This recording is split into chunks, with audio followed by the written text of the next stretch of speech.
Welcome, welcome, welcome. Thanks, Pixels in the chat already. Fantastic. Great to see you, buddy. Thank you for joining us on today's Good Vibes Jedi Knight II stream. It's going to be a load of fun today because we've got a whole bunch of stuff that's going to be different, I guess. Going to be playing on my Steam controller because that's always good fun to get people raving in the comments. And I am going to be operating live chat via Discord, so anybody in the chat, anybody watching the stream will be able to join the Discord server linked in the description and can join voice chat. I'm just gonna sit on this for a second just so we can perhaps get a few more people going in the chat, a few more people on board before we get started. So make yourself a nice warm drink, get yourself comfortable and sit in and get ready for some excellent Jedi Knight 2 vibes.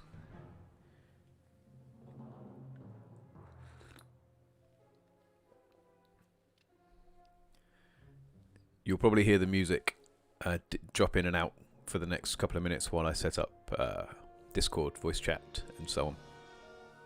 Do not panic.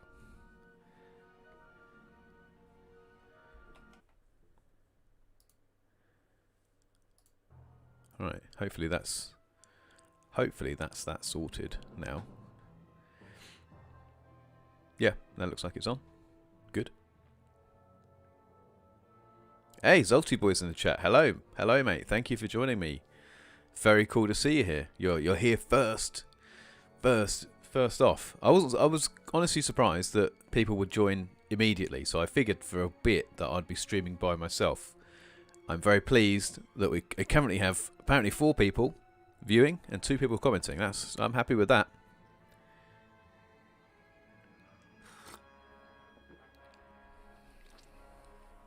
In fact, oh, look at this. Oh, mate, yes. This is James, right? Sprint on water, your username. This is James. I was going to give you a shout out on this stream. I'm just going to switch over to my camera, so hold on a second. Hello, everyone. Hello. James, you absolute legend, mate. I was gonna shout you out in the stream, because absolutely one of these mods we're using the weapons mod, which you linked in that video, and it's incredible. So I've been playing with it since you put that video up, and I'm absolutely loving it. Absolutely loving it, dude.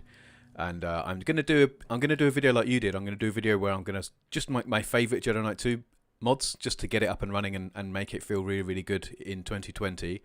So and you're absolutely going to be linked in that because I owe you for that weapons mod. It's so good.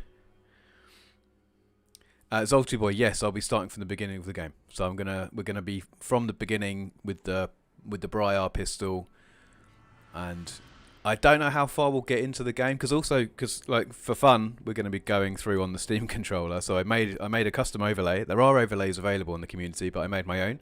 That's linked in the description if you have a Steam controller and care for that kind of thing. And I don't know how far we'll get because I'm sort of dreading when you finally get to the bit where you get the lightsaber, because you have to use push, pull, you have to use like all the force powers, and we'll see how that goes. I've already played. Oh, mate. Yes. So I've played this game a lot. I have been consistently playing this game since like 2002, whenever it came out. Yeah, I've played it on about 5 or 6 different PCs. So varying degrees. I don't know how many times I've completed it. Probably only single digits, truth be told. But I've started Jedi Knight 2 50 times. That first level, I've done it. I don't know how many times, man. So I'm just having a nice cup of tea for a minute. Nice little chat. We'll be playing in about, I don't know, 2 or 3 minutes, something like that, if that's cool. Austin Snow, you're not late. You're just in time. Don't worry, man. We're having a nice cup of tea. I'm drinking out of Raf's Halo mug. I bought him a Halo mug for when we play Halo together, and I thought I'd have it tonight because MLG. I'm amazed, James. It's 2 a.m. in Australia, so I highly doubt you'll be here for a lot longer, will you? I mean, I don't want to keep you up. I can't remember the last time I was awake at 2 a.m. So yeah, Zolty Boy. These games are so old. They are really old.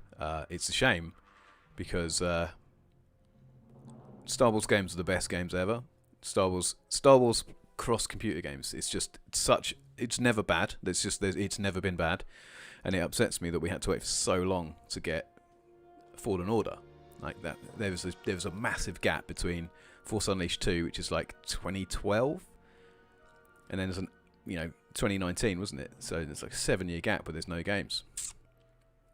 Russian coffee, Irish coffee, no, neither. It's just normal cup of tea, mate. Milk, no sugar. Tar very much. Austin Snow, who's your favourite Jedi? This is a really easy question to answer because it's Kyle Katarn. Kyle Katarn is my favourite Jedi, and we're going to be playing as him today. So that's good. Yeah. Right, do you know what, James, if you're saying you're not going to be here for much longer, we'll get started, and I'll show you ReShade, because it's nice. I've done a little custom setup, again, which you'll be able to see, but yeah. Get going on that. Right, so let's go. Shall I make it easy? Shall I make it easy on myself, or should we go... I'm either going to do normal or easy. I'm not going to go hard, because I just want to have fun, so what do you reckon? Try and convince me not to do Padawan, I guess, is what I'm saying. Oh, it was Ultimate yesterday with the boys. It was brilliant. Had a really good night last night. Played loads of fighting games. We're playing a bit of Marvel vs. Capcom. Alright, James has said Jedi. Done. Off we go. Look at that. What a screen. What a splash screen. So you see ReShade kicks in and it adds straight away, it's added bloom to that text. So ReShade's a bit of a funny plugin because it's not intelligent. It applies its settings universally. So sometimes it makes text look a bit weird. There's a really great reflections plugin which I'm using, which also reflects the HUD, and it reflects the GUI on the floor. So it's a bit silly, but most of the time it's all right. Mate, look at this. So there you go. Look, there's ReShade adding bloom to the text. Doesn't look bad.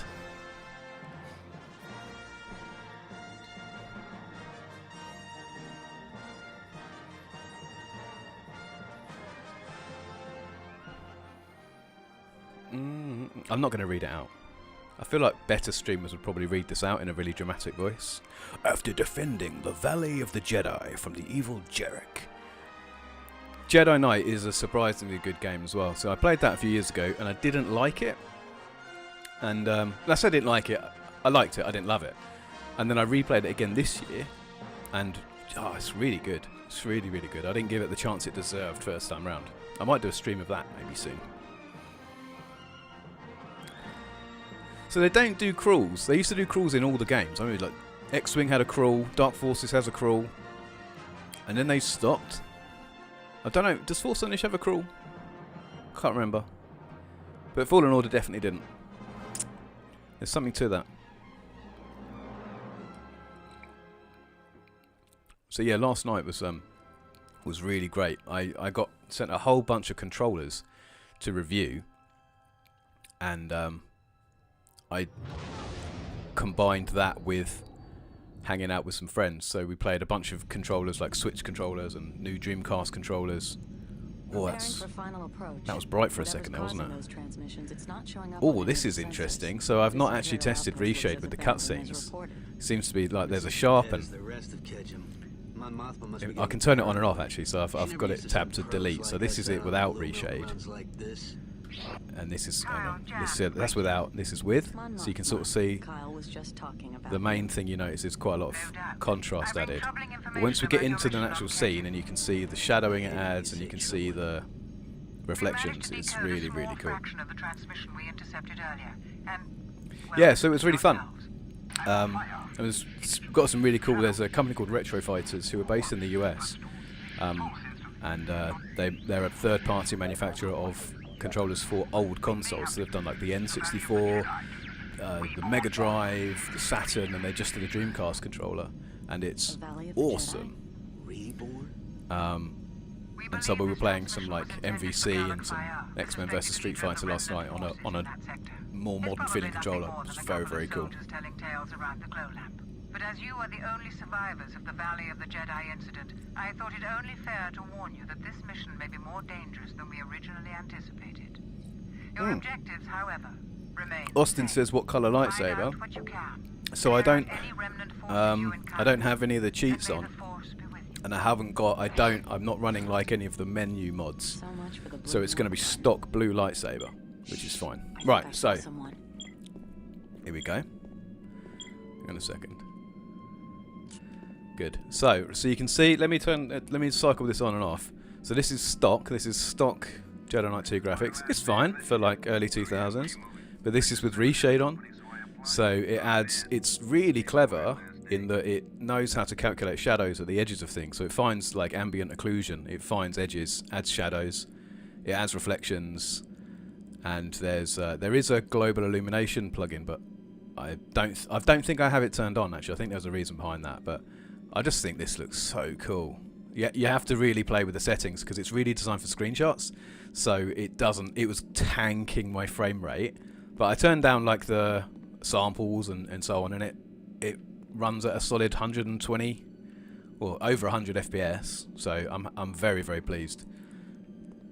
I think this looks amazing. This is an 18-year-old game, and I think that ReShade plugin has added so much to it.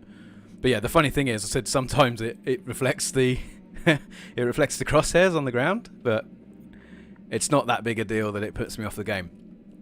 And yeah, so big thanks to James for the weapons mod as well. So there's a whole bunch of extra weapons, weapon meshes that have been added to the game.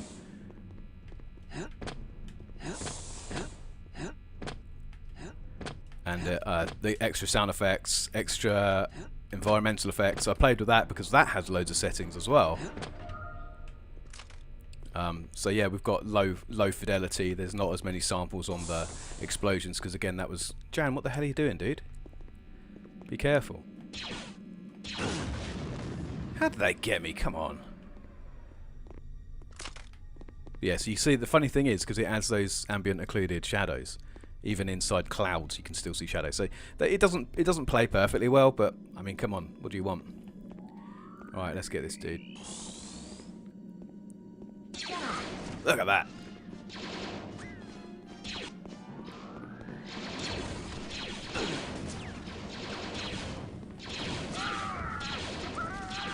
Well done, Jan. Good shooting. That's I'll have one less problem to deal with. Yeah, I'll have that, please. Thank you. So yeah, so I left the blood on. I'm not entirely sure how I feel about blood, but then also the first Star Wars film has blood when Obi-Wan carves that guy's arm off, right? So I was like, yeah, I guess blood's still kind of Star Warsy. What's that? Here you go, this guy's coming. There? Get him! He's done. You're out of it, mate. See you later. So, Steam controller, I spent about, I reckon honestly, 4 or 5 hours putting my Steam controller thing together. There's so much to it. I'll try and talk about it when I'm not trying not to fall off this thing. Why don't they have handrails in Star Wars?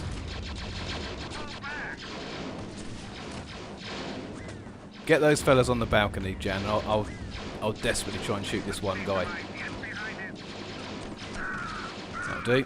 Right, now where are those guys? Get down from there, you. Yeah. Blasters aren't going to do much good against that. I'll see if I can find a way to get the door open. Wait I'll here, see if Jan. I can find a way to get the door open, Jan. I've got it. Whoa!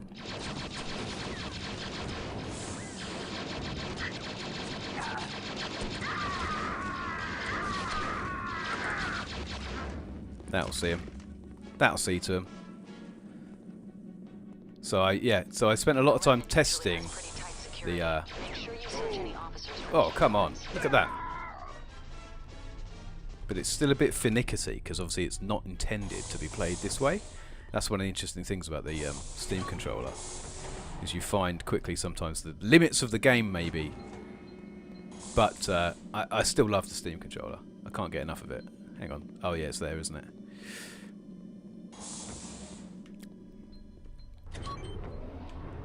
Oh, look how good this looks with ReShade. Look at these lights. There is bloom. I turned the bloom down because the stock settings are crazy high. Perimeter defenses So there's only a little bit, but yeah, love it. Did that do it? Is there a mods list in the description. I think I might have added a mods list to the description of the video. But it is your weapons mod, which you highlighted, ReShade, and one other. There is a mod for, like, it's called Extended Menu, I think it's called, and it does things like unlocks custom render resolution and a few other. It adds a few other like strange. Some of them it says like quality of life, but not all of them are necessarily quality of life improvements. So, and I ran it, but it caned my frame rate for some reason. When I first installed it, it didn't, and then just randomly it did. So I installed it and I just ran custom. I just did a custom addition to the INI file to get the resolution I wanted. But yeah, ReShade's really interesting. So I don't know if you've ever used ReShade before, but you can use it on modern games. I think that's really what it was invented for. I don't really think the people who made it intended it to be used with old games, but it's so cool to have those extra graphics card options injected in. And it's kind of weird to think like this game was programmed so long ago when these things didn't exist, and yet it works. That's one way to do So it. I might actually, I'll pull it up in a bit, and I'll show you how some of the settings work, because it's crazy. Like you can see your graphics card exporting depth data, and you know, I didn't know the game engine would have any reason for that, but it does anyway, which is brilliant. Oh, Stay okay, here, yeah, you've Jay. used. Okay, good. Cover our back. Okay, I'll wait here. Don't take all day. I'm not going to take all day. Don't worry about it, sweetheart. Right. So, get out of it. Imagine if fire really moved that slow.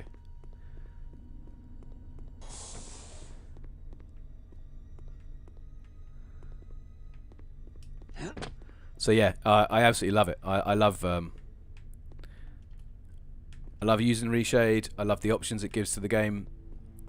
I'm sure in other games or in like more modern engines, it can give you even more options, which would be sick. But I just think the amount that you get from this is pretty cool. It's it for an old game. Where's that fella? Where's that fella? Where are you? Okay, there you are. In the legs.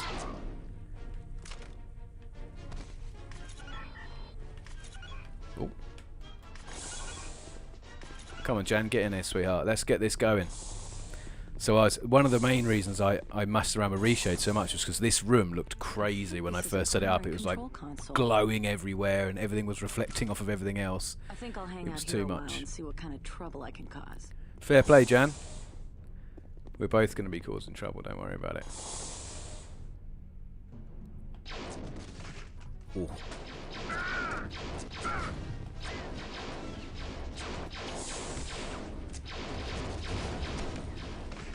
Oh, you ducked. I thought I'd got you. Cheeky boy.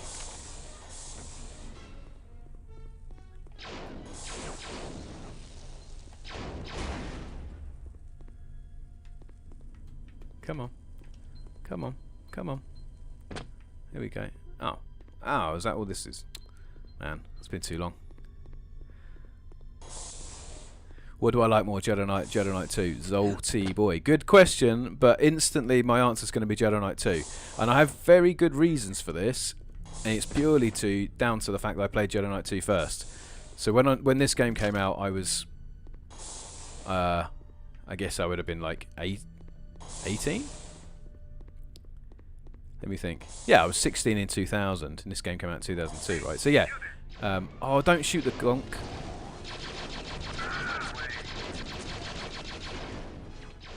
You have to be extra careful not to shoot the droids. Get away, you. I'll get you with my stun prod.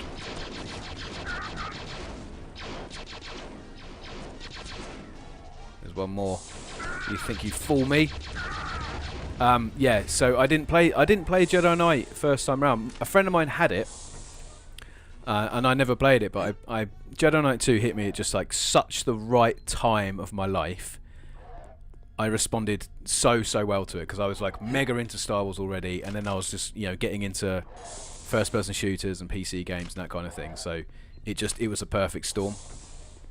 It was a perfect storm of everything I was into. And then, so like I said, I think I said on the earlier. What are you? How dare you? I'm trying to tell a story here.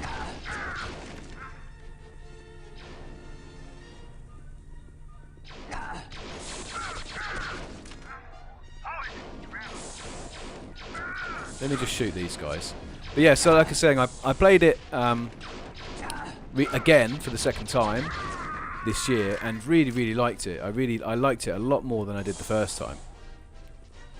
But this game just fails to get old for me. It's just so fun. I love Kyle. I love the whole vibe of it. Oh, hey Jan.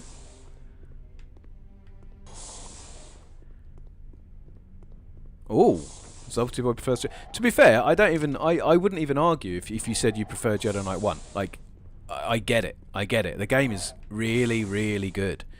There are things about it that upset me when I first played it, and it's not even the game's fault. It's games of that era where you're running around for ages without any real clear idea of where you're supposed to be going. I think Raven really solved it with this because there's not a huge amount of mystery to what you're supposed to be doing. Oh, it looks good, doesn't it? Whereas the first Jedi Knight, and even Dark Forces, I just would find myself running around for hours, just like, where am I? What am I supposed to be doing? I feel like that a bit now, a little bit. Whereas I think this was a tad more intuitive. Oh, hang on. I need to use my gear. Right, so I think that's, yeah, here we go. Electro binoculars? That must be it.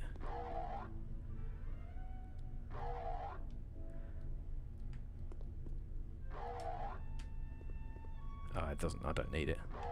I don't need them. Oh.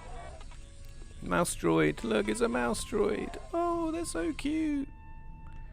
No, I will not. Before anyone asks, no, I will not. Disturbance was reported in Sector 10 this morning. What sort of disturbance? Ow, ow, oh my god, look at my health. Got no force powers.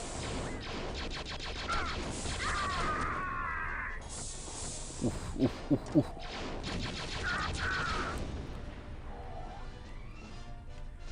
I mean, Jedi Knight 2 probably does have, but I feel like maybe it might be just because I've played it more, so perhaps the first time I played Jedi Knight I was like, what am I doing? Where am I going? This is such a badly made game. Like getting really angry, even though it's not, it's nobody's fault. Looks like an Imperial code.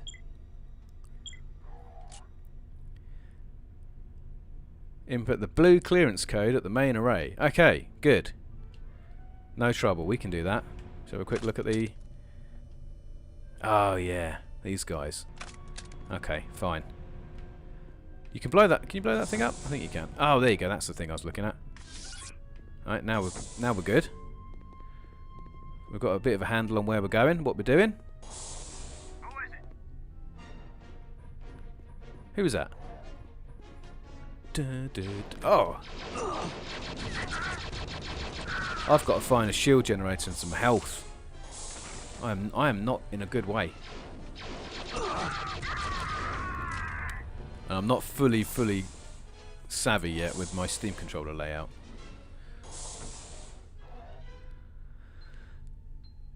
Yeah, alright, fair play. Salty Boy's giving me some jip saying I'm running around aimlessly. I said I played it a while ago. I mean, when did I last play this game? Probably all the way through, probably a year and a half ago. So, here we go. Look, that's the bridge thing. That's where I want to get to. Have I got any Bacta tanks? I probably do, haven't I? And what's used back? So what we'll do. I think this is Quick save. Yep, there you go. Look at this coward. Get back here. Let's get him in the spine. Haha. No one escapes rough justice. Right, there we go. Oh my god, there's another one. 2 in the sternum will take that out. Right, here we go. Now we're going to go to the blue one. And it's what? It's offline. It's offline. Oh, Kyle. Oh, no thanks. Right, okay, alright, we're going to run around here for a second. And I think... What was enter? No, it definitely isn't clicking that in.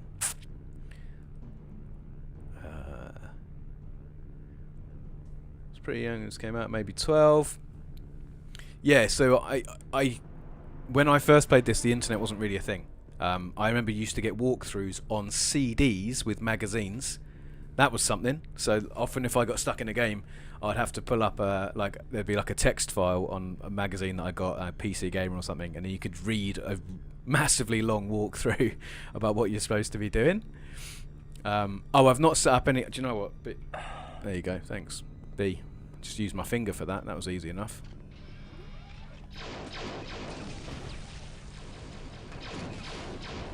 It's a lot easier once you get the lightsaber. Oh, direct hit. Right, there's that lad in there. Oh, there's another one. Get running, get running, get running. Hey! Oh my god, this guy's going to absolutely batter me. Let's have a quick save on that, I think.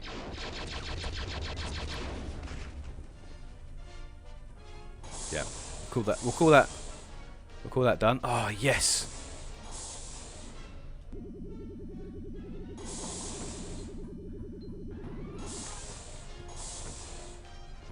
Another back to tank, lovely. Oh my god, here he comes. As if. What, you coming in? Coming in, mate? Where are you? I'm not afraid anymore. Oh, look at you, you cowards. Hiding out, thinking you can get me. Alright, is power restored now? It's offline. Oh, come on. Oh, there you go. It's offline. What? Alright, fine. We can just appreciate how shiny this floor is, though. So do you remember the demo of this game? I remember there was a demo, and I played that to death. So the demo was this level, but they added a reborn at the end, and you had the lightsaber, if I remember correctly. And that was pretty wicked. Oh yeah, I remember this annoying puzzle.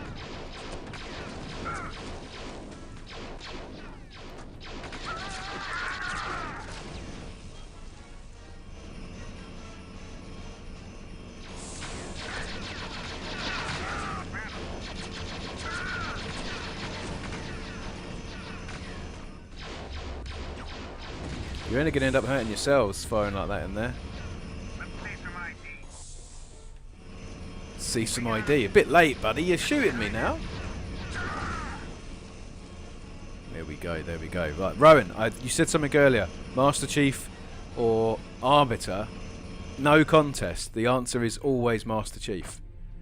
Jan, I'm gonna need your help. There's an access terminal here, but it's encoded. I'm on my way. Get down here, girl. I need you to slice this terminal.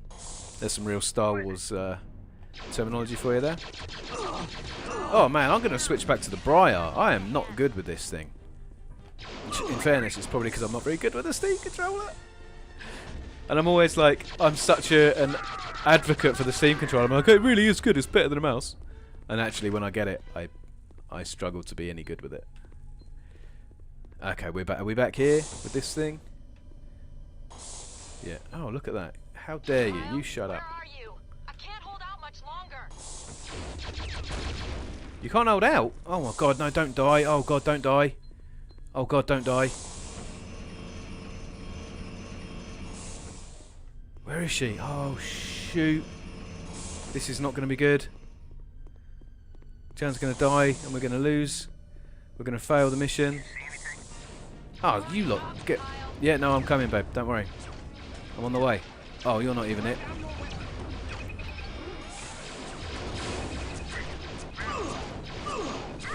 trying to run past in a dramatic fashion. Missed every one of them. Oh, you're joking me.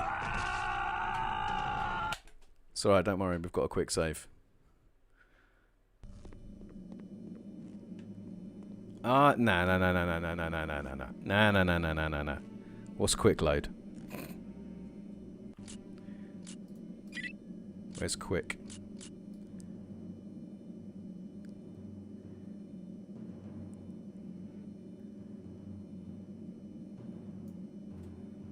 What's quick load? F. Oh, there he is. He's in.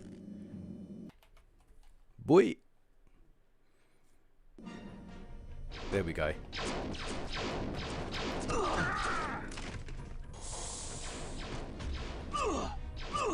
What the fuck? How dare you? Are you the same guy? Oh my god, look at my health. This isn't good, is it? Lucky this was here. James knew. James was absolutely on it. Alright, let's get some Bacta up in here. See, look at it. Look at this cheeky little chap. Oh my god! Oh, oh my god! Stream highlight.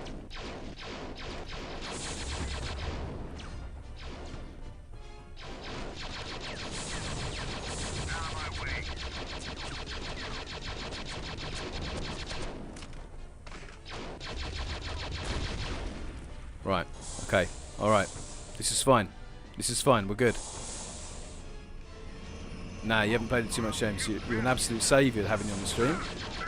So I put quick save on one of the paddles, and I decided what would be a really smart idea on the other paddle was to have take screenshot. So quick save, quick load would be a really solid idea to have on the paddles, but instead I've got screenshot. Jan, I'm gonna need your help. We're going to learn from last time. I put a quick save in there, and then what we're going to do is we're going to bolt for the old Jan now. Kyle, I'm pinned down. Get back here and give me a hand. Get down there, you. This is a smart idea. Just take your time. Just take your time. There's no rush. Jan's going to be fine. Whoa!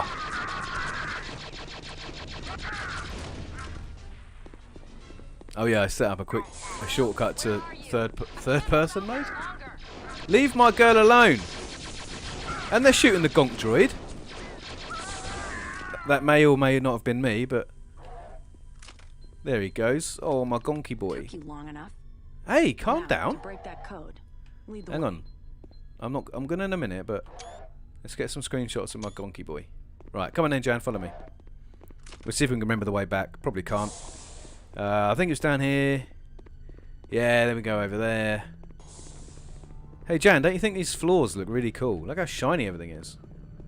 It's lovely, really, isn't it? And then, no, not down into the green bit. Down here. That's the one. No, it's not there, Jan. I've changed it. No, it's not over there. You're dead wrong. It's going to be this one then. Come on in. It's green, Jan. It's the green one. You never listen to me. Let's get him. Look at this. Mouse aiming. Oh, that was a good shot. Zip past his ear, that. Well, anyway, it's not down there, Jan. It's down here, so... Who invited you? Yeah. It's there, Jan. Get to work, babe. Go on. You're the brains of this operation. I'm the brawn. No, You that's interesting. TGC said you shoot like a stormtrooper. I absolutely do. If I was on a mouse, I would be better at this. But That should get you where you I'm need to go. strongly advocating the Steam controller because I check spent this so and see long what I making can a Steam find out. controller layout. So we're gonna miss more shots than we hit. It's fine. Wayne Gretzky said, "Don't worry about it. The important thing is taking the shot." And then once we get the lightsaber, it's gonna be easy mode anyway. There's no one in it. That's good.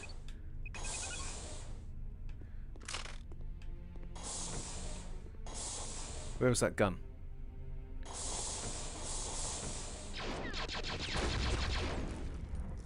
And his mate. Right, that's that done. That's the green bit done. Oh, there's a little... Yes. Yes, yes, yes, yes.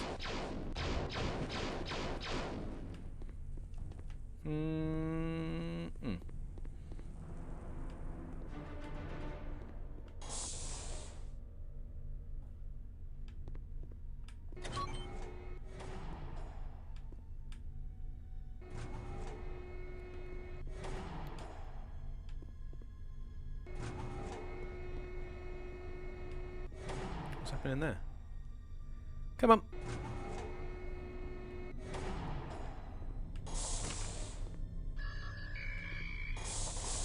Oh, okay. Very good. Oh yeah, Salty Boy's done the stream highlight. Good man. That's making me just. That's the whole aim of it is just make me look as MLG as possible. Make me look like I know what I'm doing. Make me look like I know how to play computer games. Because evidently I don't.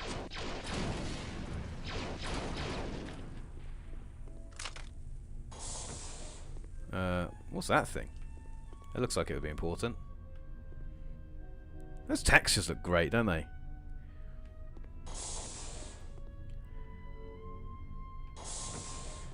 Have I ever played this game on console? No.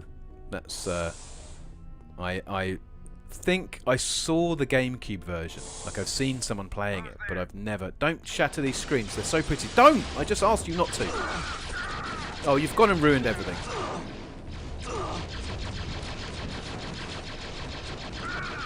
I've spent all day polishing them. Right, come on, let's get moving.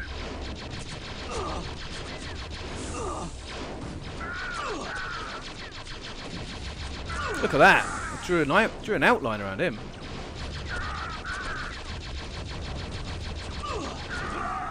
Damn it!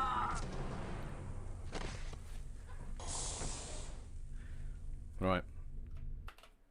Quick save was quite a while back there, wasn't it? I'm on my way. We've got to go and save Jan. So maybe today's stream will be about getting to the lightsaber, Back here and give me a hand. and then we'll follow it up with a lightsaber stream.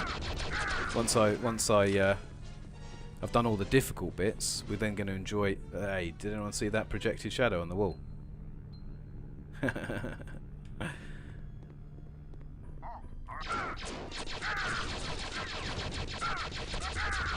I like how they stand still. Suits my gameplay. I'm coming. I'm coming. I'm just shooting these guys in the back.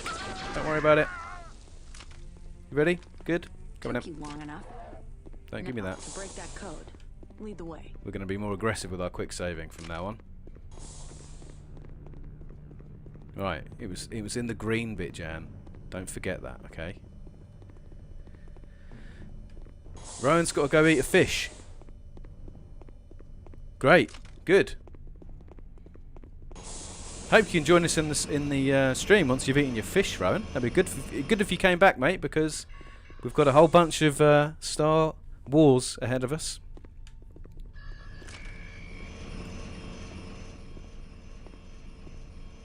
Now this looks interesting. Get that door open. Piece of cake. That should get you where you need to go. Thanks, Jan. I'm going to keep at this and see what I can find out. Where did he come from? He was not requested, that's for sure.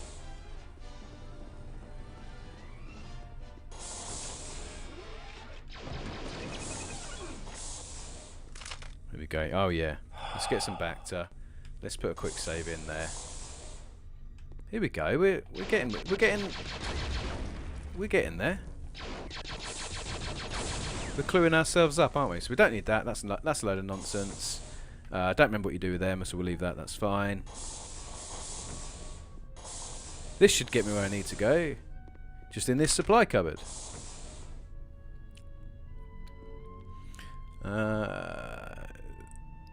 Oh wow, James can't. You can't. Wow. So I mean, if you can't do it, and I don't know anybody who knows more about these games than you, then the rest of us simpletons are screwed. Right? I play all games on easy or medium. There's a fact for you, because I've only got so much time. I don't really enjoy being frustrated. I quite like just having a nice time. So if you hadn't said play it on Jedi, I would be playing this on Padawan. Let me just put that out there.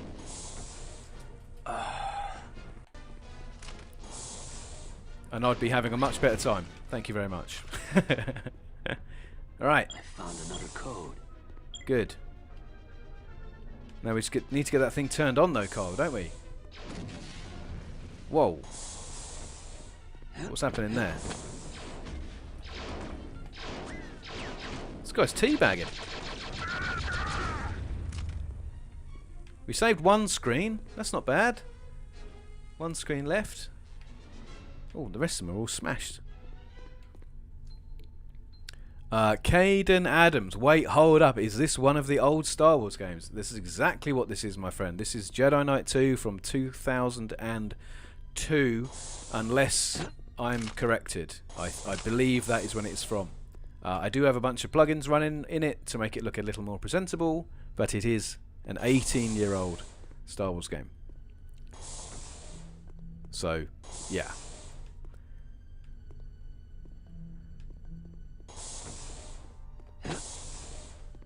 We've got to get that last thing turned on. Oh yeah, across the middle and then over the little bridgey thing, right? Yep. Yep.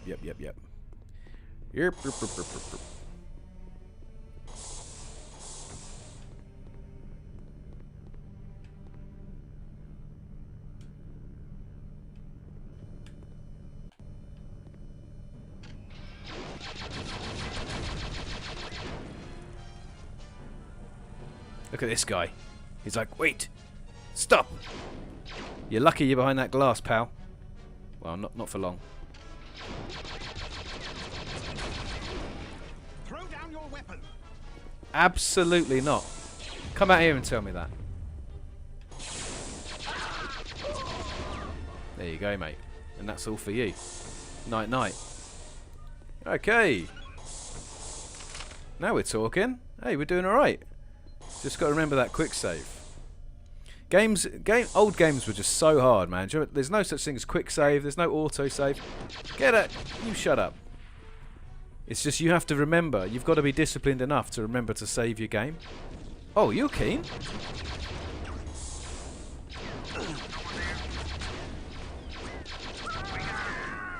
You have nothing.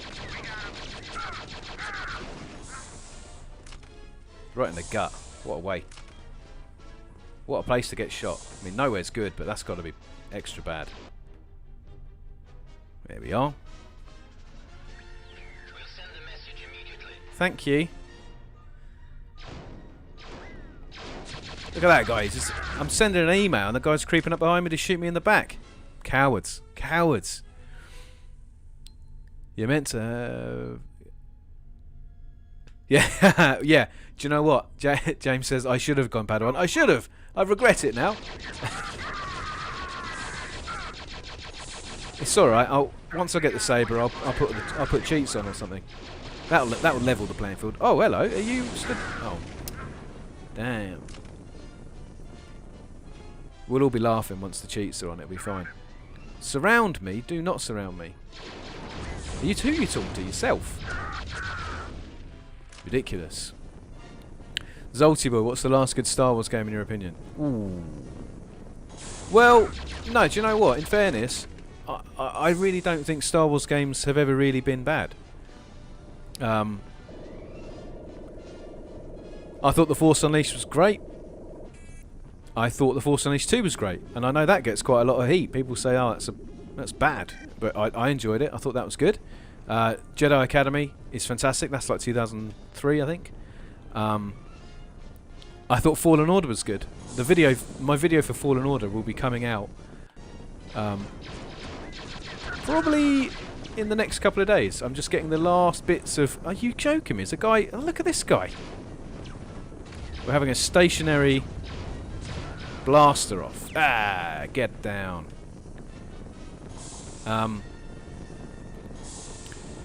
So yeah, I would go. I'd just say I don't think really there's been very many bad Star Wars games. I really do think that. I thought so. My big long video, I do have some things to say about Fallen Order. It's not all good, but hang on, this blows up, doesn't it? We're alright. Which oh yeah. F9, don't worry about it. Oh, yeah. So, Zolty Boy says, "What about Battlefront 2?" That's a solid question actually, because I played Battlefront 1 last year for the first time. So Battlefront 2015. I played it last year, and I thought it's fine. And I've not played Battlefront 2 because the whole loot box controversy thing upset me so much. I just didn't think I could. I couldn't see myself enjoying it. I couldn't see myself having a good time. Did I? Convey my dissatisfaction with Commander Stephen on his performance. Inform him that he's been removed from command and will be reassigned. That is all.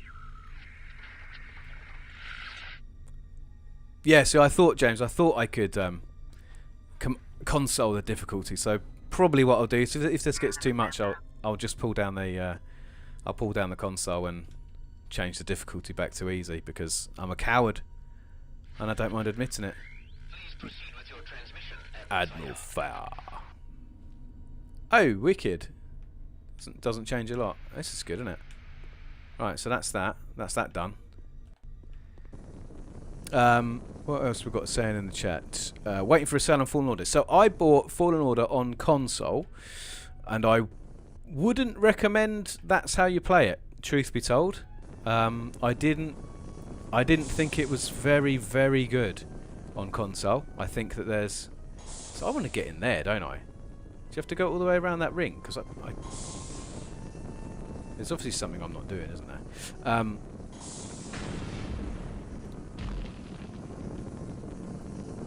Oh look, we're really boned here.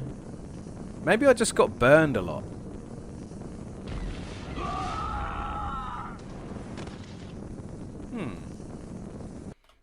I can't remember what you're supposed to do here, so I think I'm just gonna cane it through.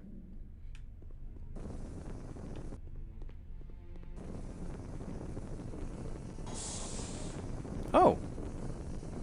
The missus is online, she's playing Stardew Valley.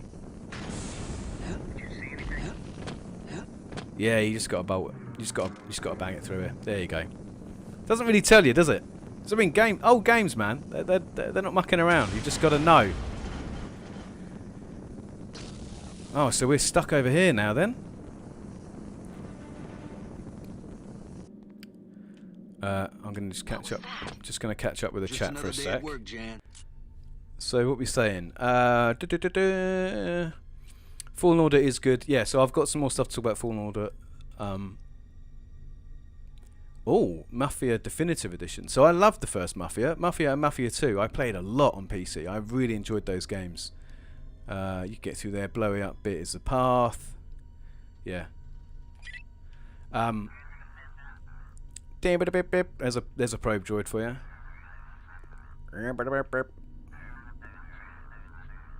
He's going to be fun, isn't he? Set Mind Trick 4. Oh yeah, so I remember I've used Set Mind Trick 4 before. It's a shame it never became part of the game, because that would be super cool if you could possess people and have them run about and do your business. It's a shame that it has to be reduced to a cheat. There he is. What are you doing behind there, you coward? There's two of them.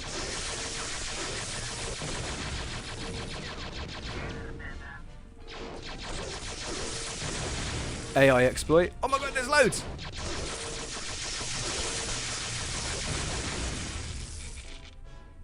There's going to be at least one more, isn't there? No? Okay, good. That was frightening. Those things are terrifying. Oh. I was supposed to be on that. Maybe I'll go up here instead. Oh, HUD's got bright. Should have been a power, I think. That's really cool. It's a really cool idea. I guess it's a bit, is it a bit un-Jedi-ish? Possessing people and so on? Probably. Dun, dun, dun, dun, dun, dun. Come on. Haha! Straight in the dome. I've got a feeling there's good things up there. Did it happen again? Wait, it looks like I'm going to go through the ceiling. Oh no, we're good. You again?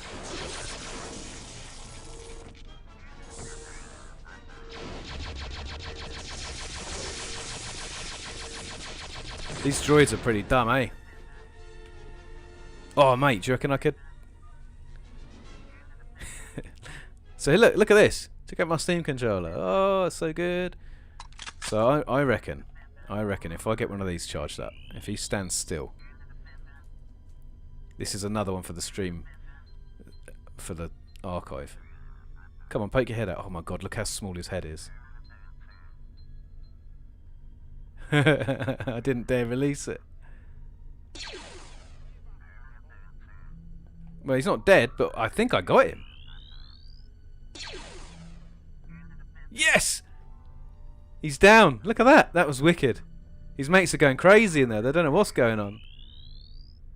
Where's the rest of you? Oh, I can't even see him, but it's going red, so we'll have one off. Oh mate, I'm so happy that happened. That was brilliant. Do you reckon you? Oh, there'll be some secret areas around here, won't there? There'll be some secret stuff. Some secret sauce. Definitely.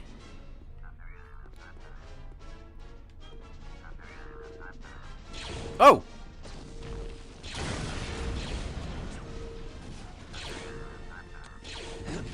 I think we'll go back to having this, thanks.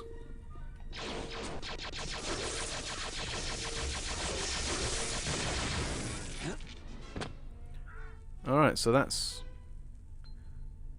that. That's that puts a... Up you get, Carl. Have I got to commit to this now? Da, da, da, da, da, da, da. Look at these rifles, man. Yes, straight in the dome. Oh, the sound effects. In the throat. That showed him.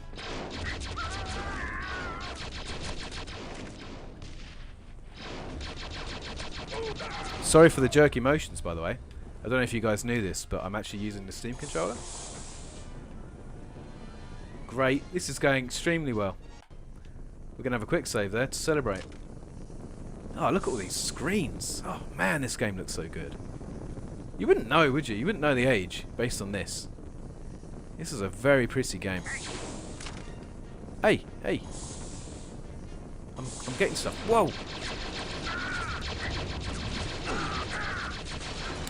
I need some detonators, man. You gave yourself away.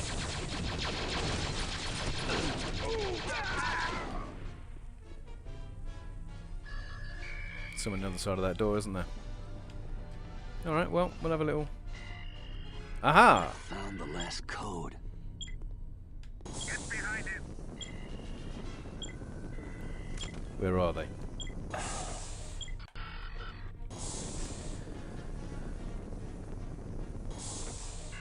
James is off. Good night, mate. Good night. Thanks for joining us. You're up super late anyway. You shouldn't be up this late. Next stream, we'll get the lightsaber. Hopefully you can join on that. That would be sweet, man. Kai Esper saying, am I not going to go into third? I can go into third person mode with a gun, but it's not as fun. Once you get the lightsaber, of course, it's wicked fun. You can do like running up the walls and... Can you run up the walls with it? No, you've got to get the force before you can do all that good stuff.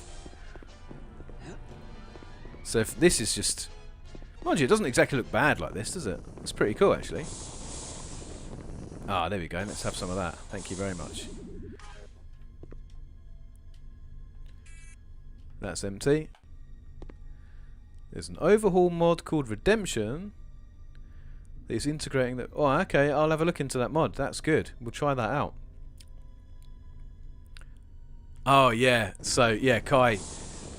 I mean, 1313 was going to be such a worldie.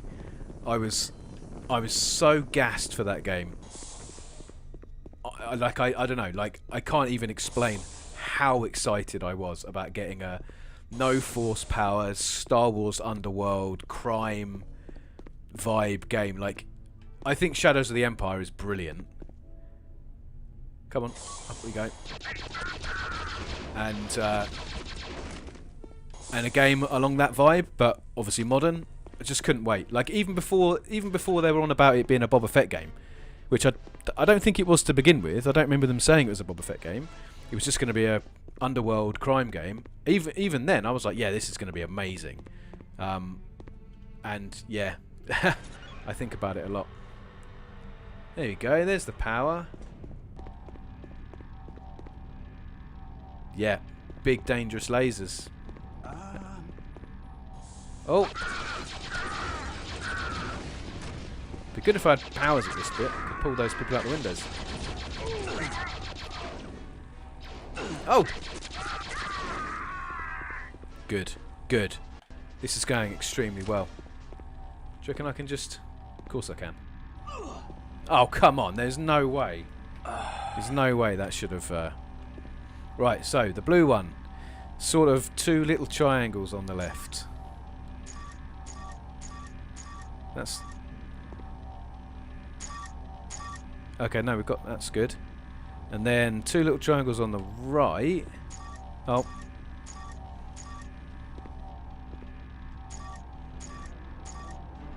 Yeah, and then a little chevron thing.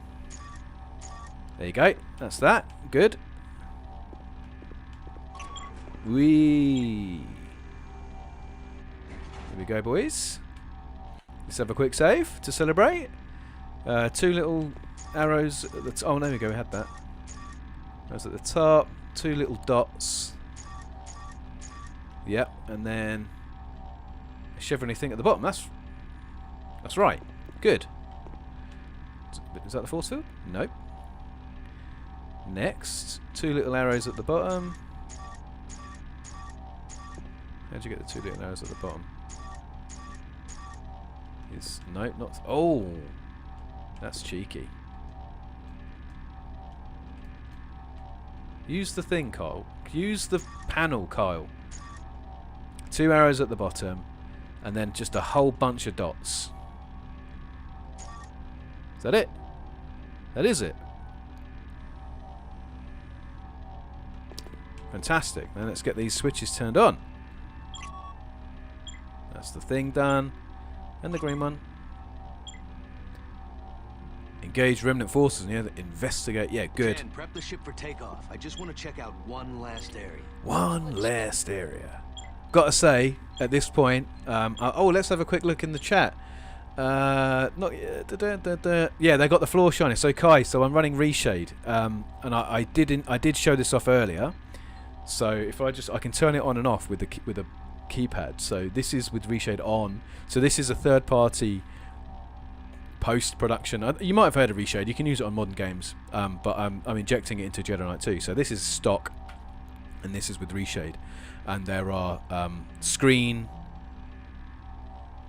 space reflections. So it's like calculating it after render. So it often goes a little bit loopy, but also it. Oh, look, is that me? Yeah, that's me. It looks. Look at this. Look how cool it looks. A bit of bloom on the lights.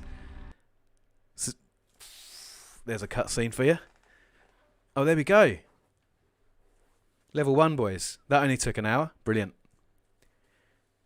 Favourite weapon? The rifle, obviously. We'll have a quick save there. Thank you. Rendezvous with Jan and the Raven's Claw. Fire. Good. Do not fire. There's a gas canister there, you mad lads.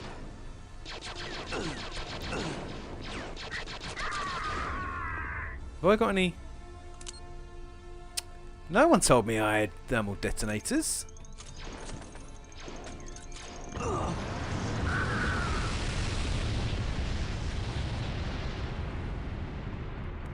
that didn't go too well.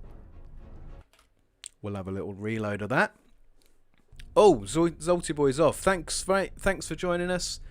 Thanks for an hour. I'll be here for a few hours more. I know it's not too late where you are, so... Hey, that went wild, didn't it? Fire. Oh my god, there's still loads of them left.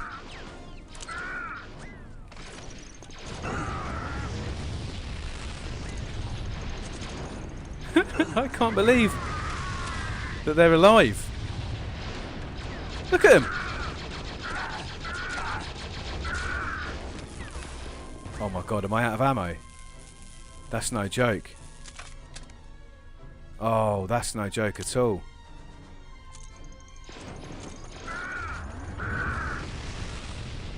Yeah, boy. Oh my god, one left. There you go, mate. See you then.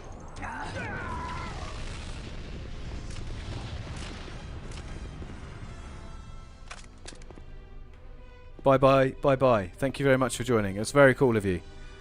I'll be here all night. We'll be playing Jedi Knight II into the evening. It will soon be beer o'clock, so that'll be good. We can get onto the game show after dark. NSFW Star Wars stuff. Right, use the key on the thing. Do the thing. Go on. Wait, do I have to... Yeah, I do have to do the thing. And then...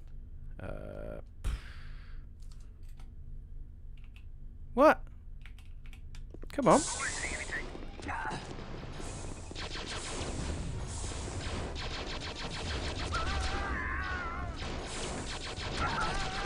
Oof. Oh my god, look at this. We're not looking well here, boys. We're out of Bacta. There's a turret up there. Wants us dead. Okay, alright. There's probably another one in here, isn't there? You know you're going to hear it whirring in a second. Oh, by the way, can someone in the chat tell me if the game audio is at a reasonable volume? I can hear it great in my headphones. I just want to know, is it too loud? Can you guys, you know, is it okay? If you could let me know, that would be very useful.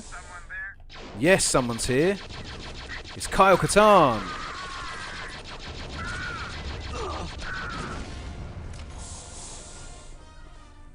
Love all these extra weapon effects. So that the extreme weapons mod, which I think is listed in the description, is very, very cool. It's added so much more life to this game. Hey, you! Really adds a lot of extra detail. Pretty cold in there. Yeah, we're not going to go in there. Probably die.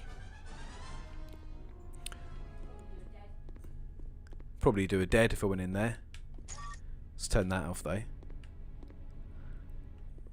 But once we get more weapons, you'll be able to see, because at the minute all we've got is the E11, the classic E11. Whoa! Not good.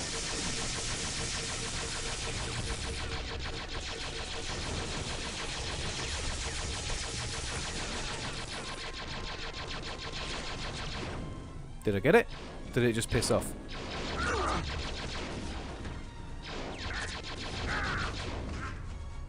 Jeez. They're angry up there, aren't they? Right. Do you reckon? Oh, do you have to get like a hazmat suit to get in there? I remember you do have to go in there. Let's just have a quick... Yeah. You have to like turn that around, don't you? Yeah. I think I remember what you got to do here. Good. That's fine. I'm glad it's lower than my voice, because I did want it to be lower than my voice, truth be told, because I don't want to be fighting against the game volume. So I'm pleased about that. Man, this base is crazy big. So they're on. That's fine. This is just going to be... Oh man, this puzzle is something else. So that's good. We've got that to look forward to. Oh, an ominous crystal. Good. Maybe you have to shoot some stuff. There's a place you're supposed to go. Do some pew pew pews. So I reckon, yeah, let's just try shooting things. Nope, obviously didn't help.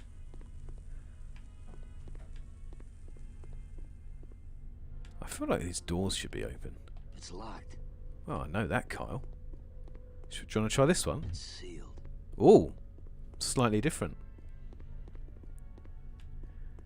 Right, so the only option we're being given is to go in that freezing room, and I'm pretty certain it'll kill us. But maybe there's like a quick... Yeah, look, if I just... I'm going to do a quick save. I'm just going to bolt in there, I think. Can you not? There you go. Oh, jeez, it's freezing in here. Yeah, sorry, we're just going to get all the way through. Yeah, there we go. There we go. There we are, look, there's a button. My favourite sound effect in Star Wars is the force field powering down. We've all got them. We've all got our favourites. Yeah. Right, and then we're free to get in here, aren't we? What powered down?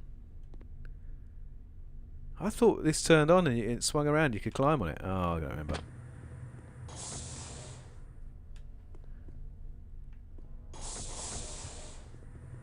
Am I going to die for hanging out in here? No? Good. So yes, another thing ReShade does is, you see, it adds all these little shadows in the corners. It does this ambient occlusion pass, which is really, really clever. It just calculates the edges of geometry and then adds little shadows in there. Now, obviously, with new games, that's probably par for the course, but I always think that's fascinating because it's adding it into an old game. And it's all fully customizable, so you can actually control how much it adds, how intense the shadows are. Love it. Absolutely love it. Love all that stuff. Oh, I don't think I do get that reference, Ghost. Also, I'm loving the Signosis icon. Big fan. Look, yeah, look, there's a thing. I need to get up there. I need to get up there, and I've pushed a button, and it didn't do what I wanted. Let's smash more windows. Oh, do you reckon it's a case of getting out on here? Ah! It almost certainly is, isn't it? I've got always run turned on, and I haven't mapped a shift key, so we're gonna have to really careful. Oh, do you know what? If I do that, yeah, there we go. There we go. Go on. Yes.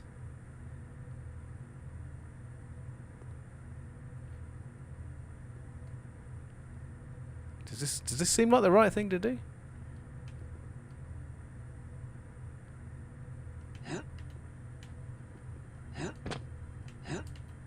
Oh, I feel like we were onto something there.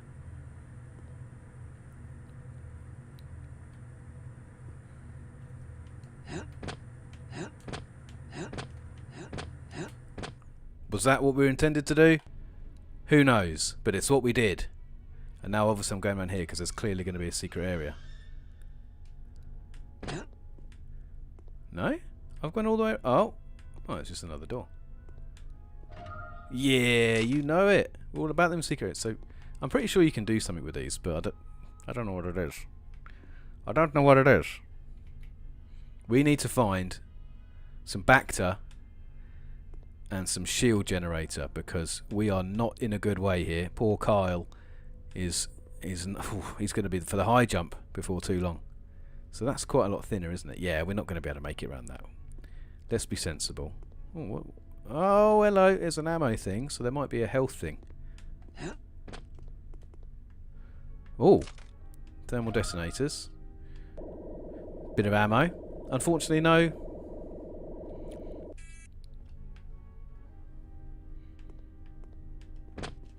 Oh. I'm not climbing all the way back up. Yeah, I am. Yeah, I am. I'm going to climb all the way back up. We did more. We did more. Yes. Since getting up there than we did before, so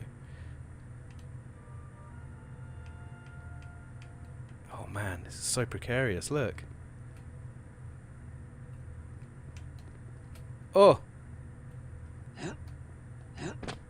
It doesn't feel right, does it? Like, he's so shaky on his little feet, bless him. There we go. Cool, blimey, it looks shiny though, doesn't it? Right, here we go. Hey, oh, here we go. Someone said watch for probes, didn't they? That's the interrogation droid. I recognise that sound. There he is. Where are you now? It's going to be up here in a minute with that syringe. I've spoken about that syringe before. It's terrifying, I think. Oh God, no! Oh, look at our health. Look at our health, guys. This isn't good. We're going to have to... Oh, God! Alright, a bit more of that. A bit more of that, I think.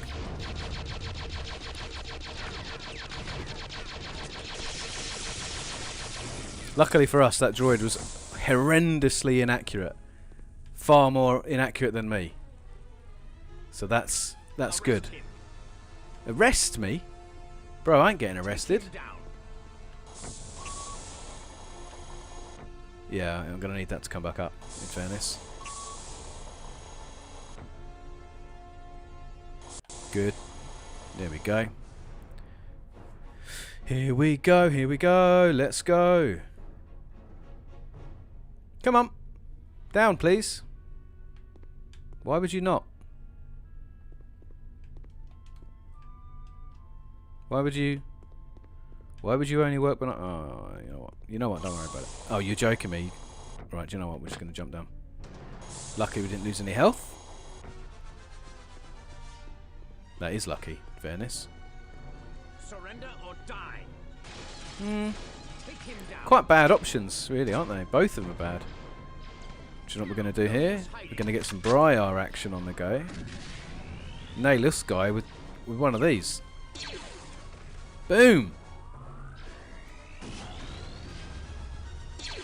Arrest him. Oh, I went past his ear. Look, you see the dot? Yes, mate. Casting a shadow on the geometry over there. Fantastic. Obviously fantastic. Yeah, wicked. It'd be good if we got some more guns, though, wouldn't it? Oh, I was tempting to pick them up, but I'm pretty sure that's electrified, isn't there? Right, we're now going to do... Oh! You guys are too accurate for stormtroopers. Oh, look how much back to there is. Right, we're going to have to... Are you a camera? Oh, you're a camera, that's fine. Oh! Oh, look how much life I've got.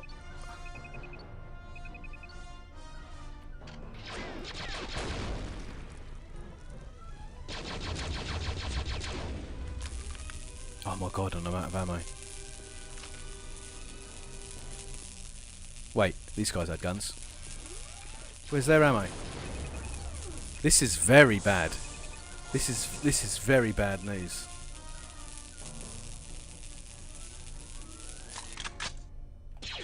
Oh! We've got 14 rounds. Okay. Okay. No, this is fine. We can do this.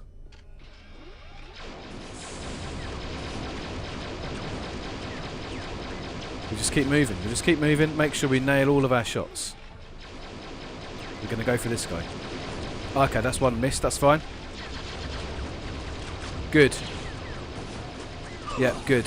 Good. We are definitely in trouble now. It's alright. We'll run around. We'll get some ammo. It'll be fine.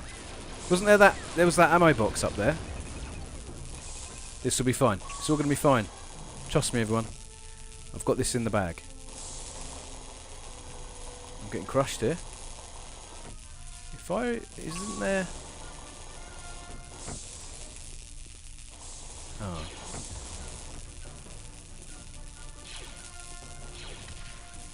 No, that's no good. That's no good to us. But that thing, is that depleted? Oh, it looks depleted, doesn't it? Damn. Oh, hey Sam, thanks for joining the chat. Oh, mate. Thanks for joining in, man. Yeah, man. How good does this game look when you've got everything running? It looks so good. Oh, look, that's what I need, isn't it? Is it on? Yes. 10. Good. He's dead. Why is the... Does anyone know why the cannons are shooting the stormtroopers? Do you know what? We shouldn't question it. We shouldn't question it with 10 life. Oh, we've got 103 shots. This is... I'm putting a quick save in here. Yeah, I'm loving how good. This is only 2 mods. This is only 2 mods, and there's a whole bunch. So if you check the chat history, my good friend James has put up some more stuff. He knows loads more about Jedi Knight II mods than I do.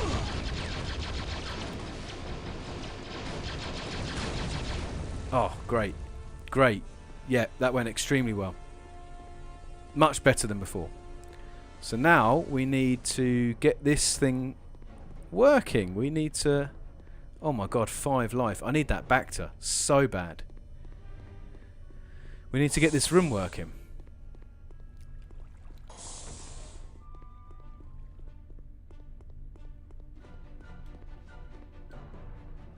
Where's that? There's a lad up there. And I need to take him out before anything bad happens. Oh, I know. Can I get... Do you reckon I could... Of course I can. Alright, that's fine.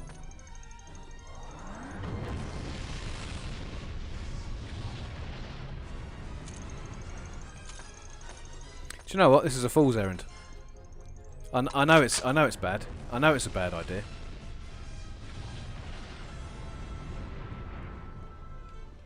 So yeah, the weapons mod creates a lot of smoke for explosions. The cannons are further up the chain. There he is, look. Boom! He's out.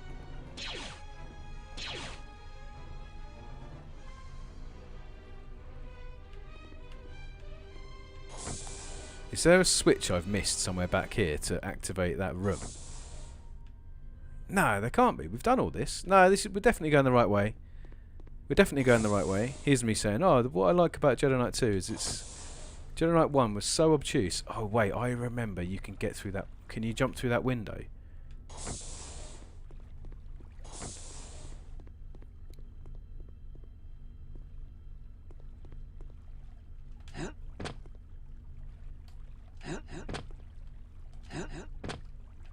Could you was that a thing?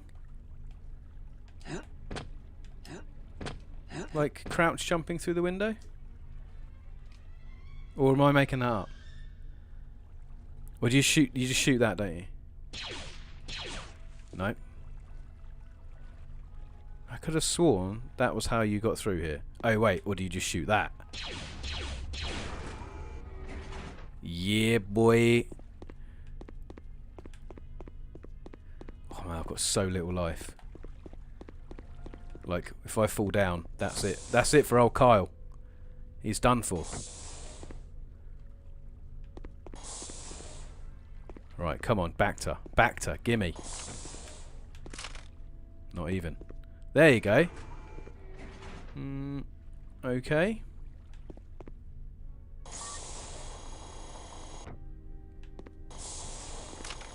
Ammo. Ammo's fine. Hey.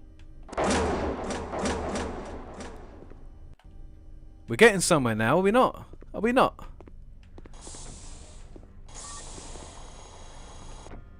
Up we go, please. We've got 25. Did I get some extra health from somewhere? It's not enough to do anything with. Wait, there was a little bridge. We're quick saving every 25 seconds now, because when you got this little health, you just got to do what you can.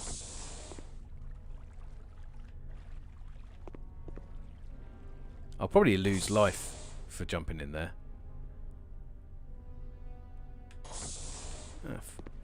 YOLO. Oh. We're good.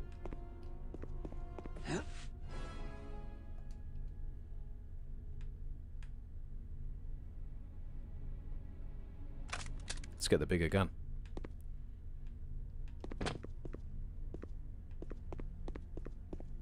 Oh, I want that. Oh, I want that. I want that really bad. Let's not do this yet because I want to get that Bacta. I feel like I might have... Oh, Bacta. Who's there? Give me that Bacta. He must be here somewhere.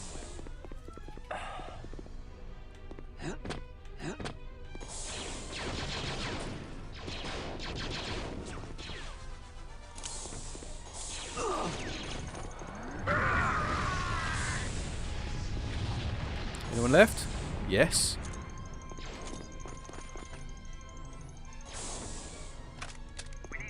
Did it even go off?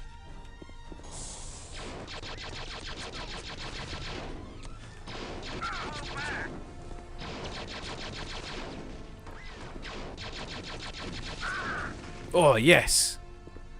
Look at that. Absolute floor full of it. I remembered you were there.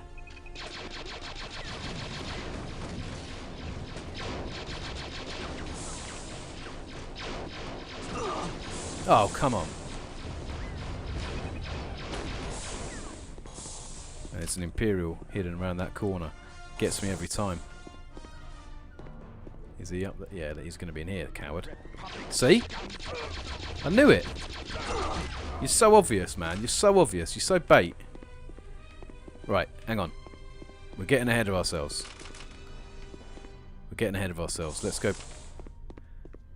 Let's go back to that room. Let's get that back to. So I did it. Just notice how I did the roll earlier, and it won't let me do it again. Oh wait, it's too late, isn't it? I can't. Yep. All right. There he goes again. So, in case you are interested, at any point today, you can. Oh. Oh yeah. What are these for? So mysterious. They're almost human-sized. But what? But what would you be using it for? I can't figure it out. Yeah, so, as I was saying, if you are interested... Sorry, that's a bit loud. Let me... if you click on the link in the description, there is a link to our Discord, and there is open voice chat available. So if you feel like it at any point, you can drop into voice chat, and we can have a little chat through there if you are so inclined. So you are obviously under no obligation. Here we go. That does stuff.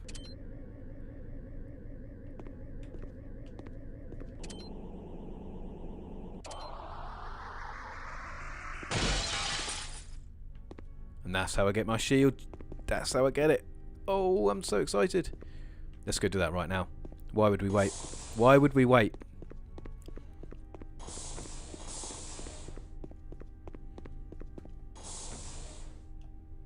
Come on, Kyle. Don't be shy. So yeah, it's open. You should be able to join. That's fine. Oh, Salty Boy joined the Discord server. That's cool of him.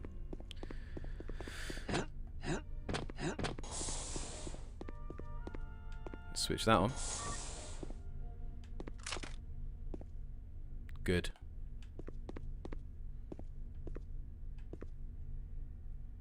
What are these people doing in these cells? It's not right. People shouldn't be kept in jail without trial. They don't look healthy either. Oh, the Empire's up to no good here. You know they're up to no good. I thought this opened the cells and then probe droids come out. Maybe there's a... Here we go. Oh, wait. Yep. Oh, oh hello. You're a little lifty. Oh yeah, look, that's the cells. You shut up, you. Here we go. This is with the... Is there probe... I swear probe droids come up out of there. Look, I can hear it. It's going to make me jump, isn't it?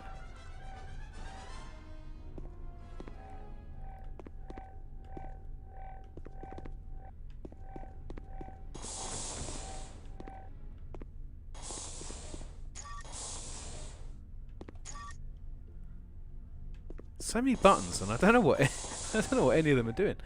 Okay, you go back there. Oh, you're for that. Okay, that's cool. Yep, fine, good. Oh my god, this is a maze. Right, that thing's gonna. We'll go downstairs, and it will get us. So we're gonna quick save. Like a coward. This ghost knows it. Here he is. Get away from me, syringe boy. I don't hear any more. Yeah. Nice. Nicey nicey. Stuff? Stuff? No? Why don't any of these cells contain, I don't know, ammo? Or some delicious snacks? That'd be nice. Alright, good, good. Let's save there as well. Good. Great. Smashing. Here we go, there's going to be a... Which side's it going to... Oh, there it is. Do you reckon I can get a...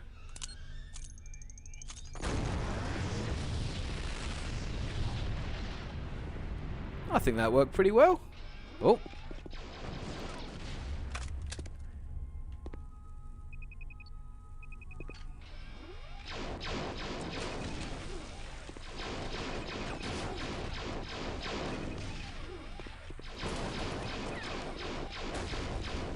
Mate, see that? That was unbelievable, mate. That was some unbelievable gameplay. Never seen anything like it.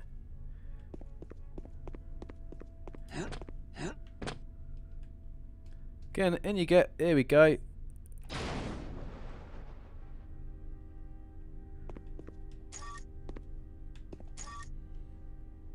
Good. Push all the buttons.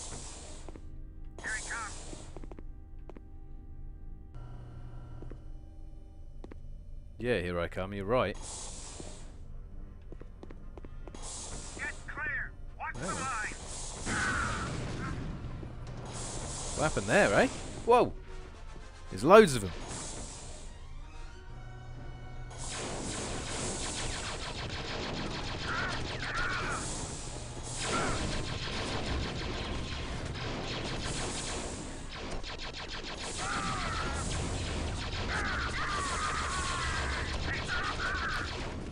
Sit down, you lot. You cheeky devil. Oh dear. Oh dear. Let's get out of here. How have we got no ammo? How is this possible? Oh, we've got 60 shots. Right, let's go back to the good old trusty Briar. Gonna pump this guy's guts full of lead.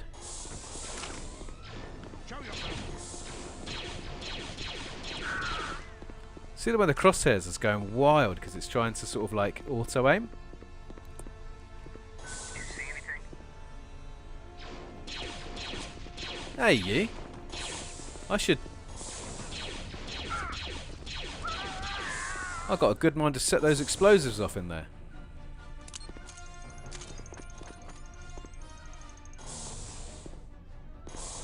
No. There you go. No?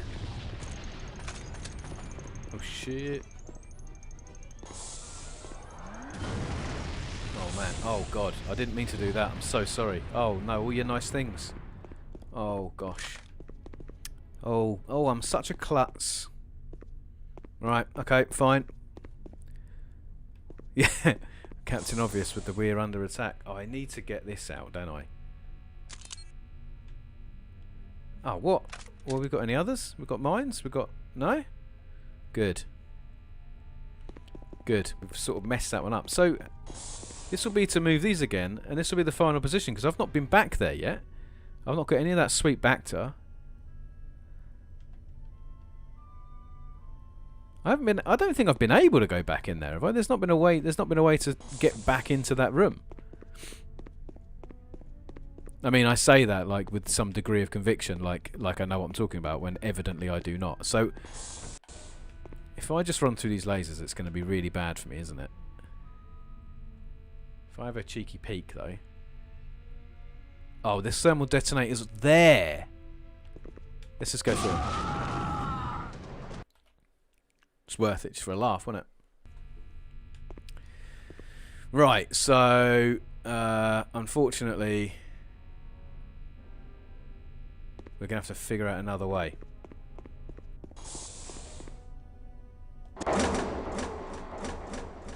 That's the way to get to the... Oh!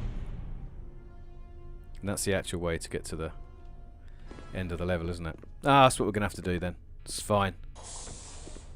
So we can't go there because we can't blow up those detonators. Fine. Oh, wait, we did figure out how to get back there, didn't we? What are you doing, you silly boys? You can't shoot me through this glass. And you're not going to unlock this door.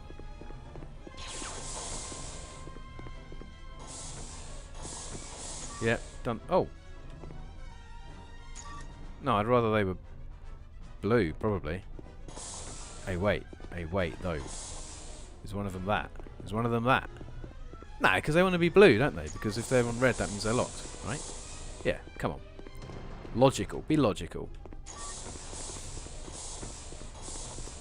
But what we can do is... Who can't it? Wait, who's going on? Who's giving it some? So there's some lad hiding around somewhere. Show yourself, you coward. Didn't smash the screen. Always happy when I don't do that. So wait a second. I'm crashing this party. Yes! Diego, what's up, my man? How you doing? How you doing, my friend? I'm really good. I'm so happy you joined. Oh, hold on. Let me mute you on the YouTube video real quick. I'm getting a Oh yeah, because I'll be about weird audio situation. Yeah. I'll be a few seconds behind. I was going to say, so are you watching as well? Yeah, I just joined now. Awesome, thanks, man. The stream and the chat. Yeah, man. Happy to hang out with you. This is the first time we've kind of like interacted in a live sense, voice to voice. 100% this.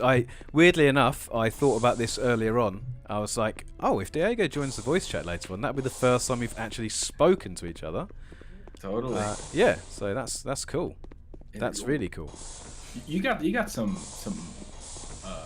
kind of enhancements on this game. Oh yeah, I'm seeing some. Is that some ray tracing action I'm seeing on the yes, walls or something? It is exactly that. Yeah. There's a third-party sort of injector called ReShade, and it adds loads of additional stuff into almost any game because it runs through DirectX. So even though this is a really old game, it's able to inject global illumination and shadows and reflections. This game's 18 years old. There's no way this technology existed back then. Yeah, it so looks cool. sleek. It looks pretty good. Right. I just started. I recently downloaded part. What's it called? It's still Jedi Outcast, right? The sequel after this one, Jedi Academy. Jedi Academy. Yes. Yeah, that's the one. That's I fantastic. just started it a couple days ago. First time playing it. How are your what are your thoughts so far? It's got like a different format going on where you're a Padawan and you kind of jump into these missions, right? You select missions and you dropped in. It's interesting because this one is kind of straightforward. You just go from one level to the next, and this one is like you're going on these these undercover missions, you know, different objectives and stuff like that. It's interesting. Yeah, absolutely. It's definitely. I quite like the format because you can choose which missions you want to do. You can choose the order in which you do them. I think that's pretty cool. Oh, here we go. We can go into here we are. Oh god, there's so many guns. I got super lost the first time I played this level. I played this game for the first time on the Switch when they released them on the Switch not too long ago. Yes, yeah. And I got super lost in this level.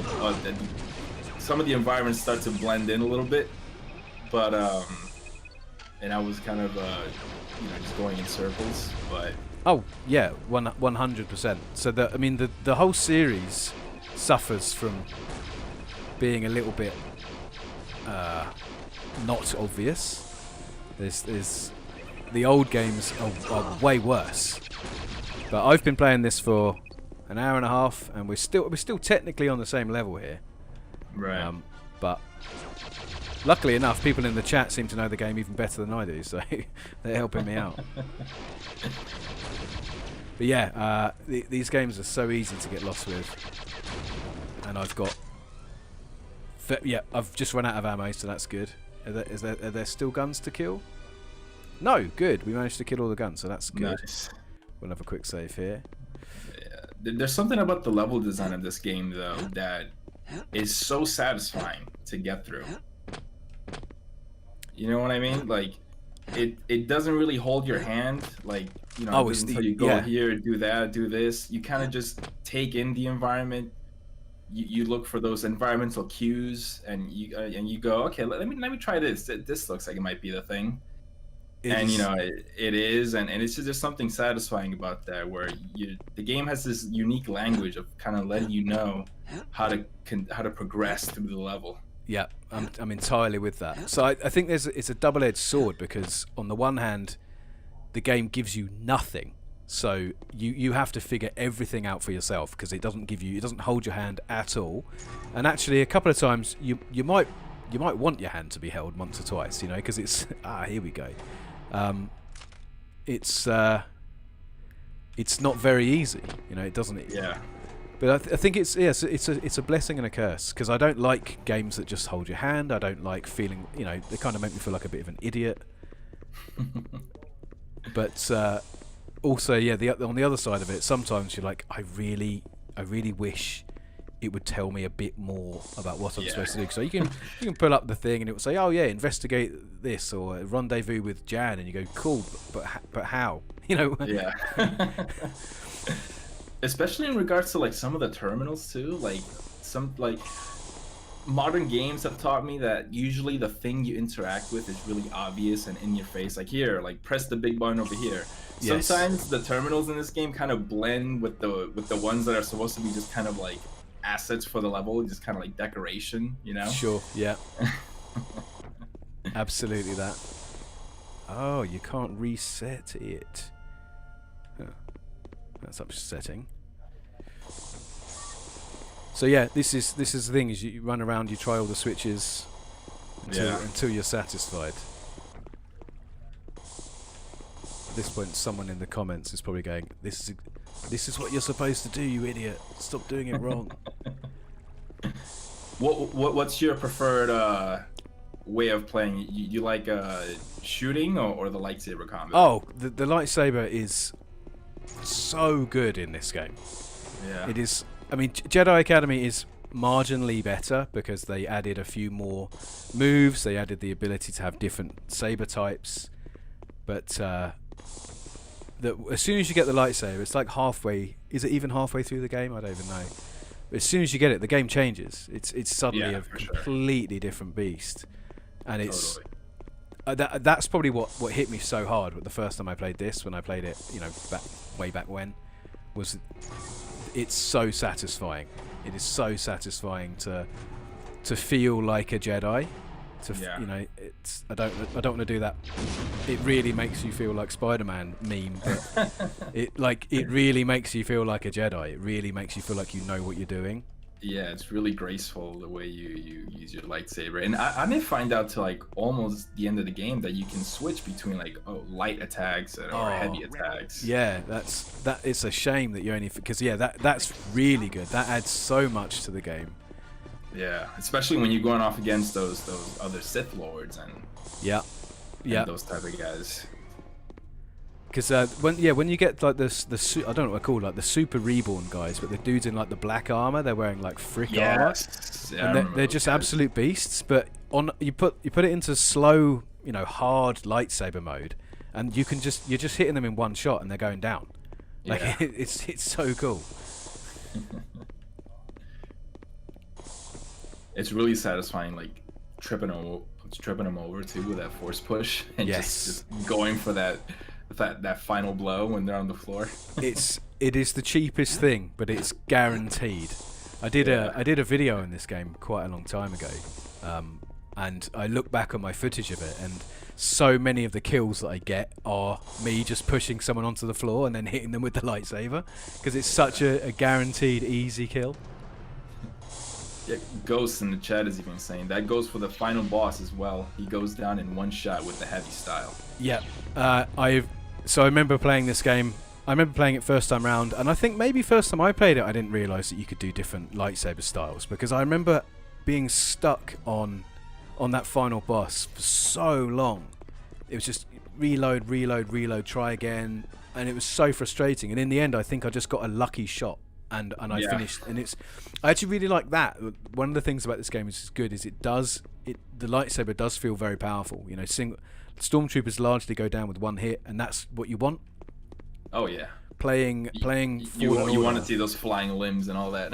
yeah, 100% that. And I didn't get that with Fallen Order, and I did find that quite disappointing. The idea that it feels like a baseball bat that's glowing. I remember that being a lot of the criticism, and it does make sense, because lightsaber is this well-known weapon that we all know how the body reacts to it and all that, and kind of not seeing that reflected in the game kind of takes away from it. And it's not the first game to do it. It's a bit of a kind of a known quantity. There are a few other Star Wars games where they didn't quite get the lightsaber style right. Force Unleashed is definitely one of them. Right, yeah. Because they wanted it to feel like God of War. Like that's the whole the game they ripped off when they made that was God of War, and you can tell because of the combos and so on. And I guess it wouldn't have worked. The combos wouldn't have actually had any reason to be in the game if you could just kill everything with one hit. Yeah.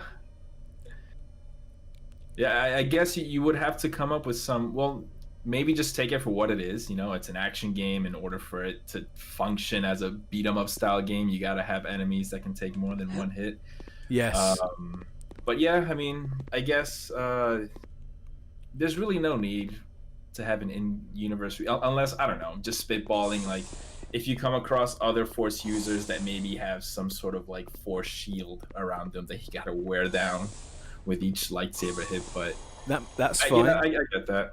Yeah, on perhaps the subject of Fallen Order, my video for that was actually going to go up this weekend, but it probably won't now because I don't have quite enough time. But sort of preview flavour of the video. One of the things I felt I didn't really like about it was the idea that it had so many creatures that Cal had to fight. Yes. And I kind of know why they're doing it. Like I get that Respawn have gone, well, if the Stormtroopers are kind of like the medium enemies, then we need something below them. And then that's when I say, well, it feels to me like you're not really getting what's great about a lightsaber, because I don't really feel much like a Jedi when I'm running around all these planets just killing all these relatively innocent animals. Yeah. You want to go against those humanoid enemies with arms and legs, and that's it. And they could have had like in this game there's like the regular dudes in uniforms and bounty hunters. Like there's things they could have put in the game that weren't stormtroopers, to give you kind of, if you don't want to have that cannon fodder field. I get that, but yeah, so it felt weird, like just killing so many spiders and things like that. It just didn't feel very Star Wars like. Totally. Didn't feel very Jedi-like. You have this every time you would come across those man, I forget what they were called, but they were also stormtroopers that they would have like the lightning staff kind of thing. Yes. Like it felt like a treat, you know. It's like, yes, this is what I want to go against other people that are using like bow staffs or some sort of like melee weapon to have that feeling that you're dueling. Yeah, the purge troopers are very cool. So absolutely, once you get to fighting stormtroopers, like that's fine. But yeah, you definitely need a challenge past that. So like everything from stormtroopers and upwards, I thought was brilliant. I thought they nailed the feeling of that. Because yeah, when you see in this game, when you see those dudes in the black armor, that's when you're like, oh man, this is real. You know, this could go one way or the other. You have that standoff moment. Yeah, and it's brilliant.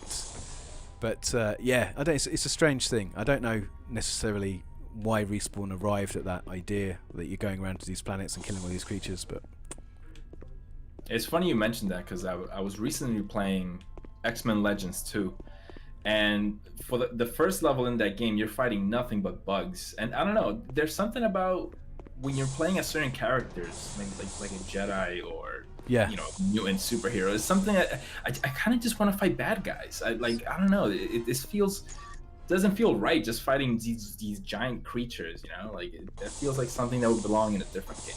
Yeah, definitely. So I mean, I don't want to like get too much into the Fallen Order because, you know, I want to your video to come out and everything, but were you into the whole Souls thing? Like, were you into Souls game before? So I do go into this in my video actually, but I've never played a Souls game before. I played less than an hour of Bloodborne. So someone in the chat, can someone in the chat actually help me out? Because I really have no idea what I'm supposed to do next. So if someone could figure this out for me, that would be great.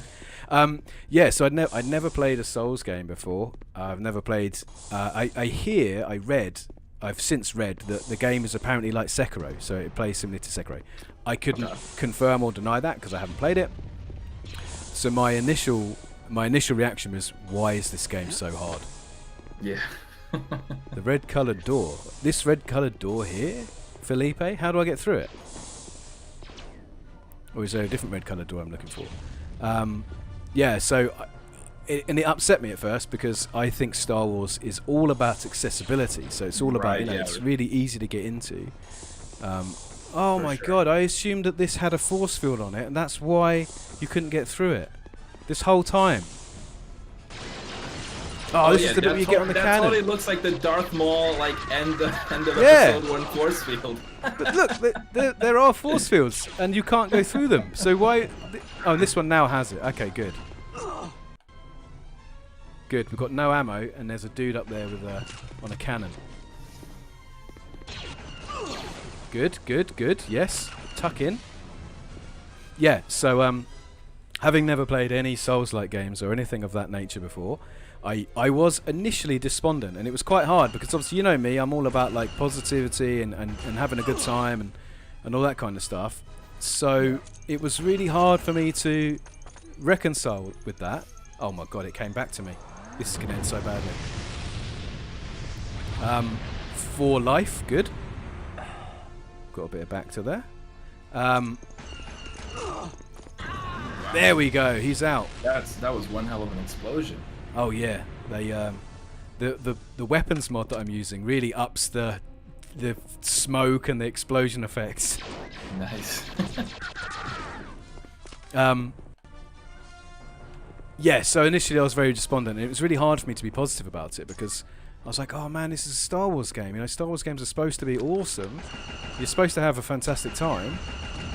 But eventually it clicked, and I really enjoyed it. So like it didn't last forever, but there was that feeling of like, Star Wars is for everybody. Star Wars is for kids, right? Star Wars is like, and then I'm like, I draw a lot of connections between like Star Wars and comic book games because they're so for everyone. Just like same energy. You know? Yeah. Yeah, exactly. Like I almost see Jedis as superheroes. Honestly, they got powers. They got the capes.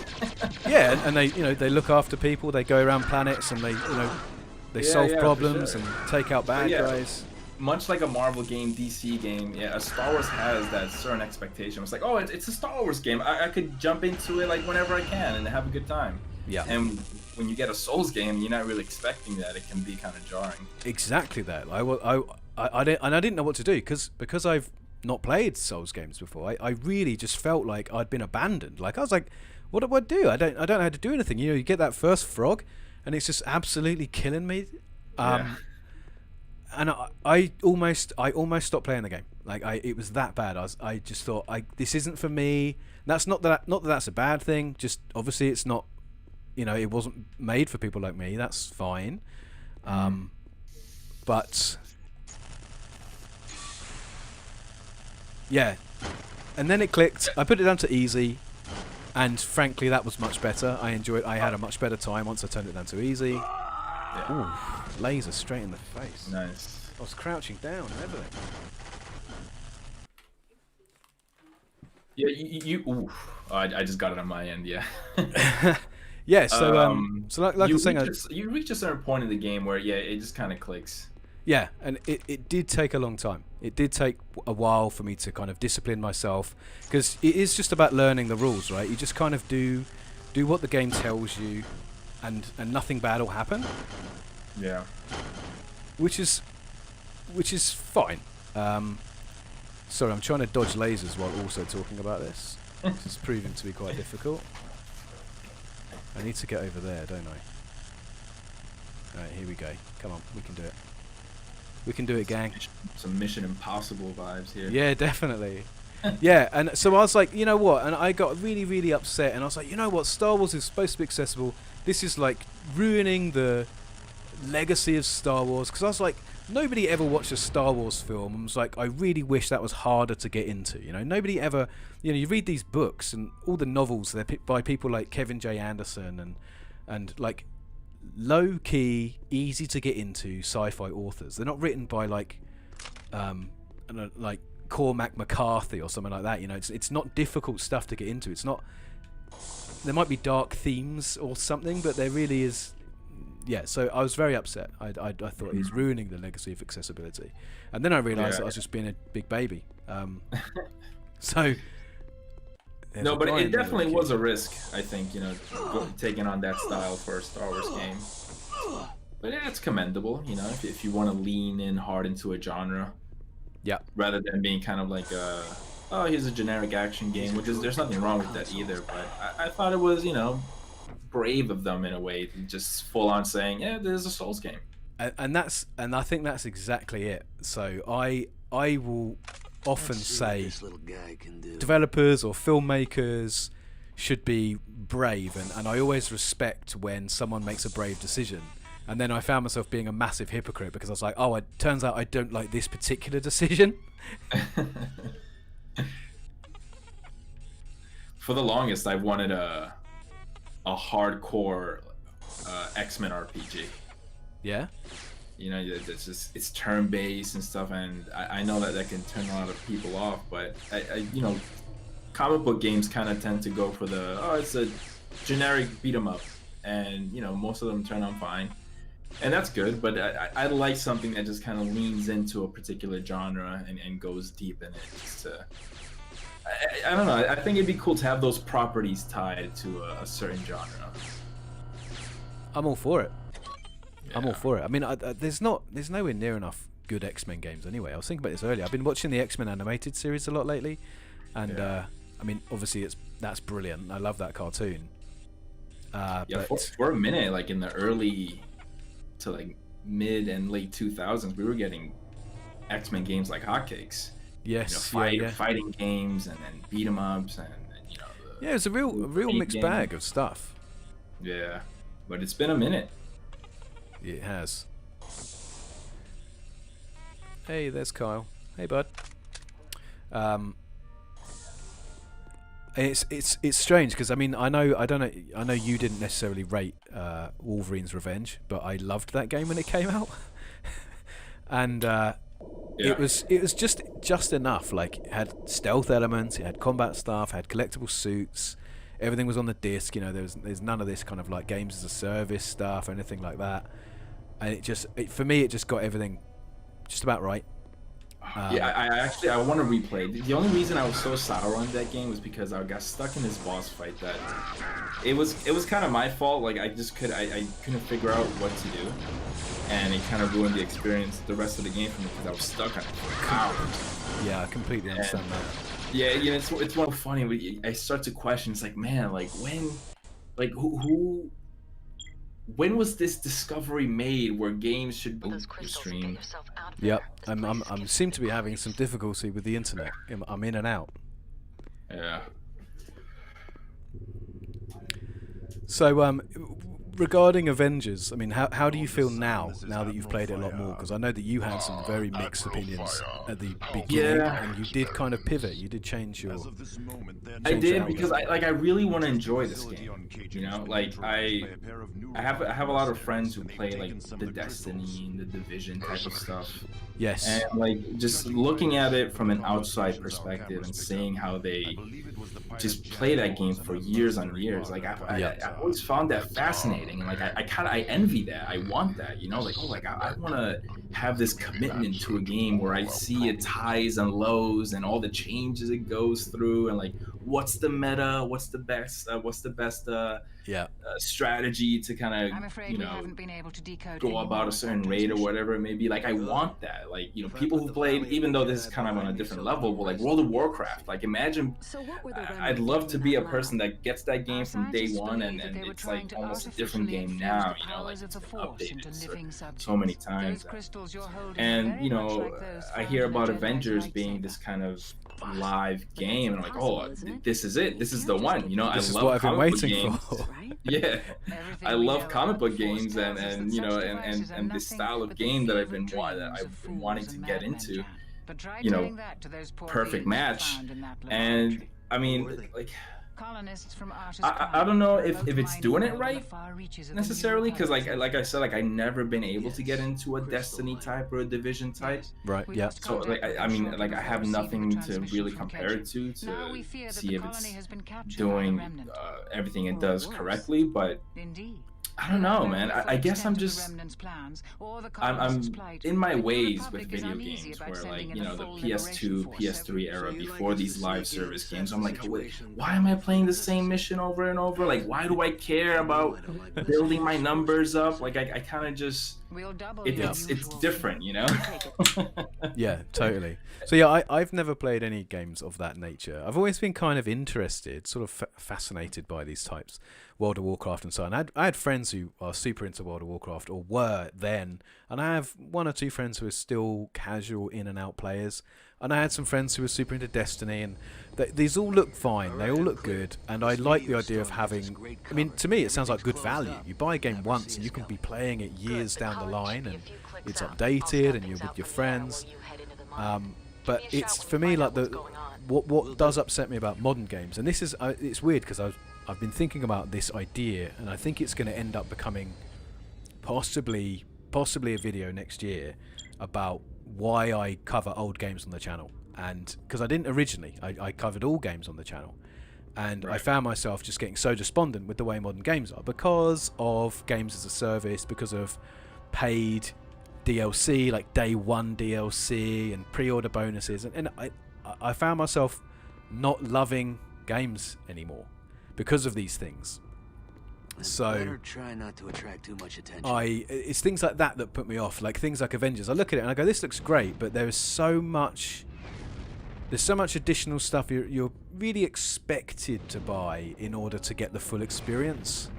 Yeah, you feel it off the bat. Like you jump into the game and it already feels like they're purposely holding back, you know, certain aspects and content for the sake of having it later on down the line, you know. And there's something that just feels so slimy about that, you know? Yeah.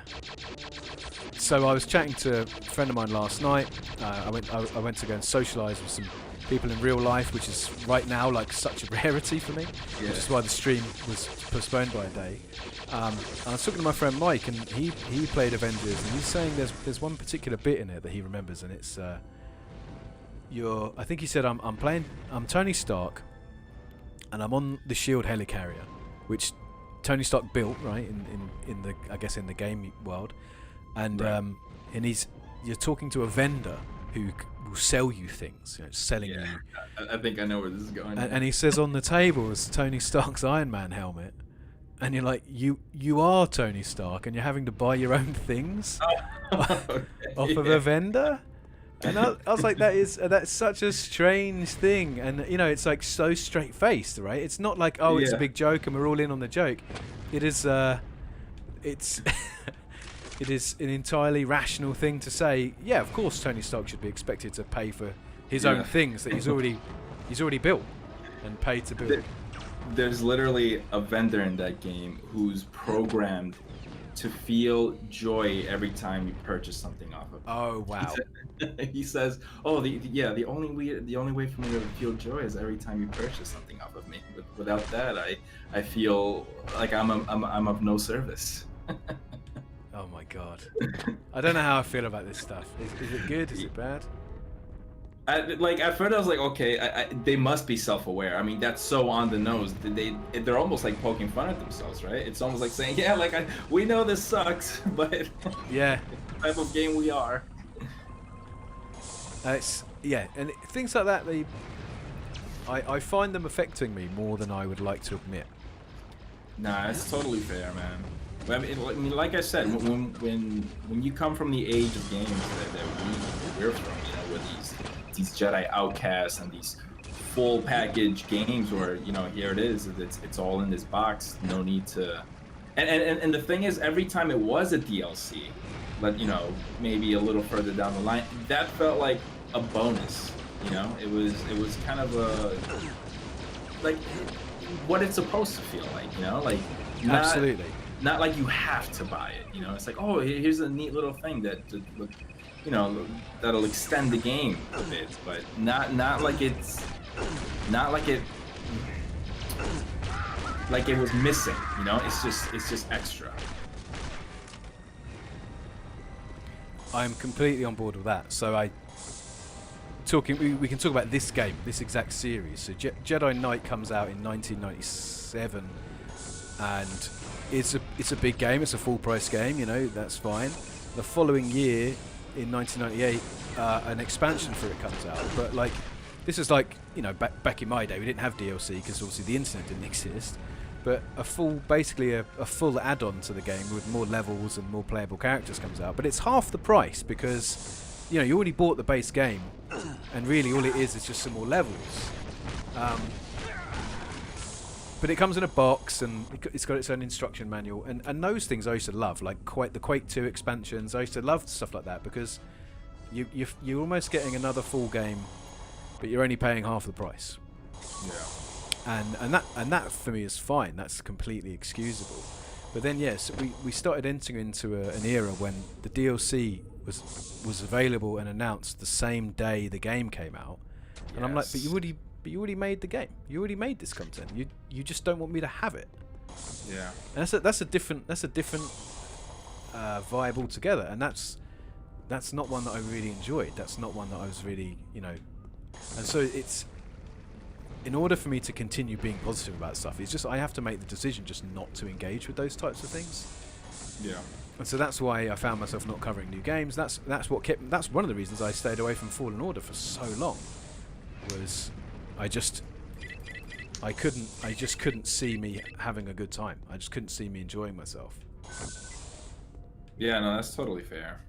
And then I played it, and I realized the game had all these cosmetics in it, and it had, and I thought, oh my god, this is going to happen. I'm going to be really upset. And then actually, all of the cosmetics were free, and you unlock it just by playing the game. I was like, wow. I don't think there's any type of add-on kind of thing for Fallen Order, is there? There was some pre-order bonuses. Okay. Very minimal pre-order bonuses, and I think that's completely excusable. It doesn't affect the game in any way. Purely cosmetic things. You get an orange lightsaber color, and I think a couple of options for the hilt, and that's it. Okay. Yeah. I mean, I think that's fine. Yeah, that's for sure excusable. That's not a big deal. If you want to be the kind of person. Thankfully, you get those exceptions nowadays, like God of War. That it's the complete package, and look how well they're regarded. Yeah, exactly.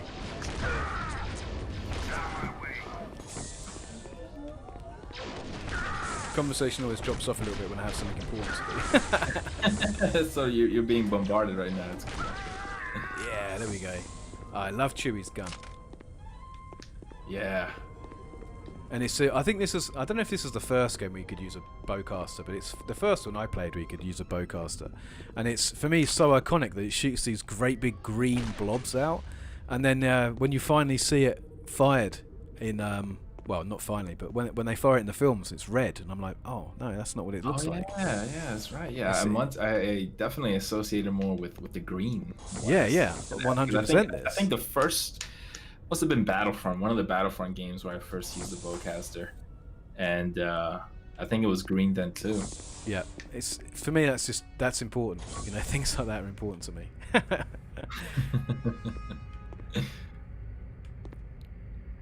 Oh, that was a secret area. Oh man. Wonder if it will take me back up. Let's see if we can. Let's see if we can get this sorted. Come on, take me back up. Yes. Nice. Yeah. Oh, this is awesome. It gave me thermal detonators, and there's people down there. Oh yeah, you get a little alternate route. Oh, that worked. That worked terribly. That was awful. I'm quick loading that. No way. Right, I'm definitely going to go back and try. I'm going to get the thing again. Oh, missed it. Yeah. So Red Scott Sam is saying in the chat, like, remembers like big expansion packs. I mean, for me that was so big. So it's almost within arm's reach. I picked up an expansion pack for the original Quake the other day. I picked it up on Facebook Marketplace. Someone was selling it, and I love big box PC stuff anyway. Like, I'm just a big nostalgic guy for PC games. I was a PC gamer in the 90s, and I love picking this stuff up now. But it kind of, yeah. Don't know what the word is. Whether it amuses me, whether it bums me out, that you just don't see these things anymore. You don't see 6 months after a game comes out, you can choose to purchase a really cheap expansion to it. It's a strange thing. It probably does exist. I'm probably just being glib. And while on the topic of PC game boxes, I think those have got to be the best game boxes. They're so, man, especially when you get one that has like the raised cover, like on certain aspects of the art, and you get a little bit of the holographic action in there too. Oh, so 100%. Good. So I was just gonna say, like, I wish I grew up, you know, or I was older, or had a gaming PC back in the day, because I would have kept all those games, man. A nice library of PC games, all those covers. So you're lucky enough in the States, actually. A lot of the big box PC games, they're better. A lot of the US covers are better than the European ones. So, like, there's like Daggerfall, Elder Scrolls 2. It's got this crazy holographic cover, and we got the exact same artwork, just without the holograms. It's just the one I came down. No, it's not. And also Europe abandoned big boxes much sooner than America. Really? Guys, I think Jedi Knight 2 had a big box release in America, and over here it was already in the DVD style dual case. Man, I mean, I guess save the trees kind of thing. Yeah, there's a variety of factors to it. John Romero wrote on his blog a couple of years ago what he thinks a lot of the contributing factors were, but one of them is retailer space. You can fit loads more games on a shelf if they're in smaller boxes, and that's like the most boring. You know, that's like, this is how Liberty dies. You know, because it's just such a boring explanation. Yeah. Just, we want to sell more games, and these things are too big. Right.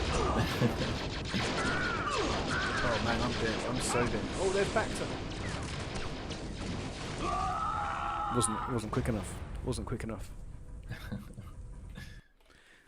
But yeah, my uncle would have these PC game boxes, and I would just like, especially when they unfold, when they have like multiple layers as you open them up. It's so good. Now we're lucky if we even get game manuals. That's not even a thing anymore. It's just like one piece of when was the paper in last time you played a game with a manual? there. Yeah. Yeah, for me that was a long time ago. I think the last game I remember having a substantial game manual was The Witcher 3. I really. Yeah, CD Projekt Red had this nice thick game manual, and it even had like a thank you note at like a separate piece of paper, like a thank you note kind of thing, and it was really nice. That's awesome. Yeah, I didn't know about that. So I sort of mentioned in my, again, it's a spoiler alert for my video that's coming up, but I mentioned this in my review of Fallen Order because I found it so difficult, because I didn't really know what I was doing. I was like, it would have been really nice if they'd given you a manual to explain some of the, because there's not really even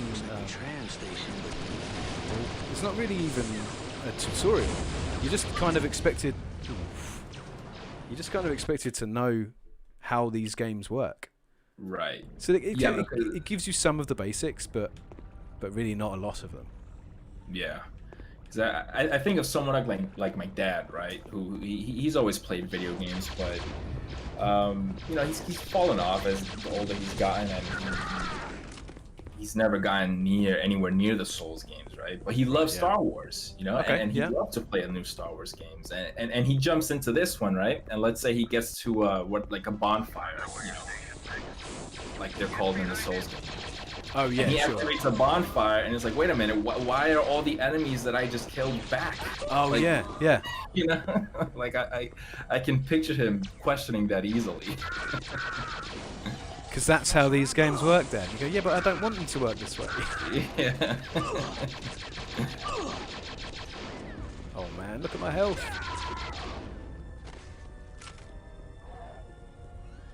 This isn't going well. Oh, there's your shield generator. Let's get over there. Yeah, it's a strange thing. It's not a bad thing. Oh, thank you so much. Lottie's bringing me sausage rolls. Yes. Hey. All right. It's all about those little stream Easter eggs. Oh, that's not the word I'm looking for. Like traditions, right? Yeah.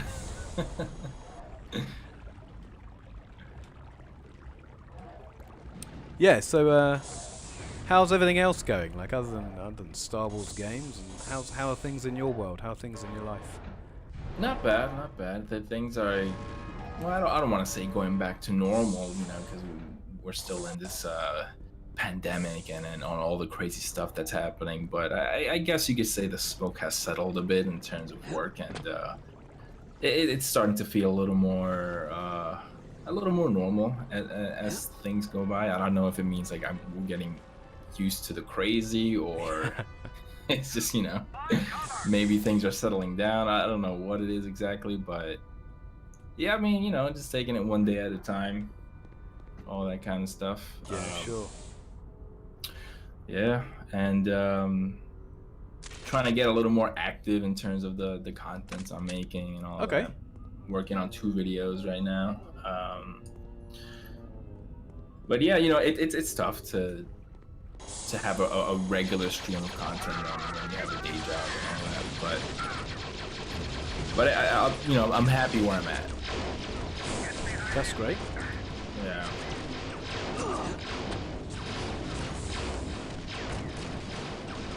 And I think you just you recently got back to working, is that right?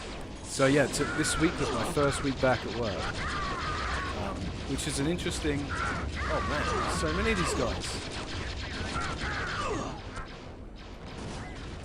Oh yeah, they're all over the place. Yeah, that is not fun. I knew I should have played this on easy.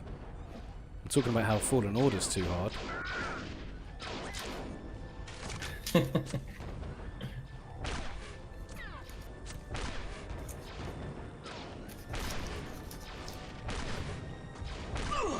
How is that guy not dead?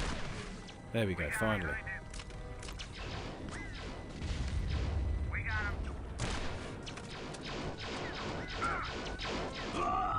Oh man, Uh, that one room is crazy hard. Ek on the chat says MS buying ZeniMax.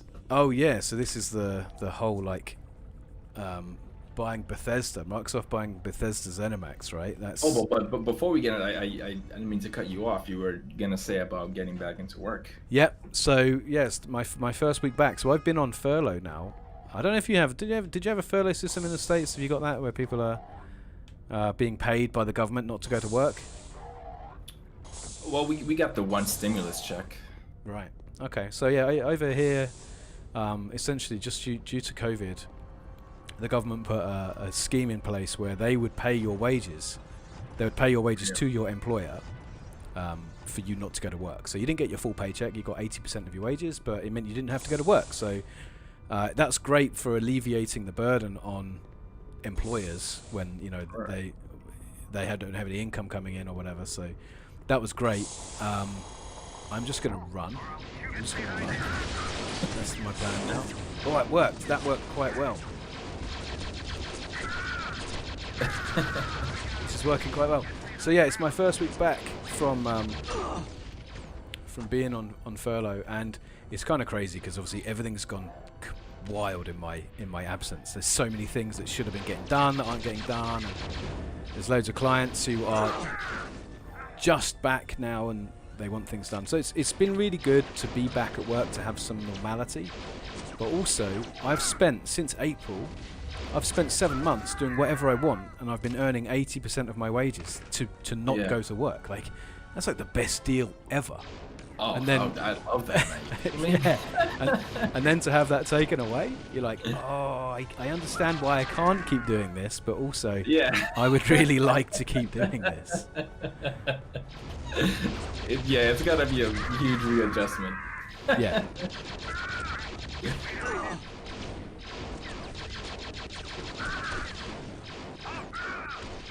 Now, I don't know if you mind me asking, and if you don't want to talk publicly about it, I understand. But can I ask what kind of work do you do? Oh, of course. I'm a digital project manager, so I work with a digital agency here in the UK, building websites for. Oh, so that's why your videos look so good. Yeah, sure. Yeah. That's very kind of you to say. That's very nice. Yeah, man. Your videos, like, they're really professional looking. Even something like this layout that you got going on the stream, it looks like this was done by someone who knows what they're doing.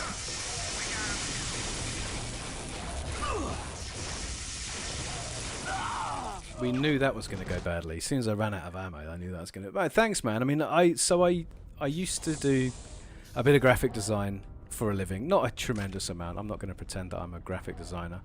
But I did a little bit. I dabbled, and that was kind of the one thing I thought would be really good from being a small YouTube channel, being a little YouTuber, was the idea that it's one thing that I can actually do quite well. Mm-hmm. So that was my main. I'm gonna this worked quite well before, so I'm gonna do the same thing again. I'm gonna run away, and then we're gonna blast our way through here. Yep, this is working. Yep, this is oh my god, it's working even better this time around. Okay, good. Then we're gonna quick save. Yes, this is how we do it. We cheat our way through. We save scum our way through. Every time we kill someone, we quick save.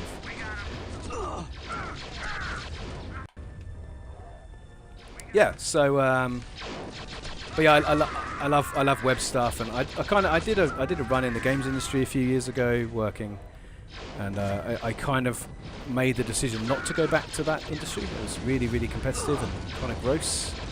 Yeah. Are you referring to? I remember you mentioned once that you had an opportunity to have like a whole TV show over there, right? Oh my god, yeah. So that was a really big process. About how long ago? Probably like, oh my god, this is crazy how little ammo I have. Yeah, so right when the year we started the channel, actually, so that was 10 years ago. Over here in the UK at that time, there was like an equivalent to public access television. So there was local TV, was greenlit by the government, and it was going to be funded by the National Lottery, which is, as you probably guess, a massive lottery. So there was loads and loads of money put into this idea of having local television by like local people. So like people in London had their own channel. Oh man. People in London had their own channel. People in Leeds had their own channel. Every major city had its own TV channel. And we pitched this idea to the central authority of a show about video games, and we would make our show here, like just north of London, and it would be shown on all of the channels across the network. And they were receptive to it. They said, "Oh, that sounds good. We're up for that." And we got extremely far through the process. Wow. Yeah, we were signed off on the content. We had people who definitely wanted to be on it. We had game companies lined up to give us review copies of games. Everything was looking very, very promising. And then the channel said, okay, so we're not going to actually pay for this content, so you need to find a way of funding it. Which, That sounds rough. yeah, that was kind of rough. And this was months into the process. So we'd already signed off. They'd already said they wanted the content. We had companies, we had people. Well, I had at one point a load of stuff stacked in my house, like a load of headphones and controllers we'd been sent for reviews and to give away as prizes. And and then somebody somewhere said, oh yeah, by the way, even though the channel has got a lot of money, like this network had a lot of money, they weren't willing to pay for anything. So that put. Did they give you a reason? No, they just didn't want to. They said they didn't have the budget. You know, they didn't have the money to do it, which is a lie, but. You know. Yeah. But yeah, so so determined not to be stopped, I was like, okay, that's fine. I will attain sponsorship. So then began a several-month quest of trying to find sponsors for us. But again, that came good as well. Eventually, I had a major energy drink brand here in the UK who said that they would be happy to sponsor us, because energy drinks and gaming, like, I mean, Right. they're just made for each other, aren't they? Yeah, for sure. So yeah, that happened. We had them, and then we were ready to go, and they just stopped. They stopped replying to emails. They the whole project just ended, and it was like it wasn't like a scream. It just ended. And at this point, I had I had given up my job. I was like, this is going to happen. I'm going to be doing this for a living. I was I had savings to pay the rent for a few months, and there I am thinking I'm going to be on the TV, and I mean, it sounded like it was like totally going through.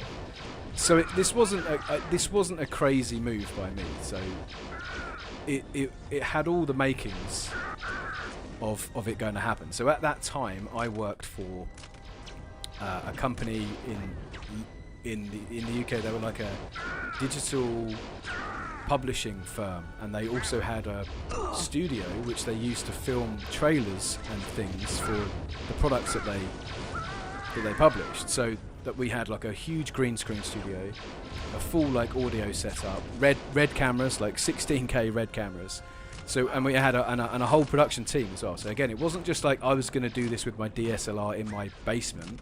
We had a studio, we had all the equipment, and that's what allowed us to get as far as we did. It's because we had loads of gear, and, you know, we were a professionally set up thing. And so there was, at the time, no real reason for me to think it wasn't going to happen. Aside from the fact, you know, I mean, obviously I'm not a big YouTuber or anything. I don't have a following, but that wasn't really in question. That didn't matter. What mattered was the fact we had the content, we had the means to do it, and you know, we had the time. And yeah, so it all just fell apart because nobody wanted to part with any money.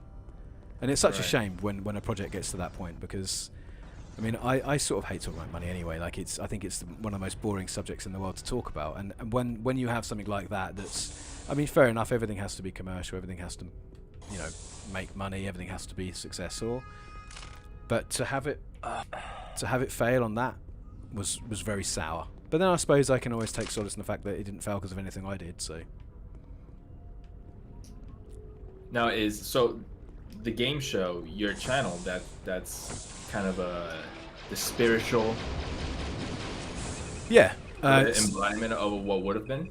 Exactly that. So that's the reason the channel is called The Game Show, because it seems like quite a big egotistical channel name to have when you're a small YouTuber, like the Game Show, you know. But yeah, the reason we were called that is because when we had on television, we were going to be the Game Show, so that it made sense to market ourselves as that. Yeah. So that didn't happen, and in the end, we just said, oh well, you know, we'll just do it on YouTube. We'll see how that goes. You know, YouTube's cool. People have been around. Tram station, but no tram car. Wonder where this leads. And that's a completely. I mean, that's a big journey. Like 10 years of doing YouTube. When I started YouTube, I had no idea how to do anything. I was completely naive about how YouTube worked. I hadn't noticed that you've been at it for so long. Yeah, so you wouldn't know that because I deleted a lot of our old videos. We did our first. I did our first upload in, I think it's like August 2011, and it was just us at a show, you know, at like an expo. It wasn't like a really good video, not by any stretch, but that was our first upload, yeah. And it was really weird because we had some really strange goings on. You know, even in our first year, we had like no subscribers, we had no followers, but we had a guy who made some audio for us. He just made some like music for us, and he started like immediately day one. He started demanding he wanted like part ownership of the channel for this music, and I was like, okay, well, you know, I'm happy to credit, and I was like, I even offered to pay for the music, and no, he said he wanted ownership, like part, and it was like so strange because I was like, wow, is YouTube really this big that people would day one demand to own a percentage of your, you know? I don't think even in those days you could really even get weird paid. First impression of like, you know, starting this channel and you got this guy demanding ownership. Yeah, it was so strange, and I don't know. People are funny. Like, you know, there's always people who get like this, but for me, because I was hugely naive when I started YouTube. I had no idea how to do it. I had no idea how it worked. I don't think you could even get paid back then. I don't think that was even an option. But if you'd have asked me how many YouTubers do you think there are, I probably would have said less than 100. Yeah. And you know, even then there was like tens of thousands of YouTubers. Yeah. Yeah. So I don't know. It's a fascinating thing. I've learnt a lot. I've learnt a lot about myself actually by doing YouTube. Yeah, it's a really interesting thing when you make that decision to make a YouTube channel, and whether or not how much dedication you want to put into it, like how serious you are about it, because it can go in so many different ways. Oh, for sure. Oh, so who have we got? So in the chat, EK, have we talked about MS buying Cinemax? I think it's a clever move by a massive publisher right before a new console generation. So I am actually going to comment on that because I do have some thoughts about that. But Evil Miera says, is this modded? Yes, it is. I'm running, currently there are only 2 mods I'm running on this game. One of them is the Ultimate Weapons mod, and the other one is ReShade, which is adding all the fancy graphics, all the fancy shiny surfaces, and the ambient occlusion. So you can actually, I've got it set up so I can toggle it on and off. So here's what Jedi Knight 2 looks like without ReShade, and here's what it looks like with ReShade. So, oh wow. Yeah, so ReShade itself is actually a package of lots of different shaders. There's hundreds of different shaders you can run through ReShade, and they all stack up together. So I've got like a color correction running and that sort of vibe, and then there's these reflections. There's all sorts of stuff you can add. It's a really fascinating piece of kit. I'm going to do a basic video showing how I got this particular setup, But the sky really is the limit with that thing. You can do so much with ReShade, and it works with new games. I've seen people doing injecting GI into Witcher because Nice. the engine code doesn't support it, so they can run ReShade. And I think that's crazy because running this game with ReShade was tanking my frame rate. Like my computer was taxed playing a 18-year-old game with ReShade running, so I couldn't imagine running Witcher 3 with it running as well. So onto the subject of Microsoft buying Bethesda, I do have some thoughts about this, and it relates to some very, very big thinking that I have been doing lately. And it's like most of I'm all about good vibes. I'm all about positivity, and lots of good things will come from Microsoft buying Bethesda. But I think most of the good things that will come from that will be lots of money will be made. And when big entities, big publishers, big companies make moves like this, I am a little cynical, and I don't think anybody at Microsoft is thinking about all the good products they can make from this deal. I think they're thinking about how much money they can make from this deal. Right. Having those big names. Having those big names. Now, again, if I was the company who owned Halo, and I bought some of the biggest FPS competitors to my flagship product, I would buy them to shutter them, right? I can't see Microsoft being particularly incentivized to put out another Doom game when they can put out another Halo game, and actually they can just put Doom Guy in Halo or something. They can have it as a downloadable skin, and that's the thing that kind of bothers me about this stuff is when big companies make decisions like this, and I completely understand it, so I'm not naive about this. A big company like Microsoft have got tens of thousands of employees that need to be paid, and they have pensions and they have staff benefits. Like, they've got crazy outgoings, so they have to be really, really sensible with a lot of decision making, and that's fine. But it means they're not necessarily thinking of the fun things. They're not necessarily thinking of the creative things they can do. They're not necessarily thinking of, what I would think. Like us as gamers, we go, oh my god, it's amazing because there's so much potential for doing cool stuff. Whereas they're just thinking, well, we need to make some money. And it doesn't. And I'm not being cynical, because I do think it's going to be a good thing. But it's that thing of you've now got an internal team, lots of people whose responsibilities aren't to the products. It's Will Eisner, the guy who was CEO of Disney for a while. He said, he even quoted, he's like, it's not our business to make art. It's not our business to make things that make the world a better place. Our business is to make money. This is the guy who runs Disney, and you think if there's one company in the world who actually should be responsible for making people happy, it should be Disney. Yeah. I don't remember what you're supposed to do. That thing. I think. Are you supposed to jump on it? Are you supposed to jump on that thing? No. There is a thing. You're supposed to get down into that tunnel. That's all I remember. So yeah, I think it's an interesting thing. Like it's probably, on balance, going to be very good. But there is, and it's probably just me, but there is a cynical part of me that thinks. I said there's just that idea that big corporate entities who have their own interests at heart, and they have to be respected. Like, a big company like Microsoft isn't just going to throw money down the drain. They have to be sensible with the money they make, and when they have more responsibility, they have to be even more risk averse. Like, risk is something that just cannot exist in big business. Small publishers, small games companies, they make risky games all the time, but a big company like that can't take risks. And so when they own all of the IP, I feel like everything is going to be just quite homogenized, because it has to have mass appeal. It has to appeal to the most number of people as possible. And Halo is a great game.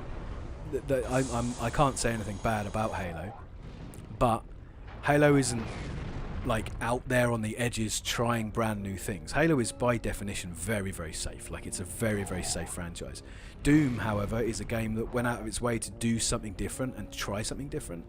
And again, I'm not sure if Microsoft would be willing to preserve that when they have so many things to be responsible for. So again, it's not on them. I'm not going to make this, I'm griping. It's more the fact of they have bigger responsibilities. They have bigger fish to fry. And so, right, I'm not really sure where I sit on that. No, I mean, I totally I get where you're coming from. Because my first thought was like, okay, so they got Bethesda, Microsoft. You'd imagine that they use all the resources that they have to up the ante on these games, right? Like, just make them even better than they already. I think about the next Elder Scrolls, like, find the next Elder Scrolls, like, they're great RPGs and stuff, but I want the next Elder Scroll to be that all-around polished game and not have all these weird bugs now that we've got all of Microsoft backing it up. But I didn't really think about that. Kind of, I always seem to draw comparisons between like any topic in comic books, but yeah, sure. Kind of what happened to the Marvel movies when Disney acquired them, right? I mean, don't get me wrong, like, they're great and they're loved around the world, but when you look at the Marvel movies, and they got that thing you're talking about, where like they gotta be accessible, that they gotta be liked by everyone, which is why like a lot of these Marvel movies kind of blend together, and they got the same tone. They got this family-friendly thing. You don't get those risk-taking movies that we might get from the DC. Like the latest Joker movie, where it's like this heavy R-rated kind of thing. Marvel would not even think about doing that. Yeah. It's got to be that family-friendly, bring your kids, comedic beats here and there, action that we come to expect. Well, that's it. It's Disney.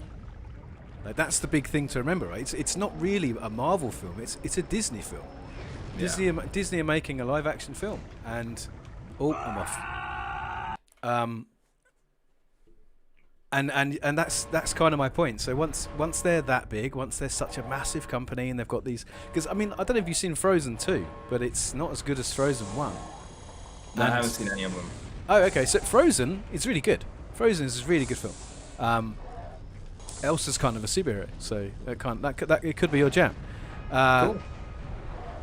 But again, I think. Well, actually, I'll come on to Mandalorian in a bit, because Mandalorian does actually break the mold. But you're absolutely right, and this is the thing. So I love comic books. I read comic books from being a teen, and I specifically love the X-Men. Like, X-Men's always my favorite thing. And as soon as comic book films started happening, as soon as Spider-Man, the first X-Men, like the 2000 Fox X-Men, I loved that film.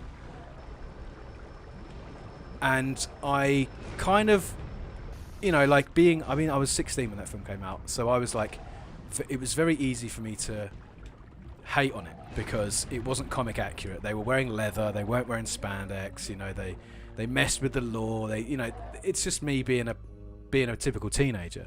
But now, funny enough, I now look back and I'm like, oh man, I wish they still made films like those old Fox X-Men films. Yeah. And it's so strange, because it's now it's the opposite. Totally. And I'm gonna bring up the most recent Fantastic Four movie, which is a terrible movie, but I remember seeing the first trailer for that, and it does that thing where it tries to do something different, where it goes like super into like high sci-fi kind of thing. I don't know if that's like the right term for it, but like, kind of like an Interstellar kind of thing. And it does some of that, and for a little bit, just for like a scene, it does some of like body horror kind of thing, where they first get their powers and they're freaking out over that. Like, I would love a take on Fantastic Four like that, where like, Fantastic Four, they're supposed to be like, this family-friendly kind of thing, like the first movie did. But I really like that idea of having this kind of grounded take on the Fantastic Four, where it's like heavy sci-fi and like elements of body horror and kind of thing. And while that movie is really bad, it did do that for a little bit, and I would like the good version of that, because like once we get we already know what we're gonna get with the Fantastic Four once it comes around to the MCU, Yeah. So I have So I said before, I super love comics, and I have for a long time. And me and my friends have been. It's kind of weird because I was thinking the other day, if I had a do-over, I think the most likely thing my YouTube channel would be about would be comic book video games. And All right. now I'm like, well, it exists now. But it's weird because at the time I didn't really think about being so specific. But anyway, so I've had this idea for a Fantastic Four film that this is how I would want Fantastic Four to be made, and I pitched it to my friends. So I'll pitch it to you, and I'll see if we're on the same wavelength about do we agree on how the FF should be handled. So Yeah. my pitch is as follows. Firstly, the film is set in the 60s. Oh, I see you already nailed it. Yeah, right. The whole thing is like Austin Powers, kitschy 1960s, like Adam West bat dance. That's entirely the vibe. So and the thing is, like, the closest Marvel got was Ant-Man.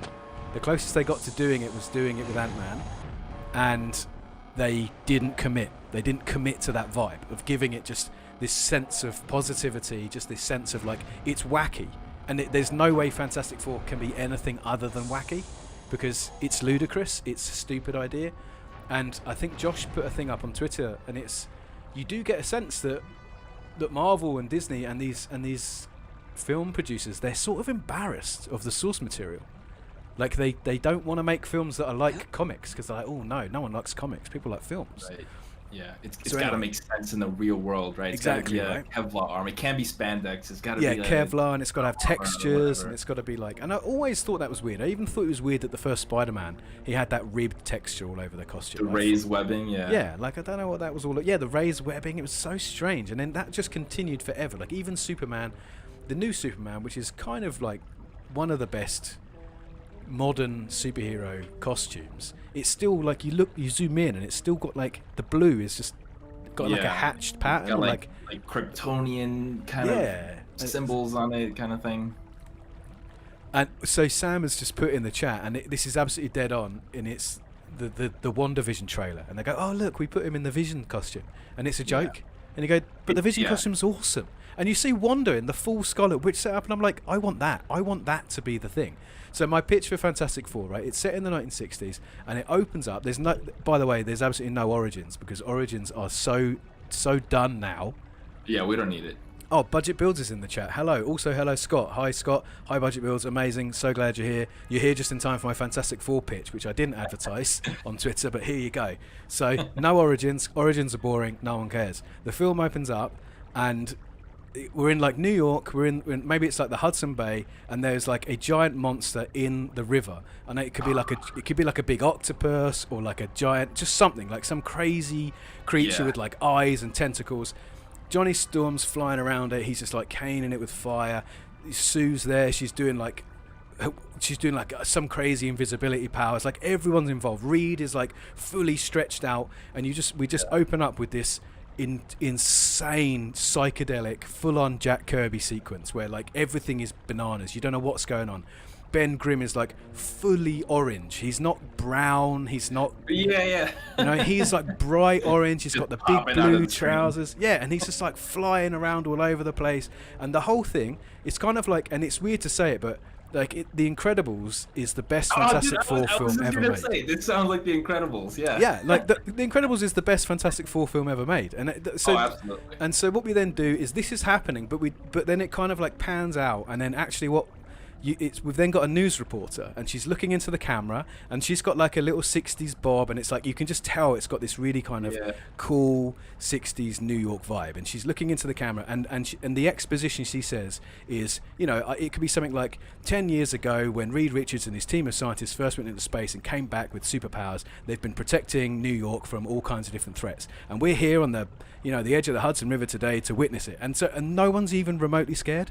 Like there's this giant monster, but people are like taking pictures. They're having a fantastic time, you know. And then they defeat the monster. It goes back in the sea. Everyone claps, and then the FF like land, and they walk over to and they do like an interview on the news. And this is like my pitch for the opening. So we just get this idea, you know, like they're posing for pictures with people, like the idea that they're already famous, the idea that they're a family, they love each other, and that they're already famous and they're already well loved. Because to me, starting there is so much more interesting than seeing for the 15th time them going up into space in a spaceship and getting hit with cosmic rays. Like, we know they did that. It doesn't matter.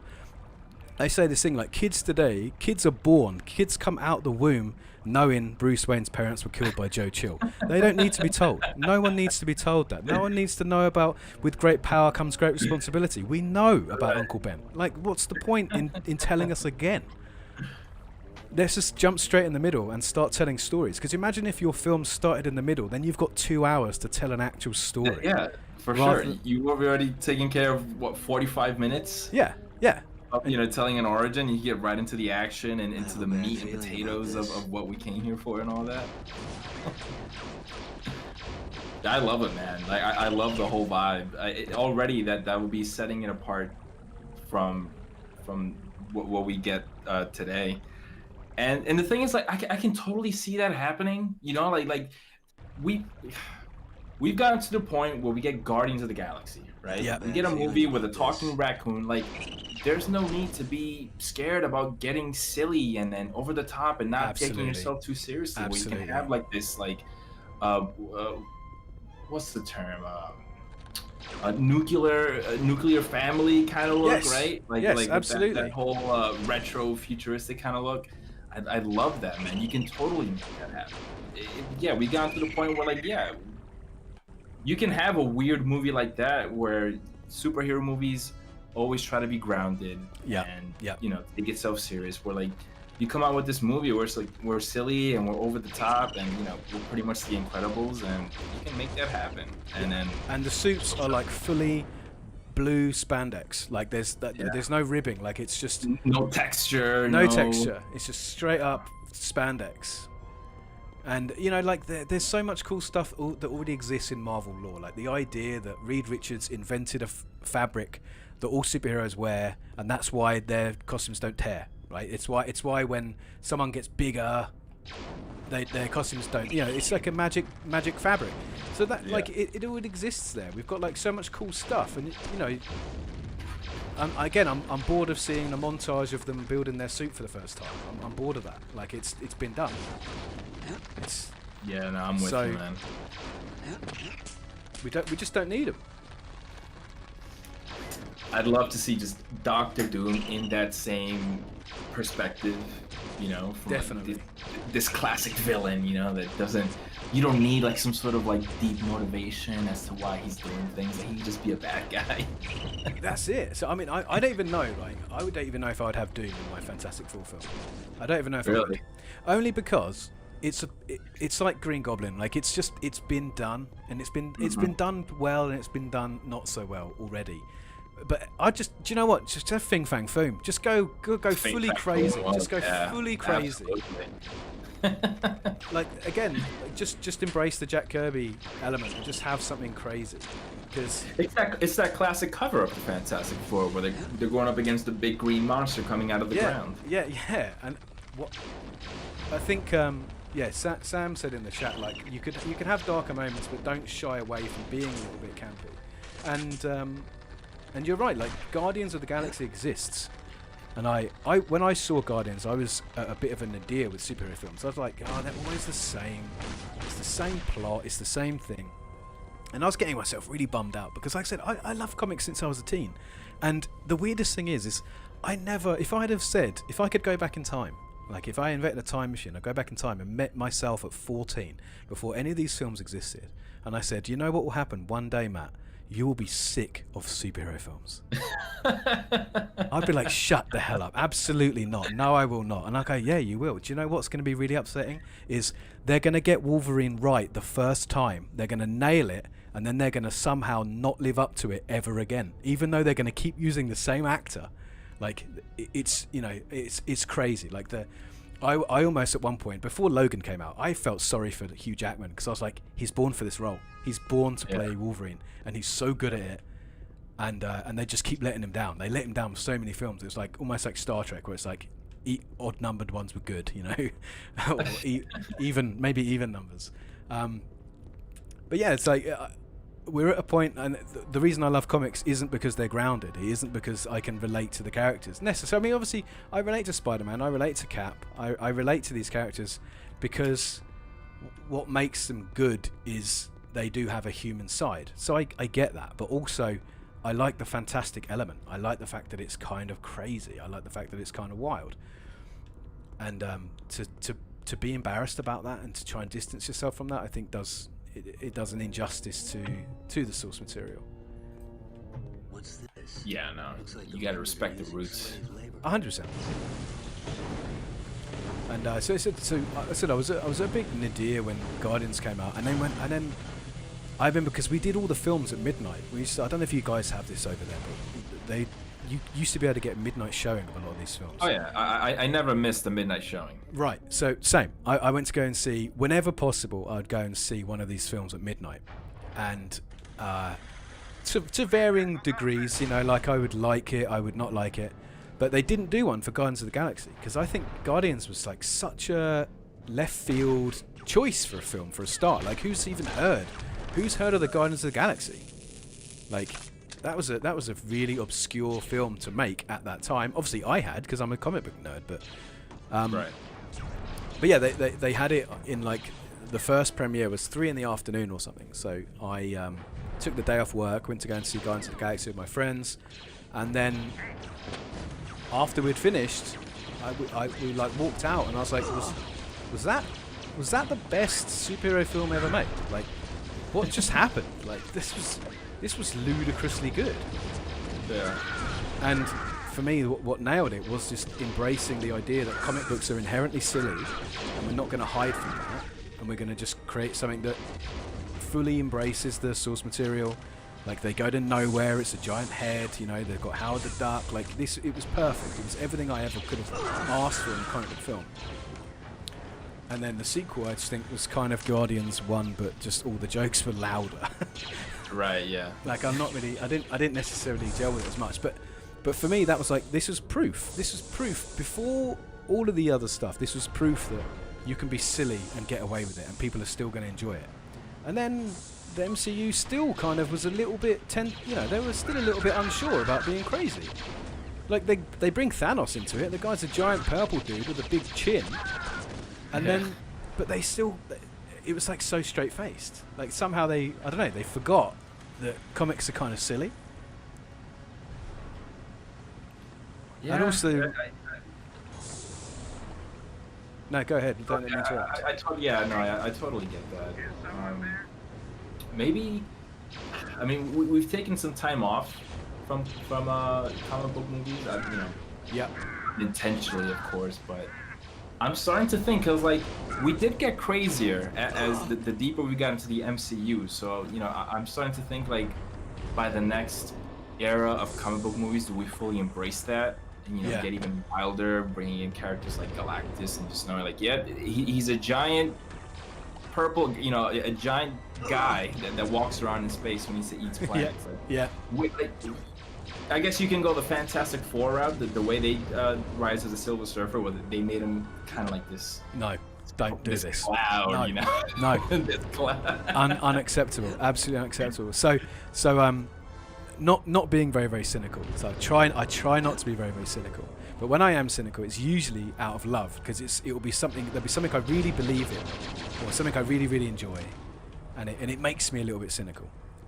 So superhero films did this to me, as I said, because I love comic books, love all this stuff, and so I used to make this mental checklist of things that you get in superhero films, and the most egregious one is the bad guy is a cloud. And it's a trope that you don't see massively often, but it's not like one-off. Like Fantastic Four 2, the bad guy's a cloud. Green Lantern, the bad guy's a cloud. Yeah. Even Man of Steel, the bad guy is kind of a cloud.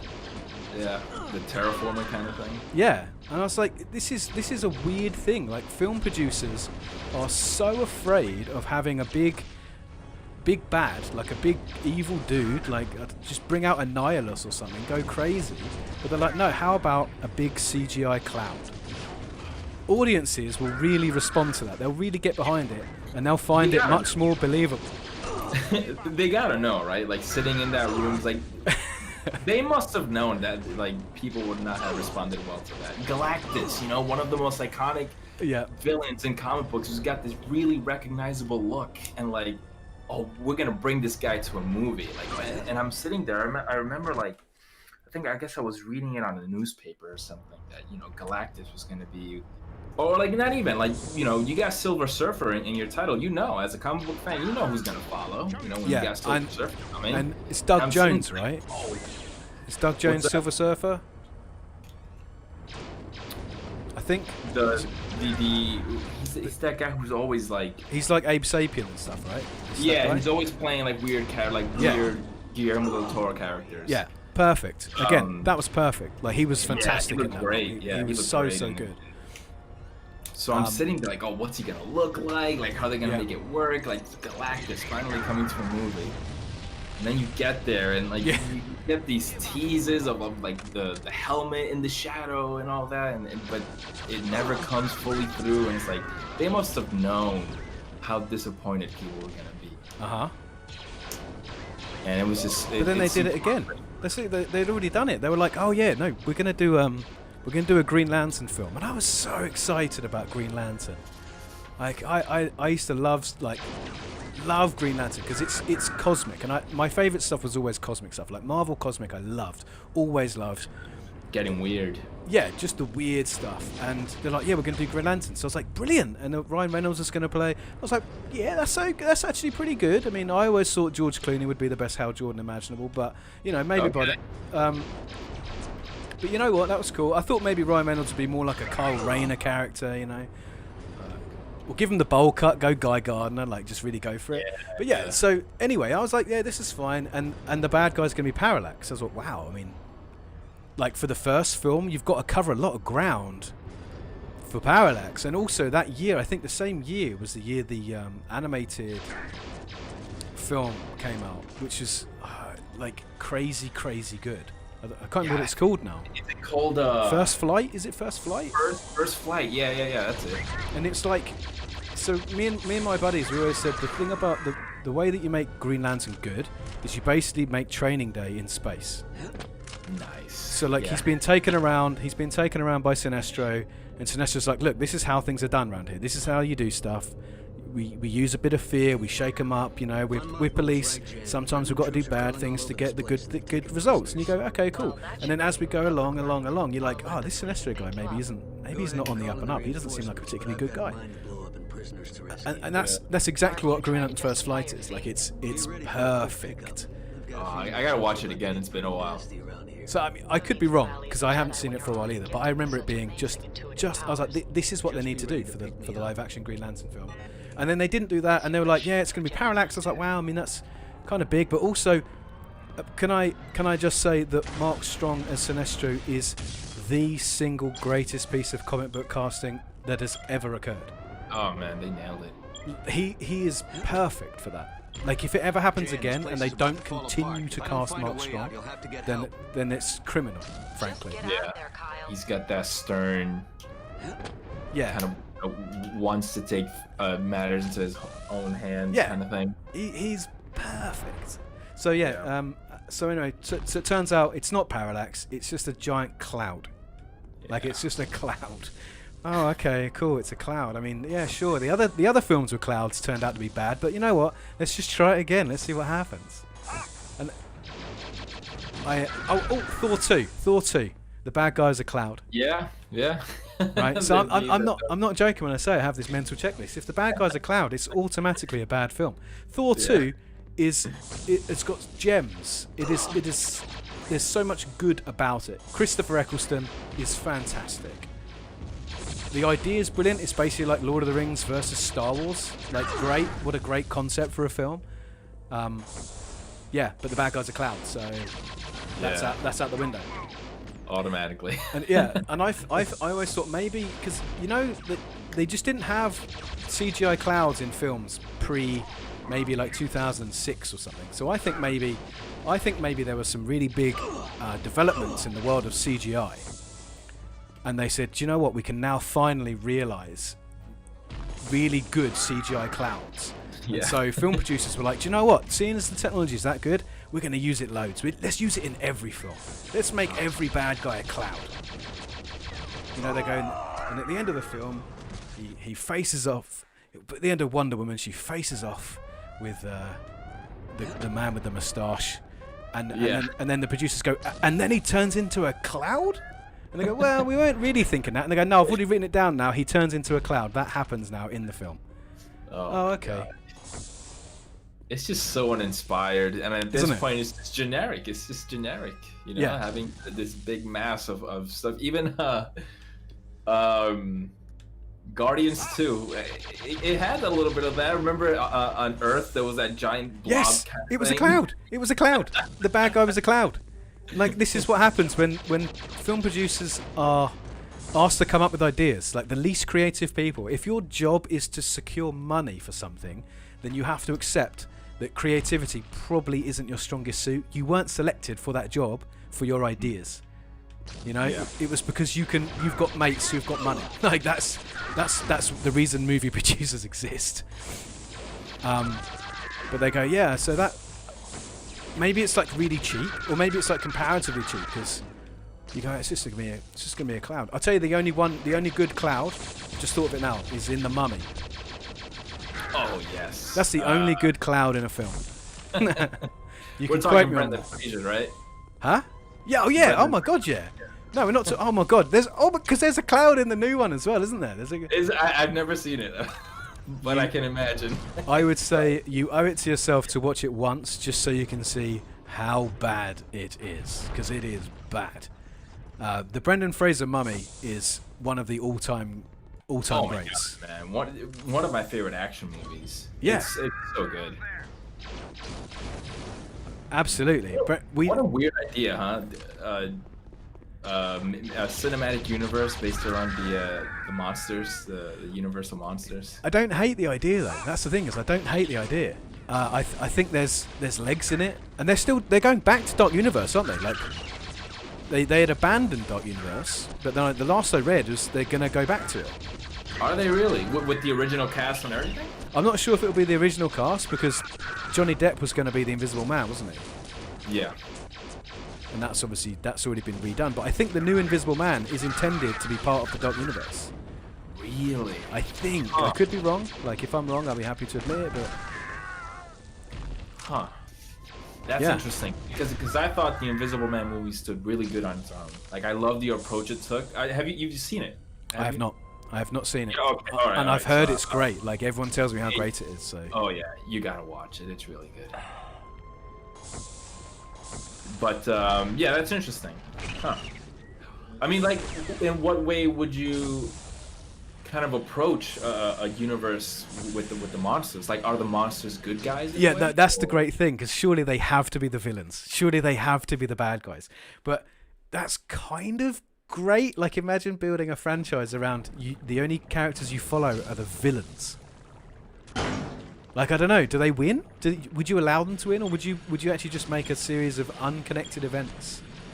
Man, so see, I mean, if you're saying it's a universe, I say you got to go all in. Huh? I don't think I'd kill him because you've got to have the reoccurring hero, you know, the Van Helsing. Man, sure, yeah. You know what's funny? Thinking back, the Hugh Jackman Van Helsing movie. Yeah. If they had taken like a shared universe approach, well, I guess at that point it wouldn't really be shared universe. It would just be kind of sequels. Because, like, you know, in that movie they threw them all in, and I love that movie. They threw them all in. You know, you got Frankenstein, Dr. Jekyll, Mr. Hyde, Dracula, the Wolfman. Yes. Now, imagine had they done one monster at a time. You know, I guess that. Oh yeah.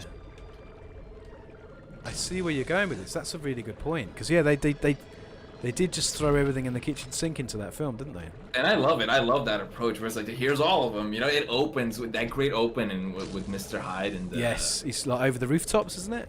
Yeah, over the rooftops. Yeah. So good. I think there was an attempt to do something there, because there was an animated film that came out around the same time. Oh, is there? Yeah, I think it's a prequel because I think it leads up to the opening sequence of Mr. Hyde. I could be wrong. I have seen it, but it's been a long time. But I think there was an idea to do something connected with that because, I mean, do you know what? That film isn't bad. You know, I love Van Helsing isn't bad. Have you watched it recently? No. Oh, No. you gotta watch it, man. I went to the cinema. I remember watching when man, what did that movie? 2004, 2003, I want to say. Sounds about right. Yeah. Right, so I was maybe 11, 12 or something when that movie came out, and I loved it at first. Coming home, I would immediately just start drawing the monsters and making my own homemade comic books based on the film. Yes. And as years went by, I was like, okay, that movie's probably is not as good as I remember. And it must maybe last year it was on Netflix, and I jumped into it, and immediately like that black and white opening hits, paying homage to the classic movies. I was like, oh man, this is great. What? Yeah. I need to rewatch it. I need to rewatch it clearly. It's definitely a movie of its time, but I'm pretty sure it had a PS2 game as well. So say again. I'm pretty sure there was a PS2 game. Oh yeah. I streamed it not too long ago. I think it must have been Amazing. 1 or 2 years ago.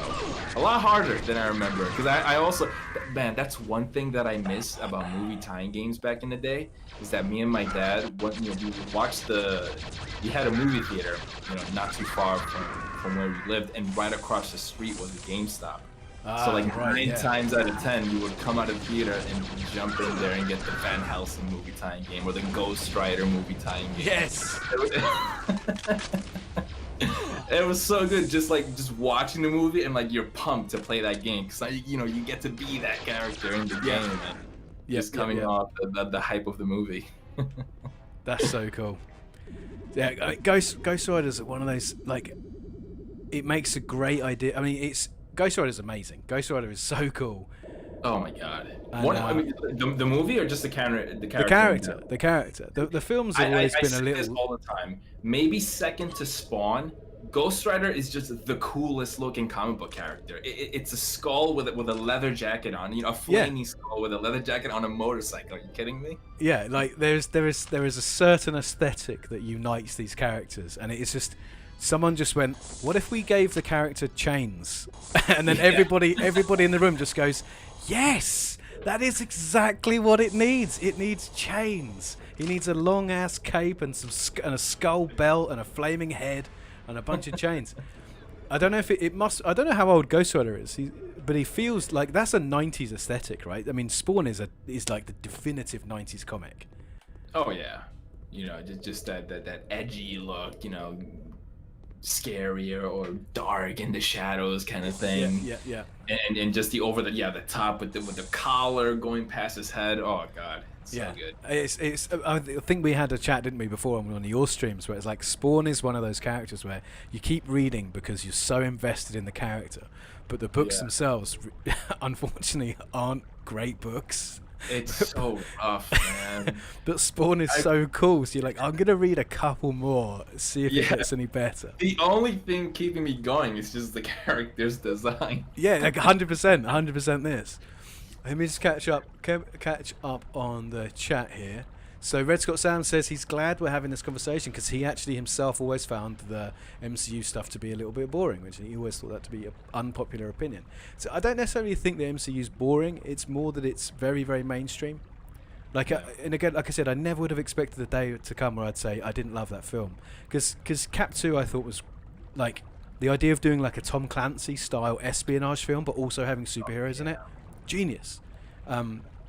So yeah, Winter Soldier I thought like touched on greatness, didn't quite achieve it, and Civil War for me, I mean, I loved the comic event, and the film for me just fell super short. But yeah, Red Scott Sam also hates the Cloud villains. Tell me I'm wrong, right? Cloud, did you ever notice the Cloud thing before I said that tonight? Did you ever notice the Cloud villain thing?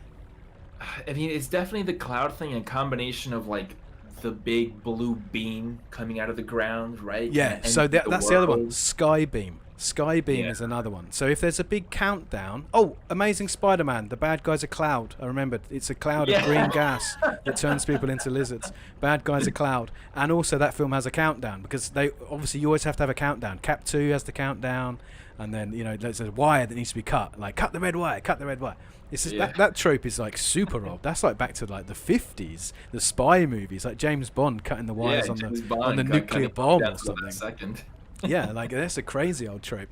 But the sky beam is another one because Man of Steel has a sky beam and a cloud, so actually it gets double points for that.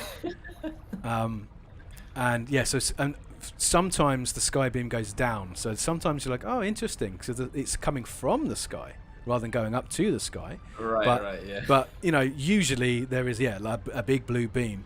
The Will third we ever one. get a horizontal beam? Oh, interesting. That's mixing up the formula. That's not too bad, actually. I think Wonder Woman has a sky beam. I really enjoyed Wonder Woman, but towards the end, I think it had smoke and it had sky beams, and so I was like, oh, you did so well for this long. And yeah, so Lottie just jumped in. I'm going to get to hers because the third one is when the bad guy is the exact same power set as the good guy. And it's just an evil version. And this is like Iron Man, Ant-Man. That's just about every Black MCU Panther. movie. Yeah, and Ant-Man.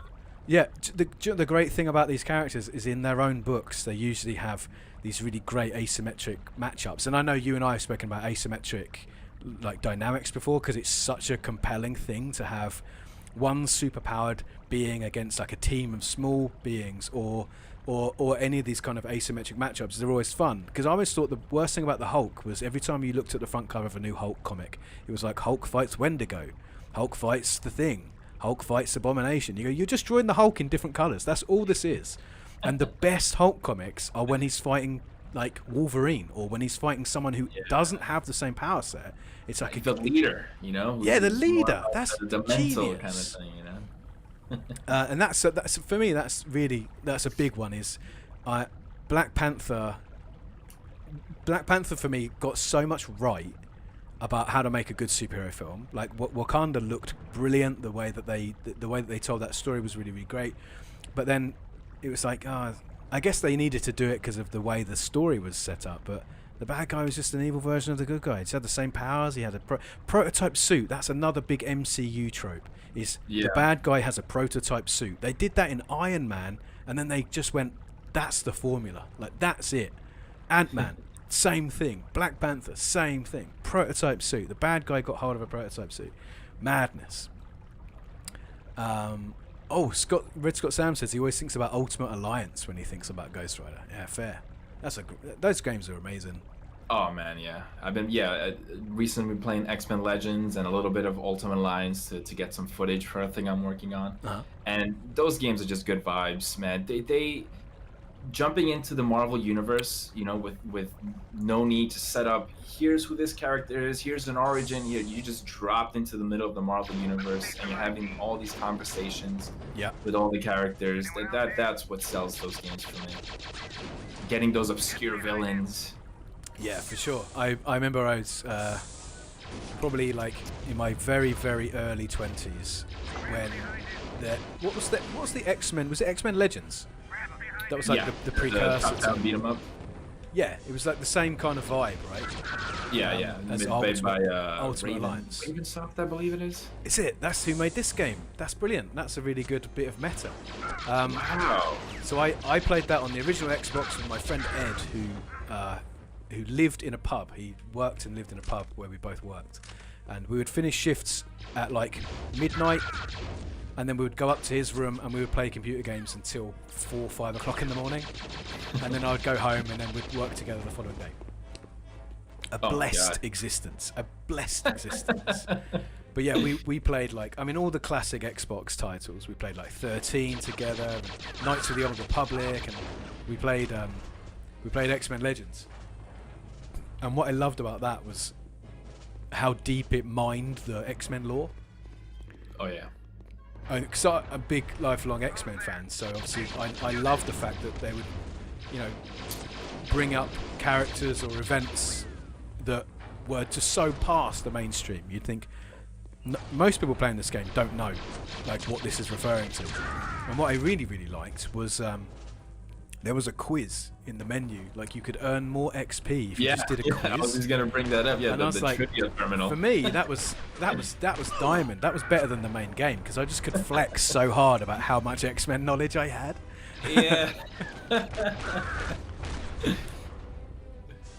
I love that, man. They even have that in Marvel Ultimate Alliance, or rather than just being at X-Men, it's the Marvel universe across the globe kind of thing. A little bit from Fantastic Four, Cap, a little bit of everyone. And I've always loved that about those games. Even X-Men Legends 2 gets a little deeper with the whole setup, because like X-Men Legends, the first one, it's a pretty like by the numbers Magneto story of him going up against Homo sapiens and whatnot. But X-Men Legends 2 brings in Apocalypse. Yes. That whole thing. That's a whole comic book arc, and adapting that into a video game is kind of bold. Kind of getting into a specific arc rather than having here's Magneto. You team up with Magneto. Yes. Which is sick. Yeah, the greatest comics event of all time is Age of Apocalypse. I'm just going to say that now. I've never read it. I gotta read it. Whoa. Yeah, dude. It's like super 90s. That's the thing. Like I need to give me the essentials of X-Men, because I've never read a lot of X-Men growing up. Wow. Yeah, I've always been more the Spider-Man, Spidey, Hulk. Yeah, that makes sense. To be fair, you don't have to feel bad about that. I've been meaning to get more into X-Men, especially since I hear this whole what's it called, House of X, Powers of X recent. Oh my God, House of X is so good. Well, House of M, right? The original House of M storyline. I mean, there was a period where X-Men was just exceptional. Then it dipped, and then I think in the 2000s, like the maybe mid 2000s, X-Men had a seriously good renaissance when they had like Scarlet Witch had reformed the entirety of reality for House of M. Right. And then it starts with House of M, No More Mutants, and then there's about 3 years after that where it was just unbelievably good comics, crazy good, so many new ideas, like exactly what makes X-Men so good is X-Men's just throw it all in there, just see if it sticks, like just coming up with wild ideas. And there's an incredible sequence where when Hope Summers is born, and there's a time travel comic. Cable gets hold of a baby and he runs into the future. That ran for 2 years. It was like one of the wildest comics I've ever read. But I guess you need to read the events that read up to it. But yeah, I will send you a list, my friend, of these things, because there are some truly good X-Men comics, and Age of Apocalypse is definitely one of them. Oh yeah. Right, let's get up these stairs. You bad guys everywhere. No, don't get behind me. Don't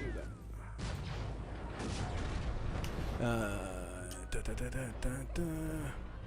So, Rayhan asked earlier, what do I prefer, Jedi Knight 2 or Jedi Academy? That's a bit of a loaded question, because they're both good in their own way. So we were chatting earlier, weren't we, tonight, about Jedi Academy. And one thing that's great about Jedi Academy is you start with the lightsaber, so you don't have to do like this. This is a story-based game. Kyle Katarn has turned his back on the Jedi ways. He's a mercenary. He doesn't have a lightsaber, and then the events of this game mean you halfway through the game you end up getting a lightsaber. So I love the story of this game. I absolutely love the story. So most of the time I would answer that I prefer this game. But technically, on a technical level, Jedi Academy is better in nearly every way. Force powers are better, the lightsaber combat's better, but you also don't really do a lot of shooting. There's not really much point in using the guns, because you start with the lightsaber and you start with force powers. Hard question to answer, rather. I felt a little weird playing Jedi Academy, and like you said, you start with the lightsaber, and there would be some points where I'm in a room, and let's say that like right now where you got a guy up on that platform, right? and you know, obviously I can throw my lightsaber, but maybe it won't reach far enough, so I switch over to a blaster to get him. Yes. So dirty being a Jedi really? and pulling out a blaster, you know? I really like the way that it lets you mix. I think that's a really, really, really cool thing. Specifically maybe for this game, but I think there is something like quite unique about Kyle Katarn in that he can put his lightsaber away, get a gun out, and just shoot that guy. Because so here's the thing about Fallen Order, right? Fallen Order. Oh, I'm just going to run past these guys. They can't hit anything. In Fallen Order, you have no range. When things are far away, you just have to run up to them.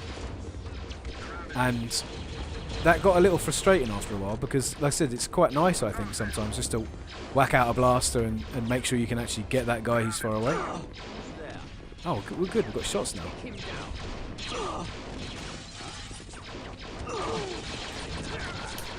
I can't believe this technique worked. I just ran up the stairs. I didn't shoot anybody.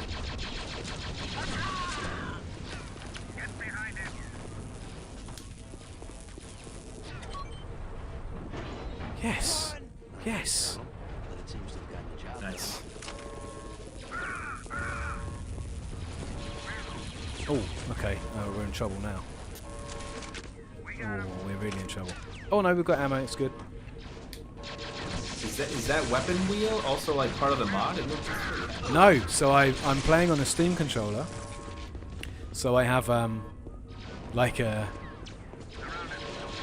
That's the overlay that the Steam controller gives you because I've set up on the left-hand touchpad. I've set it up as a touch menu, so it will quickly select. Oh, one shot. That's good. Oh man, this is bad. Right, let's just try and run. That door's locked. Good. Do we have to run back the way we came, do you reckon? Oh, they're much more accurate this time now. Oh. Yeah, I would say so, right? I mean, you freed those right in the face. Yeah, man. Right, okay. Oh, okay, this is where I was. Right, we're going to do the same again. That worked really well, so... Out of the way, you're ruining my plan. 30 life. Oh, I've probably got back to tanks. I forgot about that. Nope, no back to. Good.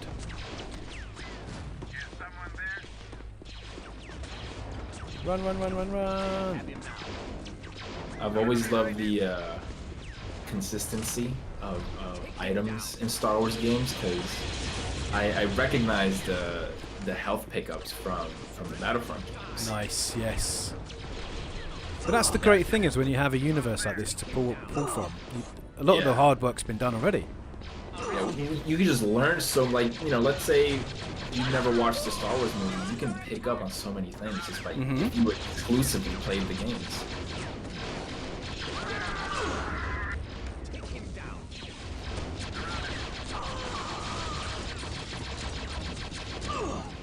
Oh man, that was bad. Oh, okay. I've got bowcaster ammo somehow. Steam control usage, shoot every stormtrooper. What's your problem with these? Come on, shoot them out. Scott's in the chat. Hey, mate. I've been sat here for like 5 minutes. You guys banging on like X-Men and shit. Have you? Yeah. Well, you should pipe up, mate. Well, you two were in the flow. I didn't want to break it. Oh, that's very sweet of you. Oh, I didn't push the button. Going back onto that subject, I used to work in a cinema when the MCU really started exploding. So by the time post the first Avengers movie all the way until Endgame. What's that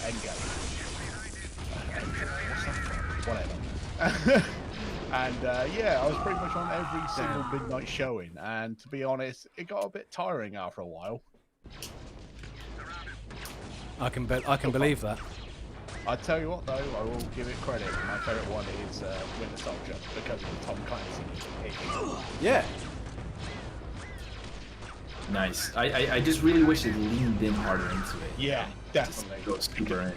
I could have done with like another layer of complexity or just militaristic BS. Definitely this.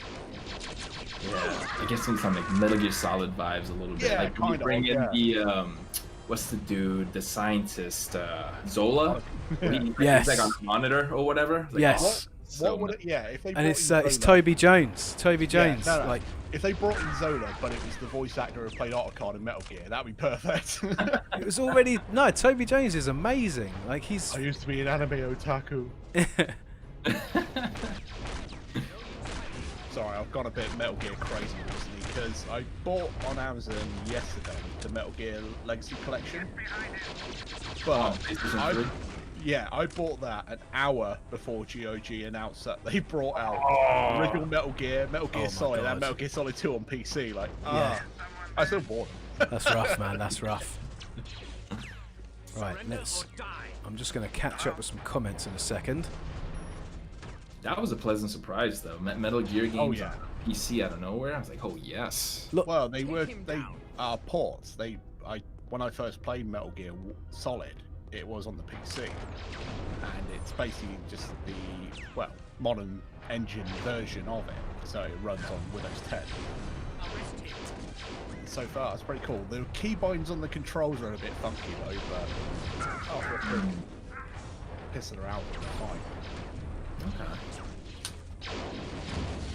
But it's weird, I was talking about making a Metal Gear Solid series with you, and all this Metal Gear stuff has come out in the last week. It's weird. Yeah, I mean, I guess that rumor or whatever of Metal Gear Solid being remade probably just turned out to be the GOG thing, right? No, I think it still happened. There's really? not any announcements, but the rumor mill has it that there's going to be a remake. I don't know if, I don't think Kojima's going to be behind it, and I wouldn't blame him if he's not, because doing nearly 30 years of that stuff, I'd be sick. Yeah, he's been trying to be rid of it for the longest. Yeah, he wanted out of it like after Metal Gear 2, so.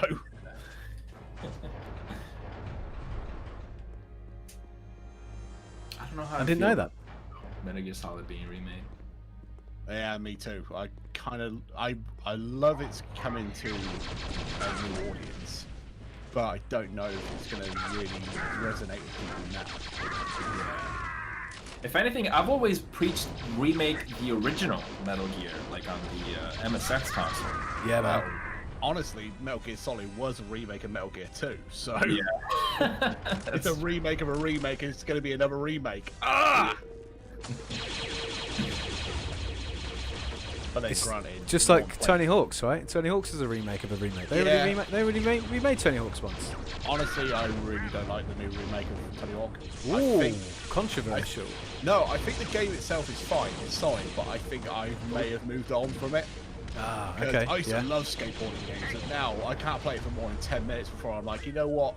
Is it me, or am I just like got no reaction time whatsoever? Thank you. Thanks, darling. No, that's right, I'll have it now.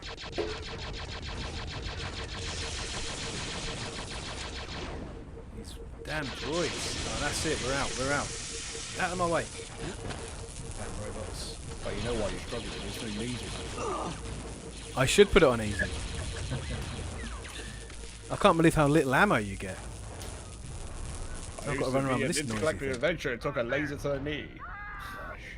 Oh, Scott, that's an old meme, mate. Oh, I've got nothing. There's nothing I can do here. That's right, Microsoft paid me to do it.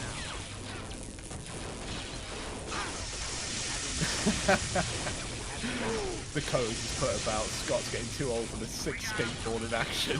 Yeah, That's it. Yeah, I think it might be me.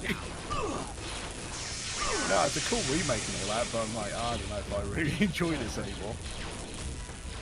Oh god. You run to the bathroom. No worries, man. Oh god. We have him now. This is so bad. Oh, this is so bad. This is so bad. Take him down. Right. Where can I hide? Where nothing can get me for a second. Let me catch up with this chat. There you go. Pause the game. That's a good idea. Right. What were you saying? The coach just trolling me about my Tony Hawk opinions. Good.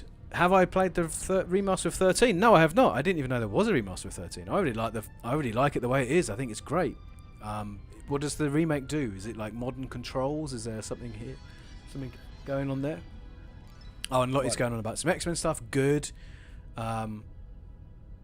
Yeah, the X-Men cartoon's brilliant. So yeah. Oh yeah. Yeah, sick, perfect. They already did it right. Like, what's the point in making more films? They already did it right first time round. Oh yeah, here we go. And this is Dakota giving you the Scott's getting 2 off for 6 skateboarding action. That's obviously what it is. So And this even is Red exactly Scott- it. Yeah. Red Scott And Sam Scott sang. Scout, yeah. Come on, friendly fire. Exactly. So if anyone else is in chat currently in the stream and they want to join the voice chat, there is a link to the Discord server in the stream. So if you fancy like jumping in and joining in the craziness, then please go ahead. That's the whole point of this, was just to kind of see how wild things would get. It's working quite well. Also, Steam controller for Jedi Knight. It's all right. It's not brilliant. It's not better than a mouse, but we're getting there.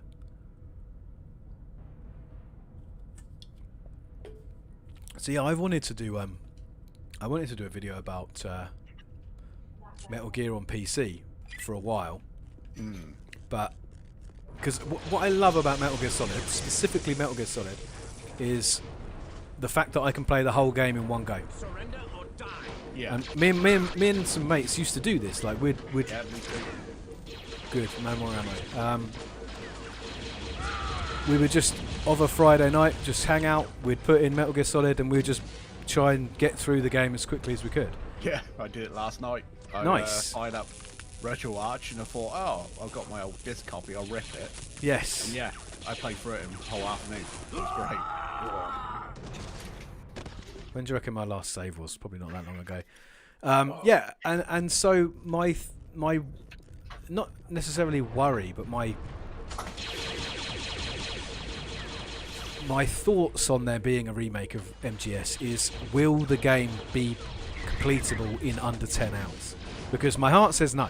My heart, I see what you mean, yeah. my heart says big publishers are gonna, I don't know, make it into some open world, or they're gonna, add on loads of additional content that really doesn't need to be there. I can see them expanding the Shadow Moses Island, adding more exterior parts, I guess. Because in the game, you know, once you start it, you're pretty much in there in the facility. I can see them adding more to the terrain and, getting through snowy mountains or whatever to actually reach the base. Yeah. Well, kind of like what they did with in Metal Gear 4 when they sort of expanded the Shadow Moses part. Spoiler alert, when you actually go back to Metal Gear Solid for a little while.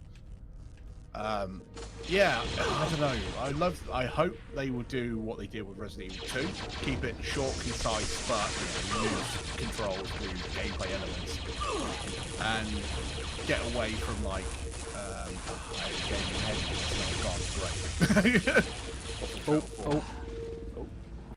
Fell off. Yeah, so I don't know. I want to see what happens. I'll probably will get it when it comes out because devoted, dumb, blind fanboy.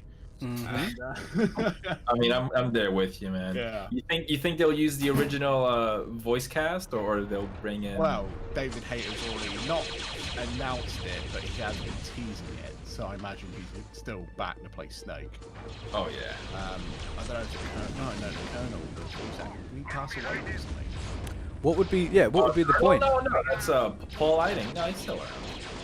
No, it might be talking out my ass then.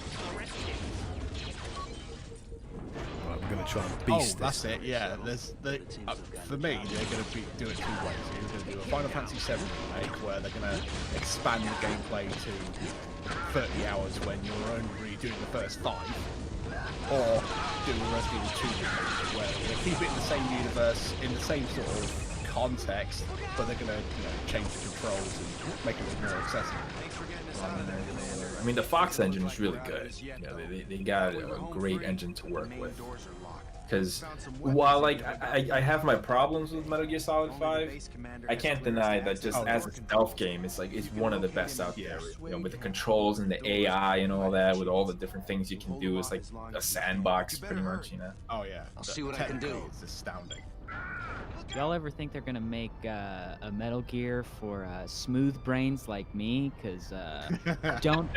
I'm Dakota, by the way, real quick. I don't think I've ever been able to play one. I bought 5 and I was like, all right, this is too far over my head. I'm done. I was just waiting for $5 you there. jumped in on 5. Yeah, that's dude. Entry level. Ooh. I mean, the other ones just like I don't know. I don't really like stealth games. Oh, They're good. Not my cup of tea, and 5 just seemed like not a stealth game as much. Well, it's more of a stealth game than 4, that's for sure. You should have just got the one where you're riding and you just go around carving everything up with the Oh, sword. hell yeah. Revengeance. Love it. Yeah. I was so salty on that game when it first got announced, but now I kind of come to love it. It's so Like it's the most ludicrous thing, and at first you're like, what the hell? What right do Platinum have making a Metal Gear game? And then kind of like when you just sync with it, you're like, oh yeah, I get it. Because the whole point of Metal Gear is nobody gives a fuck. Like Kojima himself is like, just do whatever, man. Put rabbits in the game. I don't care. To be honest, I was looking forward to that because I was a Platinum fanboy before that anyway. And then when he said, oh yeah, we're doing a Metal Gear game, it's like, this ain't going to be Metal Gear at all. It's going to be just an over-the-top action game, and my god, it was. It was great. It was glorious. Nanomachine, son. Dakota, thanks for joining the voice chat, by the way. That's very cool of you. Thanks for hanging out. I always love a good voice chat hangout. Yeah? Yeah, sometimes I'm in like too many Discord groups. But sometimes I'll like be gathering in one of those, and then someone will be in voice chat and I'll just pop in. And then like 5 hours go by, and now I know someone on the internet a lot better than I ever thought I would. So Nice. Yes. Good. Marvelous. Isn't it good? I think I said this on the stream chat before. Like, it's so. I think each of you 3 people individually as well. I've met you through completely different means. But isn't it weird that like I know you from Instagram? Oh wow! Like that's how we met. That's how we know each other, from Instagram. I swear, paid off. Evan, the first time Evan introduced me to your channel, I was like, oh wow, cool. And then he's like, oh yeah, I met these guys through Instagram. I'm like, Yeah. Really? Yeah. Oh, okay. It's like someone tells you that they're going on a date from someone they met on Craigslist. You're like, wait, no. This sounds like a bad idea. Yeah. Back out. I would like you to live a little bit longer. Yeah, it's exactly that. So that's, I mean, that's amazing, because I don't even go on Instagram anymore. But I was like, yeah, it's just amazing to me that's how I know you guys. I think it's like, it's not as interesting as like Twitter. Oh no, mine's just full of shit posts. I think all it is. We haven't posted there in a while. My Hail Mary for growth has been starting a TikTok. Like, not posting anything about video games, it's just weird content that I've never gotten to post before. I thought it'd be the OnlyFans. You know, I've been toying with the idea, but I make a little extra money? Maybe, I don't know. I don't have the feet for it, so. I did one. I don't know. I was on stream the other day, and someone in my chat hadn't seen. I don't know if you guys have seen this video, but one of the former heads of Polygon, Griffin McElroy, like, just they're doing some like E3 press coverage, and he just pulls out a banana out of his pocket and eats it like whole. Like, he's like, doesn't peel it or anything, just starts consuming it. And it's the funniest thing. It's a very old video, and so this was like 5 in the morning, and I'm like, I'm hungry. I'm running on espresso, and that's it. Let's go for it. You know, maybe chat will find this funny. And so I did it. Don't recommend. 0 out of 10. Wow. Well, the funniest thing. I put 2 and 2 together, or I put the video of him eating the banana, me doing the same, and I put some like voiceover with the Requiem for a Dream song. Oh yeah. So it boring a banana has never seemed so epic. And so you can sort of sing the Requiem for a Dream song with the word banana as well, right? But banana. So it works. It works on multiple levels. Didn't even think about that. Dang. Oh man, you see. That's what voice chat's all about. That's what we're here for. Well, the funny thing with me getting to talk to 1117 when we started yapping, the funny thing is, I was talking to, well, the 1117 Twitter for a while. I thought I was talking to Dakota. I was actually talking to Evan. Yes. So I do that. I do that quite a lot. I'm glad there's Yeah. now multiple accounts because I'm like, oh, good. I know which one's which. This is obviously the wrong way to do But this. the gag I put in your video when you was doing the Wii shooters, as I didn't know who was which, that was actually true. I just thought I'd throw it in there as a gag. Good. It's just some mild racism. It's fine.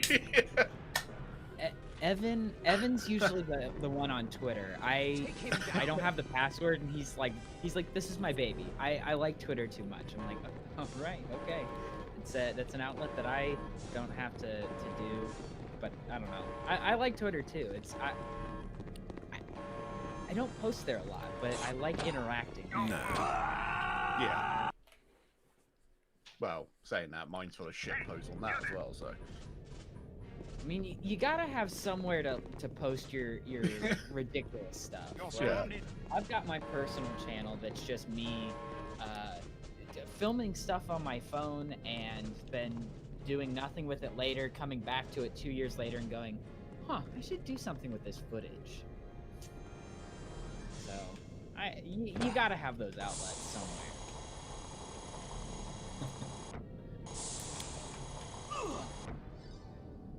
I stayed up until like 2:30 last night playing Fall Guys, trying to get the level cap before they start season 2, which that's on October 1st. So I had plenty of time to finish this. There's a level cap in Fall Guys? Yeah. It's a party game. What? How the hell? Well, Wow. it's just like the end of the battle pass. Yeah, but it's kind of like Overwatch in that regard. It's like, yeah, you get a level, but it's all. Yeah, you're just getting like cool things for your character at that point. Yeah. But there's a trophy that goes along with it, and I was like, I have to do this in a single season, so I better finish it now. And I did, regrettably, at 2:30 in the morning. Wow. I've wasted my entire Saturday morning sleeping in. You've turned into one of those guys that's like, oh yeah, I'm serious Fall Guy player, you know. There was a load of memes going about, a load of tryhards and all that. I said, no, it's competitive. I get it. It's like, you want to win, and you're going to go for it. You know, it doesn't matter what game it is. Yeah, there was that post that was like complaining about that guy. I was like, oh, this is the kind of guy that ruins games for the rest of us, where they go super hard when everyone else is trying to have fun or whatever. That's you, Dakota. I would dare to say, I know people who are far better at the game and they don't take it seriously, but they'll win like episode after episode. It's ridiculous. Like I'm friends with a guy who already has a platinum trophy, and that requires winning 5 episodes in a row. And there's so much luck and random chance and like skill involved with that. I just don't even know how that would work. How does one just simply win 5 episodes in a row within like the first month of owning it? Like, I've maybe won a total of 6 episodes probably, like over my entire I want to say I played this game. Yeah. It's not like those old school Xbox Live achievements where you boosting your friends. No, this is a lobby full of random people. Unless you can somehow magically get a group of 60 people to sign on to help you and only you and it's a single achievement. Yeah. And then somehow all get in the same server. There's no way. That is just simply going to be an unattainable achievement, and I give up and surrender. That's it. That's all. I tip my hat.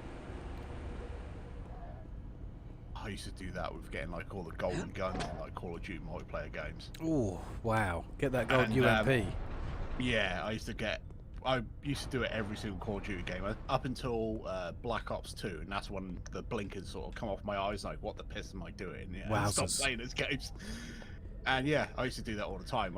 It didn't care if it took 24 hours, 40 hours, 400 games or whatever, I was going to do it. And now I look back at that time like, I could have been doing something a little more constructive than that crap. I think though this is going to bring this side out of me, because this is quite similar to the kind of stuff I've been talking about lately, is it's really easy to make yourself feel bad for doing things that you like doing. Because I know that I do that. Yeah. I tell myself that my time would be better suited, you know, doing something creative or working on my channel, working on my videos, working on my craft. And it's weird. It's a weird thing when you start to make yourself feel guilty for like enjoying your hobbies. Yeah.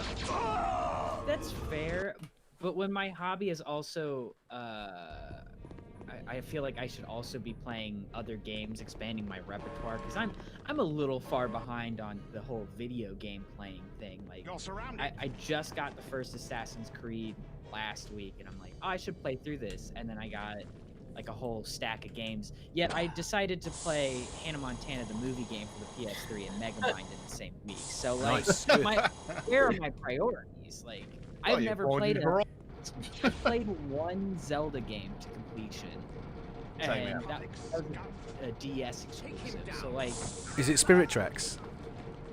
it was a Phantom Hourglass. Ah, that's a good game. So if it was Spirit Tracks, then I'd fully respect your hardcore. I am not going to play any Zelda games flex. Yeah. Wind Waker was, I don't know. I like, or not Wind Waker.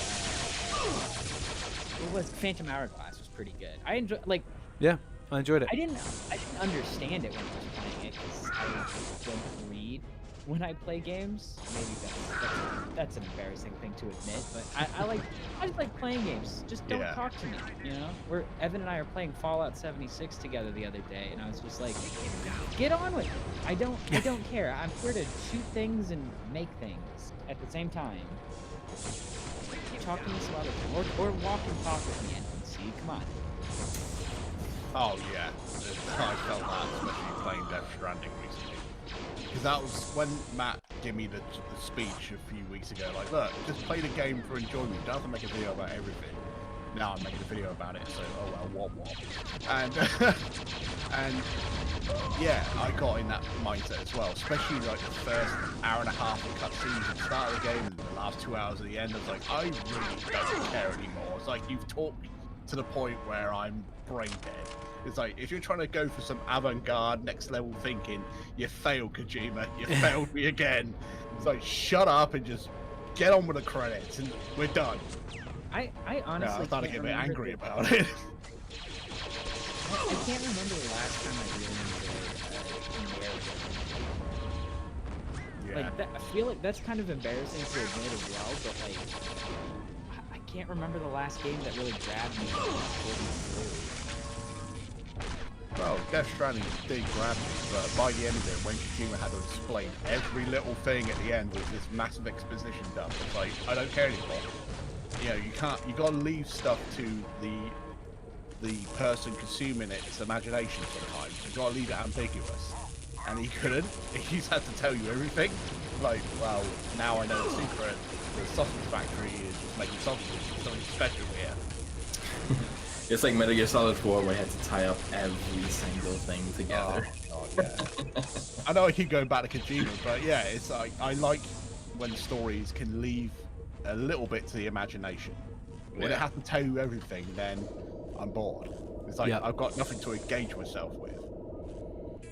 And like with my videos when I'm making the synopsis about a story, like with Final Fantasy 13, yes, there's not much there, but the little elements that were there were the best parts, and then no, because the whole game is completely irrelevant, it really gets on my nerves. And then I start questioning, it's like, am I really reading too much into this shit? You know, should I just be enjoying the game for being dumb and just not really think about it? And yeah, existential crisis.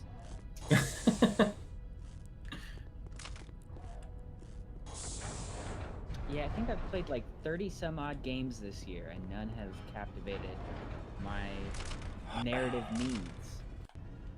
Yeah. And that goes for the I've been trying to go through. Okay, I guess Uncharted 4 has been pretty good, but I've stopped and started that one enough. You know, like I'm not missing anything, I don't think, but I just feel like it's not what I want to play, but it's the story I want to hear.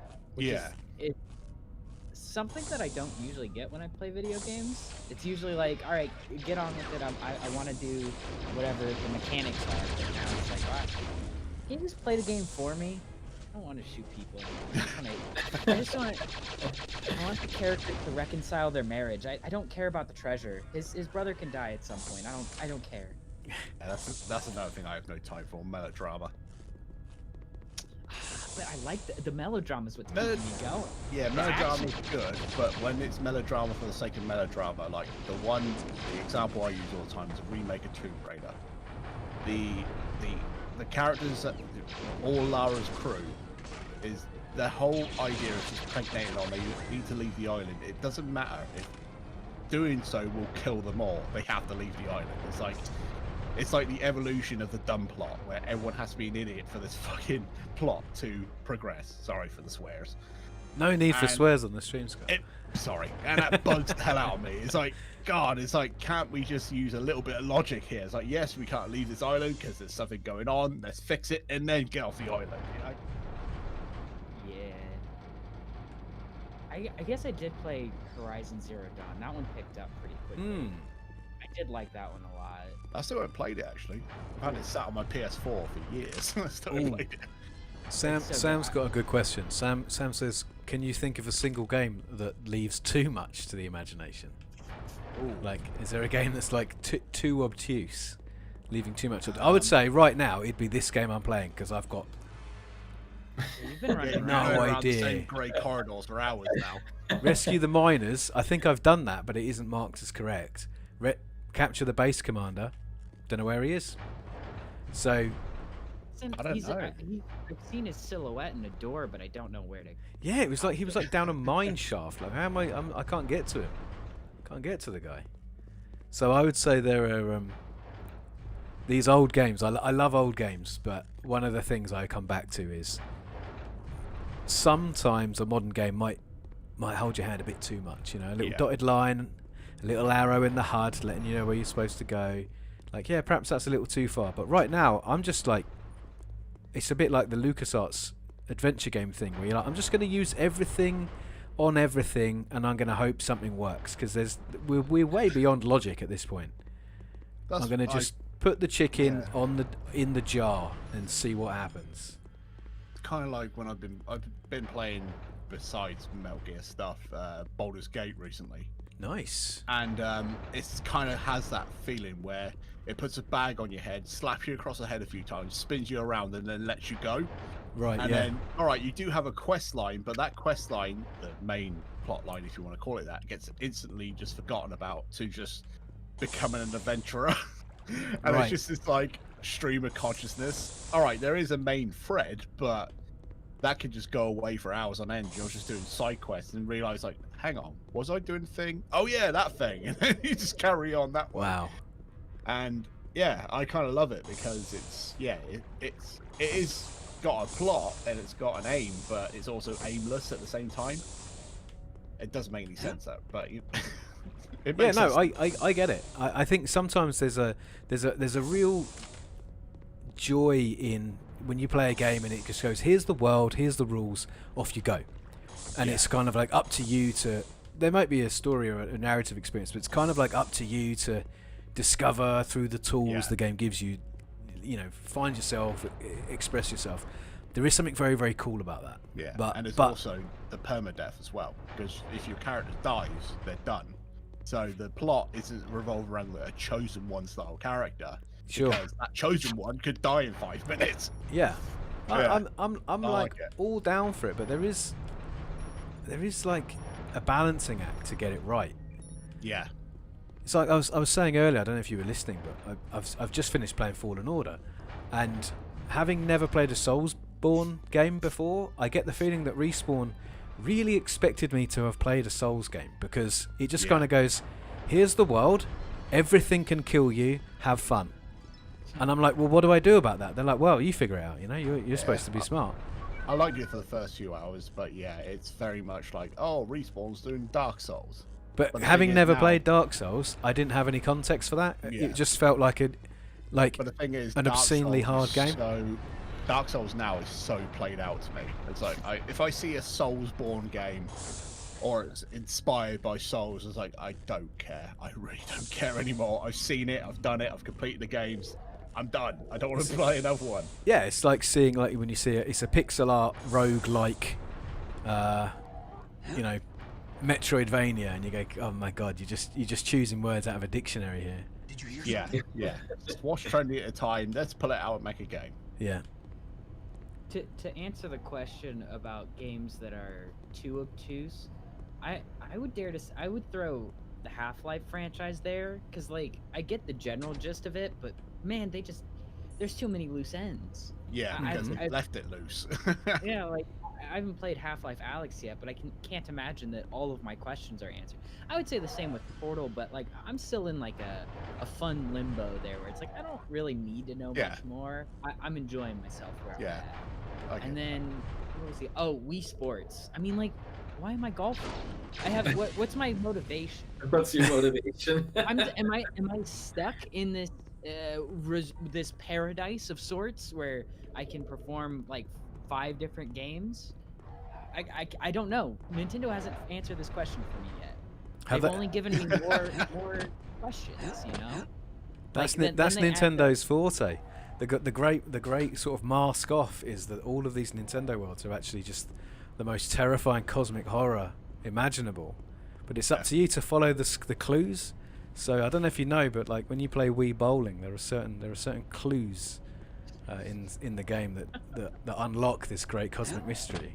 Full of pastel-colored shirt wearing lizard people. Exactly that. Now, is it that I have to like enter a code with my specific bowling score, like yeah. strike, split 2, 7, 3, 7 strike, and then zeros the rest of the game? Like you have. Oh no, wait. Oh, you have to bowl into the other person's lane on your last frame and get a pin down. That's exactly how it works. Yeah. Okay, gotcha. Have you ever done I think it's only in Wii Sports Resort, but if you play the multi-pin bowling game, if you get it on the edge and like get it to roll all the way back, it hits a button and explodes, like all the pins fall down. Yeah, it's like a crazy little Easter egg that me and one of the guys I was in a band with in college, we stayed up until like 4 or 5 in the morning just trying to get this, and we finally got it, and then we like just laid down on the ground and fell asleep. Or maybe because it's just like you dreamt it because you're so delirious from lack of sleep. Oh no. I've been telling too many people that I actually did that without photographic proof. And now I'm just finding out it might have been a dream. Sad times at Ridgemont High. Yeah, to answer Red Scott's question, I don't know. I don't think there's anything that can lead me to too much imagination. I'd rather have a little bit of something to chew on, narrative-wise. You know, for instance, like Silent Hill, right? Silent Hill 2, I know everything about because I'm obsessed over that bloody game. But playing through it for the first time, my assumptions, when I found out what was actually going on, were completely wrong. But that was part of the fun. So, I'm working out, you know, that actually, no, it's not blank, it's this. I don't want to spoil it for people if no one's played it. I don't... Man, Resident Evil, other than 4, I might give 7 a spin. Silent Hill, Assassin's Creed, and Mass Effect, I think are my biggest whole knowledge. They're like your blind spots. Yeah, I get the gist of them, but and I don't know, none of them like fit my style of like preferred play. So okay. I don't know. If I could offer, I mean, did you say you just bought the first Assassin's Creed? Like you just paid money for it? Yeah, I'm going to force myself to play Assassin's Creed. Okay. First Assassin's Creed. At least 1, 2, and like some of the Ezio games. Yes. Evan said that Black Flag was really good. Yeah, it is. I want to play 3 because I've heard that it's not the greatest, but it has a lot of like features that tickle my brain spots. Okay, interesting. So I for a long time I was a very, very big fan of the Assassin's Creed franchise. The first one, I mean, do you remember Jade Redmond? Like she was like the producer at Ubisoft, and they were making a really big deal about how they had a lady making computer games. Oh yeah. And it's like it's just so typical of the late 2000s. So like, look at us, look how progressive we are. And you go, dude, it doesn't count when you're asking everyone to pay attention. But yeah, so it was kind of like, it's good. I really like it, but it is kind of repetitive in that it's one of the first games to do that open world collectathon vibe, but it not be Banjo-Kazooie. Clear out the map kind of thing. Clear out the map. So I mean, I have one of those personalities where I have to do that. I get suckered in.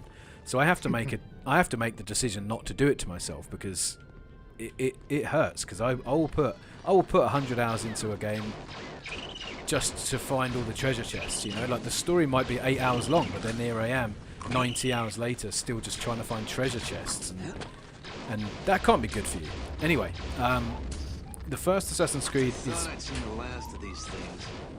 is a really fun experience, and also I think for the time an incredibly brave idea to have a main character in a game who is Middle Eastern and is sort of, it's like a euphemism. I don't know if it's explicitly stated, but he's potentially like a Muslim, and for 2008 or something, like that's like crazy progressive. It genuinely is crazy progressive, and I felt like that was a really creative thing to do at that time. And Jade Redmond and a few other guys at Ubisoft said the whole point of Assassin's Creed was they were going to use this as a franchise to go places that video games didn't go. So that was why they had a Middle Eastern Muslim main character, because it hadn't really been done before. And like, he's an assassin. Just wait, 2 comes out. Right, so it's like he's morally ambiguous as well, because he's, you know, assassins aren't like good guys. There's a bit of moral ambiguity there, and I found that really fascinating. And then the fact for the sequel, it's like throw a dart on a world map and then choose a number out of your head, because they then go Renaissance Italy, and you go, there's never been a game set in Renaissance Italy. That's genius. And then the character of Ezio is exceptional, probably my favourite computer games character. Just so well realised, so well voiced. Everything about that game and the way that it works against the first game. Like Altair in the first game is this really quite stoic, quite very, very kind of straight-laced character, and then they have this like fiery, perhaps stereotypical, but like Italian personality where he doesn't want to, he's like anti-establishment and so on. And that's those two, I like Altair though, because I found him at the start he was very arrogant and very headstrong. yeah, absolutely. Yeah, and then just turned into just nothing after a while. Yeah, as those two games, like that was a really, I mean, that's crazy to flip from one thing to another. Like they're not even remotely similar. They use the same game mechanics, but the story is different, the main character is different. I thought that was a really great way to go. And then the third one, it's like Revolutionary America. Again, a really interesting time period that has rarely been visited in computer games. I ducked out after 3, and actually I came back for Unity. Well, I followed it all the way. Like I was so involved. I played like the PSP game Liberation, the one that's set in like revolutionary France, also good. And then when the franchise got really popular, they then just started making really obvious choices. So like steampunk Victorian London, you're like, mate, there's already games. This has already been done. And then they're saying, oh, we're thinking about doing a World War II one. You're like, are you kidding? Like, are you aware of how many World War II games there are? Even if you think of something new and original, you're still just going to be making a game where you're killing Nazis. Unless you're going to make the main character a Nazi, in which case, well, I mean, wow, Lane, that would really be a brave move. Unless they set it in World War One and just call it Necrovision instead. Yeah. I'd play that.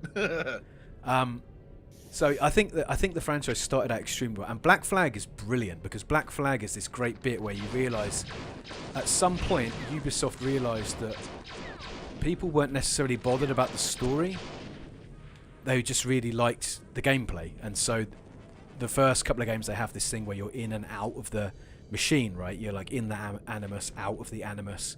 Whereas in Black Flag they were like, in Black Flag they were like, get rid of that, just be a pirate all the time.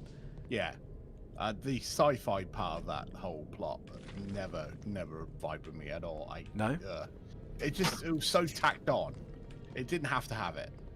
Man, I'm gonna throw a wrench into this conversation and say I think that's my favorite part. That was the thing that like really caught my attention. I was like, oh, cool. It's like you're doing stuff in 2 worlds, and you get to like flip flop back on them. And I've only played like the first 2 hours of Assassin's Creed 1, but like, I don't know. It seems kind of cool. It's a cool idea at the start, but that novelty does wear off. I can imagine that getting kind of boring. Also, I feel like did they have an Assassin's Creed in World War One that was set there? That would be cool though. That makes the most sense, because that's like when innovation for like weird death gadgets got to a head. Like I think that's why Battlefield 1 is so cool, because it's just filled with like nonsense guns. Like we strap 2 guns to the same gun, and when you pull the triggers, both of them fire. Isn't that neat? Steampunk with it, This gun fires smaller guns that then fire at the bad guys. Randy Pitchford over at Gearbox is like, World War One seems pretty cool. Let's make it Borderlands 3 though. Yes. Before I do that, let's drink the blood out of this human skull before I do that. But let's really quickly just go to medieval times. No reason. I just have my thumb drives. I'm just gonna go there. But that's what sort of called me back in, because I haven't played an Assassin's Creed game apart from Black Flag since Revelations, because I just lost interest in that gameplay entirely. But what brought me back to Unity was the French Revolution. Yeah, again, interesting, right? Yeah, and it's like, wow, okay, now they're really, you know, like cranking it up. And all right, the game at launch was absolutely broken. But I picked it up on Steam like 5 years later and played it. Well, I played it a couple months ago. I was like, this is really cool. They could have stuck with something like this, but because it was a risk and it didn't work out, they went back to what they knew for a few games. It's like, oh man, you're killing me. And now they're just basically turning them into RPGs, which are not very good RPGs, but whatever.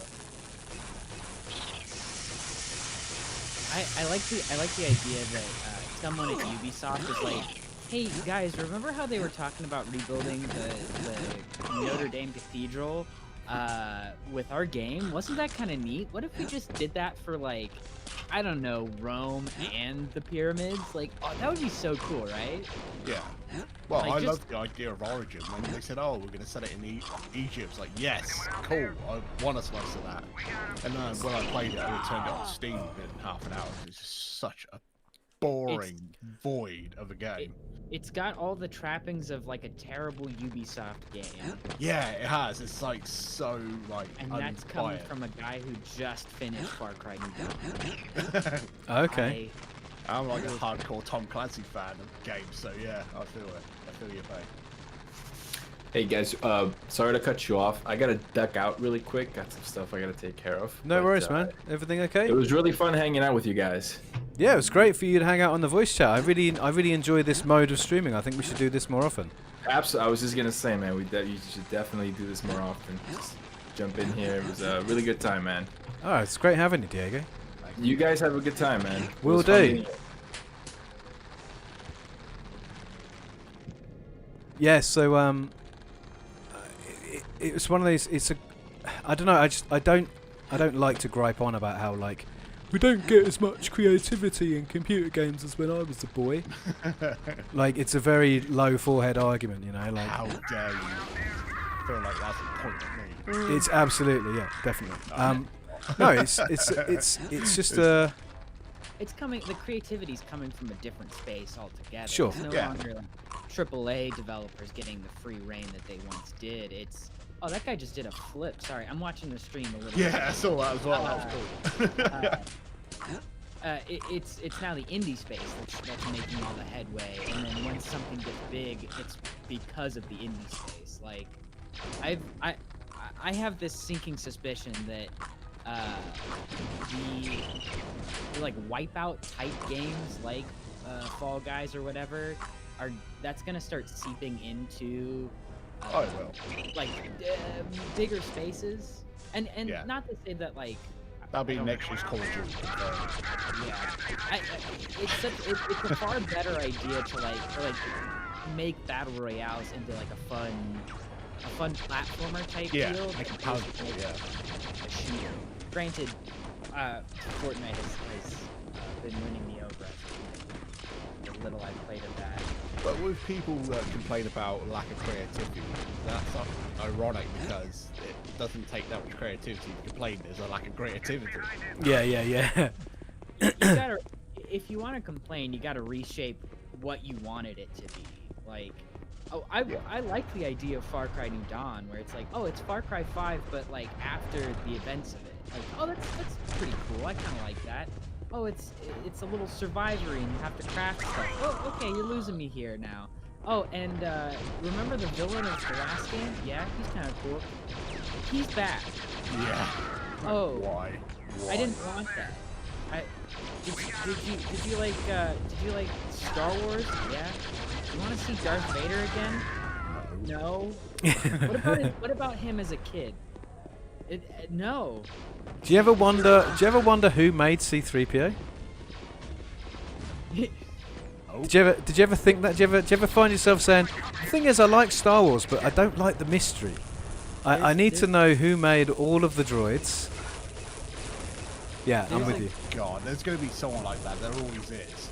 There's a great Patton Oswalt bit about that, where he's like, well, just imagine what it would have been like right as he's writing the prequels, to be like, hey John or George, I love your movies. He's like, oh hey kid, thanks. Did you like Boba Fett? Yeah. He's a whiny kid. Oh, I did. Thanks. What about Luke Skywalker? Yeah, he's kind of cool. Yeah, I like him a lot. He's a baby. Does he have like cool force powers? No, not at all. Hey George Lucas, do you like ice cream? Here's a bag of rock salt. Just eat it up. Yeah.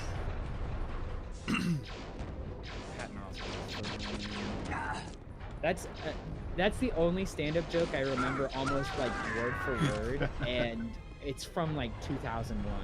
That whole special is just like bashing on George Bush, and none of the jokes are like culturally relevant except for the Star Wars one. I love it. What's did you ever? I mean, obviously you're American. I am not American, but have you ever found yourself thinking? Turns out George Bush wasn't that bad. Have you ever found yourself thinking that? Because I remember, like, so you're slightly younger than me. So Scott, I think you're kind of more my age. I remember Rock Against Bush. I remember like Blair and Bush, the Afghan War. I remember the early 2000s and being an angsty punk rock teenager that I was all about like, oh, fucking Tony Blair and George Bush, illegal war and Sixth Up dossier. And I was like, yeah, they're the worst. They're just the worst guys ever. And now I look at like I watched a video of George Bush delivering a speech, and I'm like, he's so articulate, he's so intelligent, he's so, Which he's, one? The dad or the son? Oh, Junior. If it's Not the son, hell no. So Bush Jr. was like a party boy and like really charismatic. And yes. There's the Dick Cheney movie about that has Christian Bale in it. That's really good at showcasing like how much of a puppet he was. Yeah. And I was very when 9/11 happened, I was in kindergarten, and the only I didn't know what happened. All I knew is Mom took me out of school and we went and got McDonald's. It was a great day for me. So I don't have any real frame of reference for that time period. Get up. You're gonna have when Obama was elected, I was in 7th grade and was like, cool, black president. That's extra neat. And now it's like I'm full-blown socialist. I'm trying to tear down the establishment as a 25-year-old. There's a hard shift at some point in there where I'm like, I have no clue what's going on, and I'm chill with it. And oh, hey, you got him. Yeah, basically, a friend of mine who he was kind of there wasn't a word for it back then, but he was a scene kid, so he was trying to be cool and fit in everyone. So you'd say he's he's a straight anarchist. He wanted nothing about nothing. He wanted, just mob rule. But then he come out with this zinger afterwards, oh yeah, but I want my bins to be emptied every week. It's well, you can't have one without the other, mate. It's you either straight up fire and brimstone or some sort of order. And it's okay, I get it now.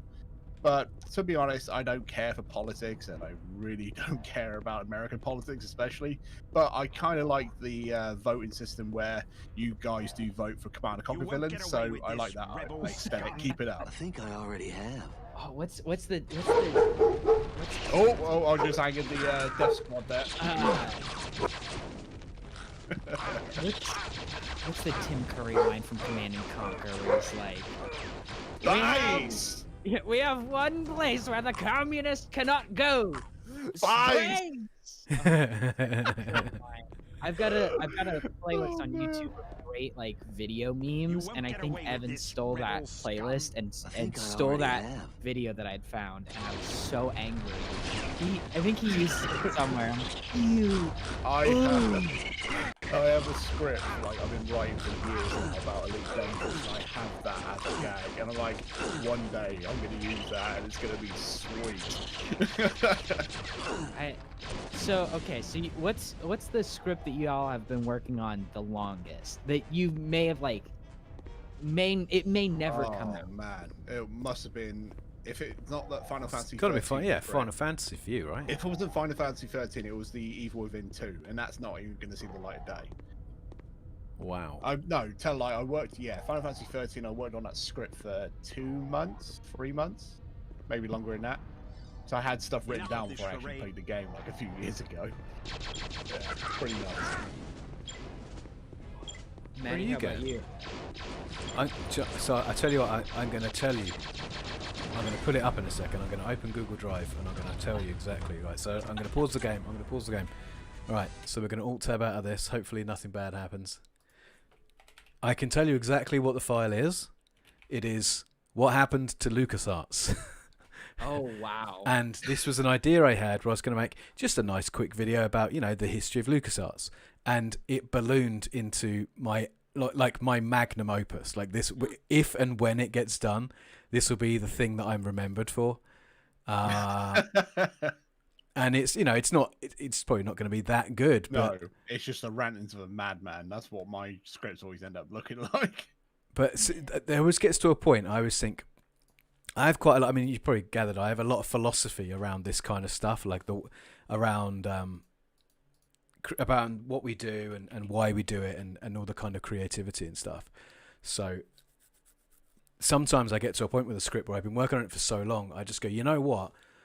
It doesn't matter how good this is if no one's ever going to see it. So sometimes I was like, do you know what? We're just going to finish it. We're going to cut off what isn't done. I'm just going to get it out there. So I have some scripts I worked on for over a year.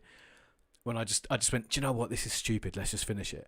Whereas this LucasArts one, how do I do this? Is it file? How do I actually find out when this file was created? Document details. Created May the 4th, 2016. Perfect. Yeah. So I started it over 4 years ago. There you go. I'm gonna one up y'all. 2014. I bought a little game called Fight Club for the PS2.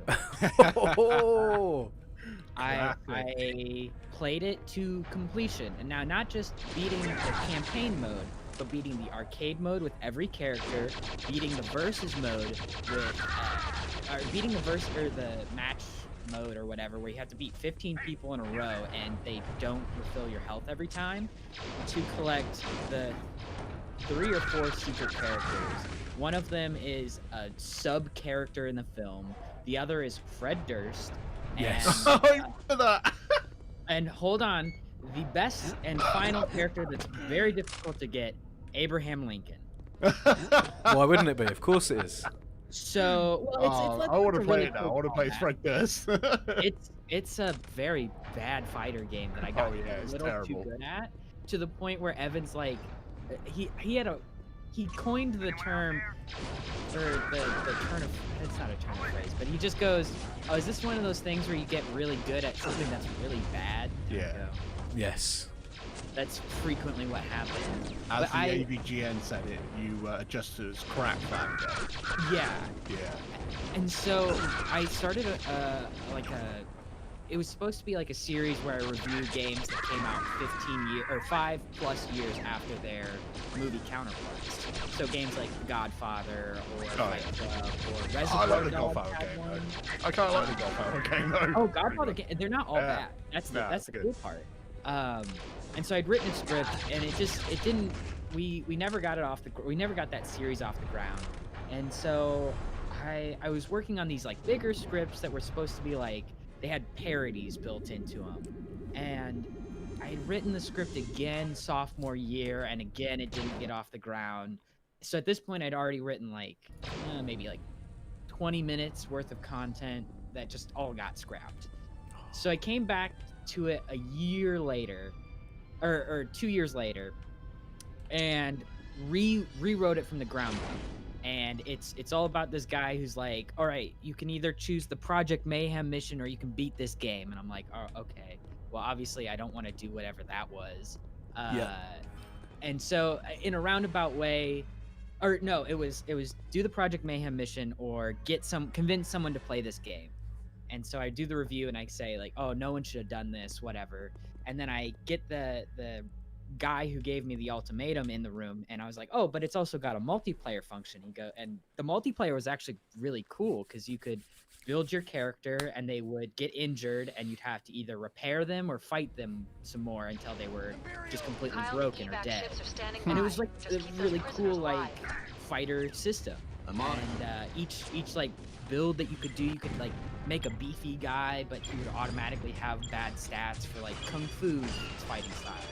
Like really well thought out multiplayer systems. And I mentioned how stoked I was about it. He's the ultimatum guy goes, oh, that sounds cool, let me give it a try. And then I like chain him to like the chair or whatever. I'm like, I suckered you into it, I'm free of this game now.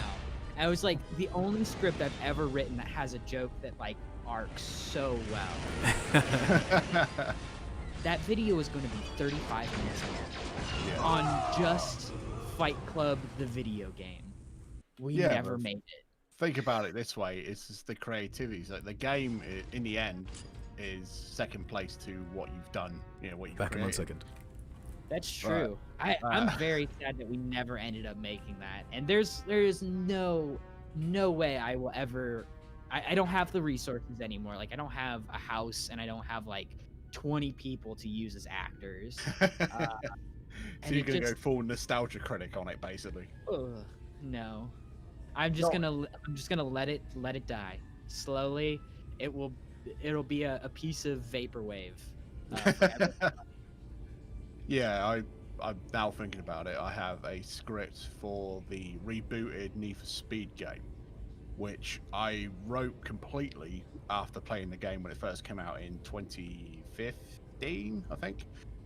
And recently I've picked it up again because I absolutely hated the game when it first came out. It was like, no, I had nothing good to say about it apart from maybe the music. And then I played it again and I was like, is it me, or it's like, this game is actually, it's dumb, it's very cringy, and that cringe curve is very steep, but I kind of dig it. It's like, I think it's the FMV, like the game is in two, like the actual driving part is probably the lamest it's ever been, but the story with the FMV and the 30-year-olds acting like teenagers, I kind of started to love after a while. Maybe this is like my deep-seated love for like dumb FMV games coming into play. But yeah, I was like, oh, and I played it again recently thinking, oh, maybe I could do a video because I actually kind of dig this game now. Which is weird. 5 years ago, I wanted to throw it into a fire. Yeah, the worst part about scrapping videos, at least for me, is that I put so much time and effort into beating bad games that I can just sit here and say, oh yeah, I played the Reservoir Dogs games, and everyone's like, oh, the Reservoir Dog game that like came out on Steam and then scrapped and like they don't license it or whatever it counts, it's vaporware, and they're like, no. They're like, oh, so the Payday 2 DLC that you can do all that stuff, and I'm like, oh, I've played that, but that's not what I'm talking about. I'm talking about the PS2 game. PS2 game, They, yeah. they did what the lookalikes for, and Steve Buscemi looks like my nightmares. Yeah, he looks he looks like a burn victim. That took a picture of a burn victim while they were burning. Oh. Bro, it was bad. I'm trying to think of what other weird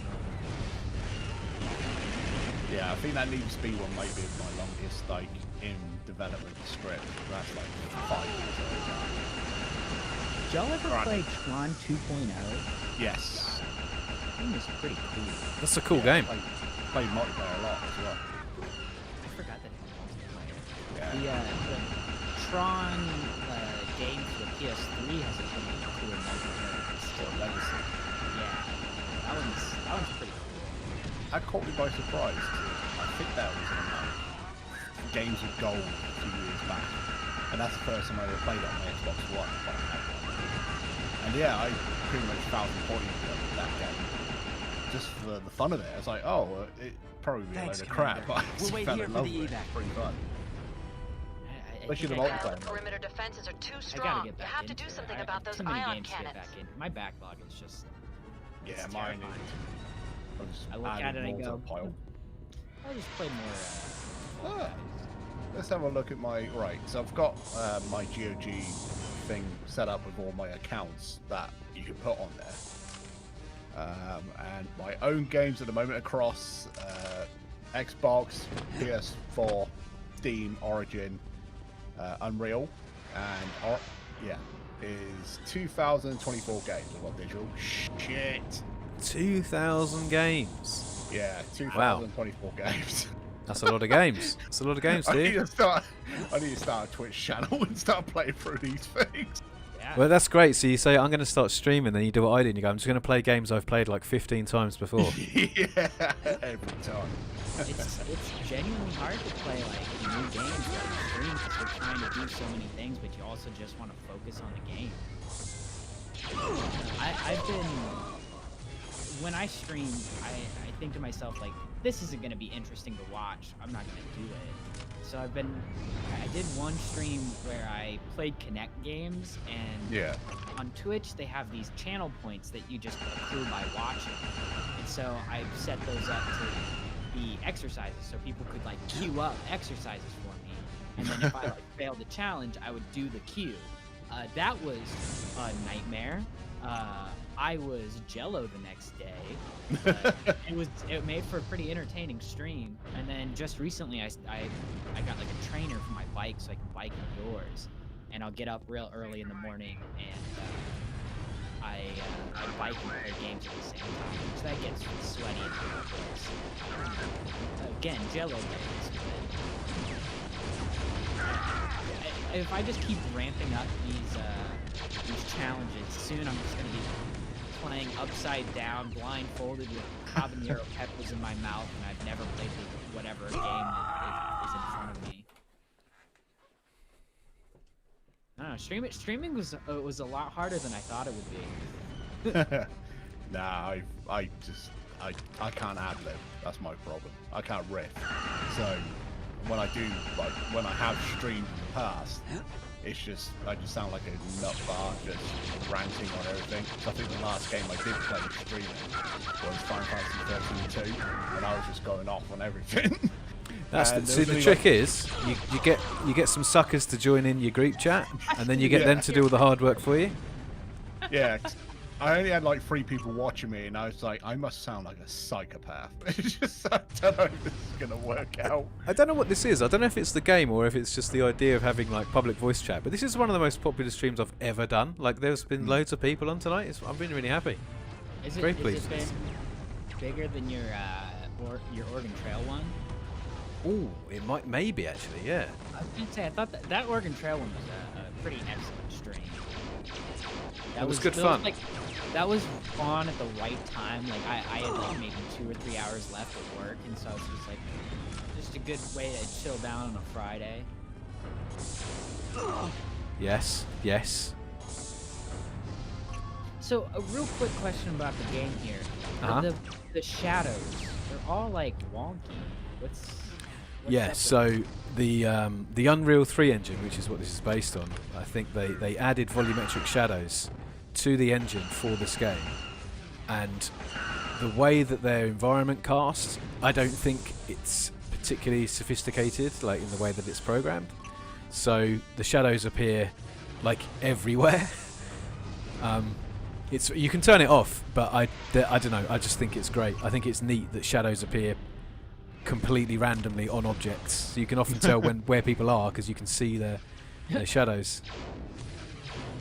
Look at these guys over here. Like, what are they shooting at? Do you reckon I can get that? Oh my god, I did! Yes.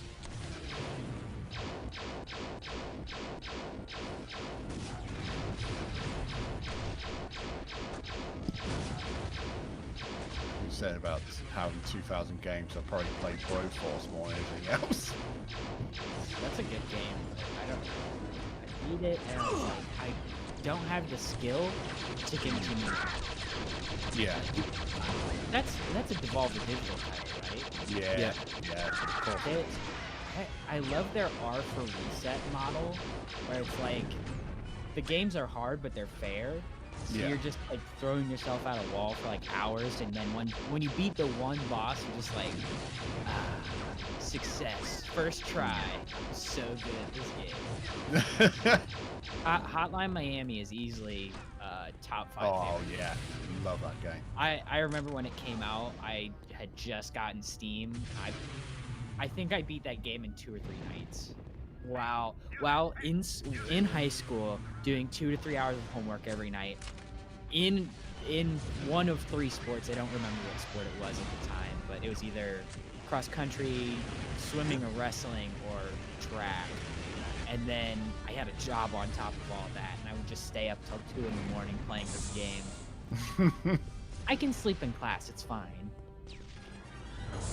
But they're the best. It's like the ones that you will make time in your life, even though it's a detriment to everything else to play. Absolutely. That with Death Stranding recently, like, oh, I can play this for another 2 hours. Oh, I should have gone to bed like 4 hours ago. Shit, I only got 2 hours sleep now. Ah! Yeah. Do I really have to do dishes? Do I have to clean myself? Do I have to do this? Nah, I'm gonna keep playing the game. Spoken like a true gamer TM. Yeah, Big much, G. Yeah. I do like my job is a kind of a joke. So all I have to do is essentially 15 minutes of work every hour, and then the last 45 minutes of the job every hour is just me playing games. I can't play like story-based games because I'm picking up and starting and stopping, and that gets annoying. But like, man, working from home right now, cakewalk would be too difficult as compared to what I'm doing right now. Like, I set out to beat 25 games this year. Like, I wanted to get at least that many, and now I'm sitting 35, maybe a little bit more, just because it's like I blow through them. Yeah, I tried doing that, I think, a couple years ago, trying to complete a game a week, and I just got lost. Because I played I normally would play like 3 to 4 things at once, and then just drop one and play the other, and it's just, yeah, stream of consciousness sort of gaming. Not good. I remember one spring break in high school. Like, I wasn't going to do anything, so I was just going to sit at home and try and beat a game a day. And I started off with Star Fox. Because that was like an easy hour. Oh, yeah, that's a couple hours game, yeah. I mean, you're not getting the full experience. You're just playing like one level. But I felt pretty good, and I was like, okay, I'm gonna beat Street Fighter 2. And I did that within like 3 hours. Felt good. And then the next day I was like, all right, time to take on BioShock 2. In a day. I mean, it was only supposed to be like an 8 to 10 hour game, so I was like, oh, that's like going to a job. That's no problem. And I'm just at home. I'm literally not doing anything. I didn't have work. I didn't have, anything to do. My parents, they were still at work because they didn't have the same spring break as I did. So I was just like at home doing nothing. And so I did that, and that was a little bit more of a ordeal, but you know, I got through it. So that was 3 games. I was like, the next day I'm like, okay, I'm gonna push through Mario, because that was only supposed to be a 2-hour endeavor. That turned out to be at least 5 to 6 hours, because I wasn't actually that good at the and I beat it on the original hardware too. So like, my hands hurt a little bit that day. So like Thursday at this point, I'm like, all right, so now to clear out my backlog, I'm gonna play Earthbound in a day. That didn't happen. That didn't even come close to happening. How? I got 5 hours in, and I was like, this is a good game. I can't beat this in a day. Yeah, because that took me a week to get through last time I played it. I think I was using how long to beat to like to do it. I think it said 23 hours. Yeah. Like, I just want to sleep. That's fine. I used to use that all the time as a resource. Like, okay, it's going to take me this amount to play the game, and then it's going to take this amount to make the video and all that sort of stuff. I don't do it anymore, because if I look at that thing, I know I'm going to start like, oh yeah, it's going to take 3 hours. Then 30 hours later, I'm still playing this fucking thing. It's a decent resource. I use it like IMDb to keep track of the games that I've played. Yeah, me too. But I use it to decide whether or not I'm going to play a game. That's fair too. Yeah. Like I had someone back in college who was like, "What? This is dumb. Why do you do that? You know, like just play the game." And I'm like, I do have to know like how much of a time sink this will be. Like I've played through Heavenly Sword recently, and that said it was only supposed to be a 5-hour ordeal. And I got 3 hours in and got to the end boss, and I was like, oh, this is cakewalk, no problem. I got this. The last boss took me 4 hours alone to beat because it was just so incredibly broken and unfair. Like, I don't get frustrated at games pretty easily. I like to think that I'm either good enough or I'm calm enough to like get through it. That when a boss battle is unfair and it's no fault of your own, it's just bad programming, that's a problem. And I did not like that, and I was very angry. But I beat that, and I think it only took me 6 hours. Maybe only an hour more than the estimated time slots. Wow, turns out you're MLG. Yeah. Ooh, man, if they put me in the speedrun category, because I ain't ever playing that game again. The funny thing about that was like a year, within the first year of PS3's launch titles. So like it was an exclusive. It was made by Ninja Theory. Oh, you can kind of see a lot of the Ninja Gaiden aspects in it. Yeah. I'm a Ninja Theory fanboy. Yeah, I love that game. So they were supposed to have a limited series run on Sci-Fi with a Heavenly Sword, like 6-part mini. Oh, I remember that. Yeah. It went under because of the crash of 08, the like housing market crash, and then so they shelved it, and then they released it as a movie in 2014. By that point, the animation was so like old and not up to standard, and the story was not the same as the game, and it was just like, why did they make this? And it was also made by the people who made Dead Rising Watchtower, and that was effing watchable. It was so bad. I don't know. I liked what Heavenly Sword was going for, but that last boss battle took it from like this is like a 6 out of 5. Like I see what it did like in the time period for like innovative tech, but it doesn't hold up now to 4 out of 5. The boss battle at the end sucks. I was contemplating doing like a video on Ninja Theory a little while ago, and I fired up the Heavenly Sword on the PS3 and thinking, oh my god, I used to play this game at like 20 frames per second. It was like mind juicing. But then I realised that you can get the 60 frames per second patch on the emulator, and it's like, oh, I might give that a go one day. I ain't picked it up, so can't be asked. I wouldn't say that game is worth replay at all. Just go off your memory. Yeah, it'd be cool to get a re-release on like PC where you can run it at a higher frame rate, but other than that, nah. It's written by Rhianna Pratchett, wasn't it? The story. Yeah. That's the only thing I know about Heavenly Sword. I never played it. I just know that Rhianna Pratchett wrote the story. Oh no, I'm just going back to an old question from Sam about what game was way too open to interpretation. Oh yeah. Papers, Please. Oh, that's a good one. Yeah. Interesting. If any of you played it? Now, essentially. I know what it is. I've never actually sat down and played it. I'm not a big fan of artsy like indie games, as you already know about Journey and my views on it. But that was like, oh, okay. It's like, yeah, you're playing just nobody. You know, you are in the middle of a regime, and you got to play by the rules to get food on your table to feed your family.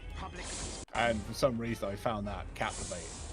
Oh, it's Papers, Please is, or really any of Lucas Pope's games. Yeah, anything Lucas Pope. Yep. It's such a simple concept, and he executes it flawlessly every time. Have you played Overdin? No, I have I'll not. play it. It's on my like when it goes on sale. Come on. I should just buy it outright, but like I don't know. I'm a sucker for sales. Yeah, me too. That's probably why I mean, I've got 2,000 games on this fucking thing. I gotta know, like, do y'all feel bad for buying indie games on a discount, even if it's like years later? Nah, not anymore. No. Nah. No. No? Not at all. I don't tend. So I have very, very specific rules about life, but I tend to not feel bad about anything. So here's the thing. So if you wanted to buy an indie game, you would buy it. I think that's pretty much a solid rule. This is also why I don't condone piracy, but it's the same thing. Like if you wanted it, you would have paid for it. And often, like I'll look at a game and I'll just go, yeah, I don't really want to play that. And then when it comes up on sale, for like I don't know, it's like £1 or like it's like 80% off, I'll go, okay, cool, I'll get it and I'll give it a go. So I wouldn't have given them anything before. So the fact I'm giving them something now, I always think that's a good thing. That's a good thing. A good thing has come out of that. Yeah. But what if it's something that you were gonna buy anyway, but you just sat on it for a little too long, like me with Overdin? Nah, I'm a cheap ass anyway. I rarely buy stuff day one, and I always wait for a sale. As soon as it hits the price of a sandwich, I'm buying it. That's a good way to go. I can't think of a game right now that I'd pay full price. I paid full price for Tony Hawk, but Yeah, me too. I kind of regret it. This is crazy. I don't. $40 for a game that I've probably pumped 20 hours into, and not only that, but the day that it came out, I streamed with my dad, who I'd played the originals with, and so it was like weird. I grew up watching him play this game. Now he's on Discord watching me play this game. Like, it was a sweet little moment. Yeah, it and was. It's adorable. worth the price of admission. But have you guys seen Indie Game the movie? It follows like Ed McMillan and stuff. Like, And Phil Fish is like, call me a Phil Fish stan. Like, I didn't see him on the forums, and I'm sure he was kind of a, loose cannon. But I don't know. I kind of. well, that was his main thing. Because it's an indie developer, you're everything. PR, you're developer, you're manager, you're everything. Yeah. And now in this age of we know who makes these games, his incendiary personality was going to cause friction. Yeah. And I remember, I think Super Bonnie Hop did a video on this, and it was very on the money. He wasn't bothered by Phil Fisher's personality because what he said in the end ultimately meant nothing. But his game has an artistic value that was way beyond. Well, alright, the game itself is still kind of a bit pretentious. That game is hard, like weird and like 4-dimensional. Yeah, because I got it when it was free on Unreal. So I wasn't going to play the game on Phil Fish. But then after a while I played it thinking, yeah, Phil Fish may have, PR-wise was not his forte, but he made a pretty damn good game. Yeah, I don't know. I'm a sucker for the auteur. Yeah, me too. And so, I don't know. I feel like worse. I want to support them, and if I had a bigger platform on you know, YouTube or whatever, and I could like sway sales. Like, sure, that would be enough, but I feel like a pat on the back and like, you know, merit points on the internet don't really account for nearly as much as sales. Oof. But I don't know. I guess money isn't like the end all be all for how good a game is. No, like, it's not. if I make something, I want people to talk about it more than I want them to like consume it with intent, I guess. But that's why when I'm writing this Death Stranding script, and one of the things I wanted to make apparently clear is that land yet. The I like him as an alternate director because he's absolutely off his nut. But I enjoy his games, but I also enjoy mocking the shit out of his scripts because he can't write a script to save his fucking life. And secondly, it's fun to take the piss out of it. But as a fan, I appreciate his intent, but his payoff is always comical. Yeah. And it's like, yeah, you can appreciate something and take the piss out of it at the same time. Well, gang, it's been pretty real, and I've enjoyed my time here, but I do have to peace out. What time is it where you are? It's about 4, but we gotta go check out a venue, take some photos, and then return home. Well, that sounds extremely cool. It's getting out of the house, which is a very rare treat these days, especially in Texas. Yeah. God, why did I move to Texas? For the music, we established this. Well, yeah, had I known, well, neither state that I called home at any point in time is doing super well with the handling of the Rona, but I'll see what I can do. you know, at least Austin's doing fine. Could have been worse. Could have been in Fort Worth or Dallas or really any city that's not Austin, because I don't know. It's like a beautiful metropolitan area in the middle of Mad Max Thunderdome. All right, well, I'll catch y'all later. Yeah, it sounds brilliant. You're describing it really well. It sounds great.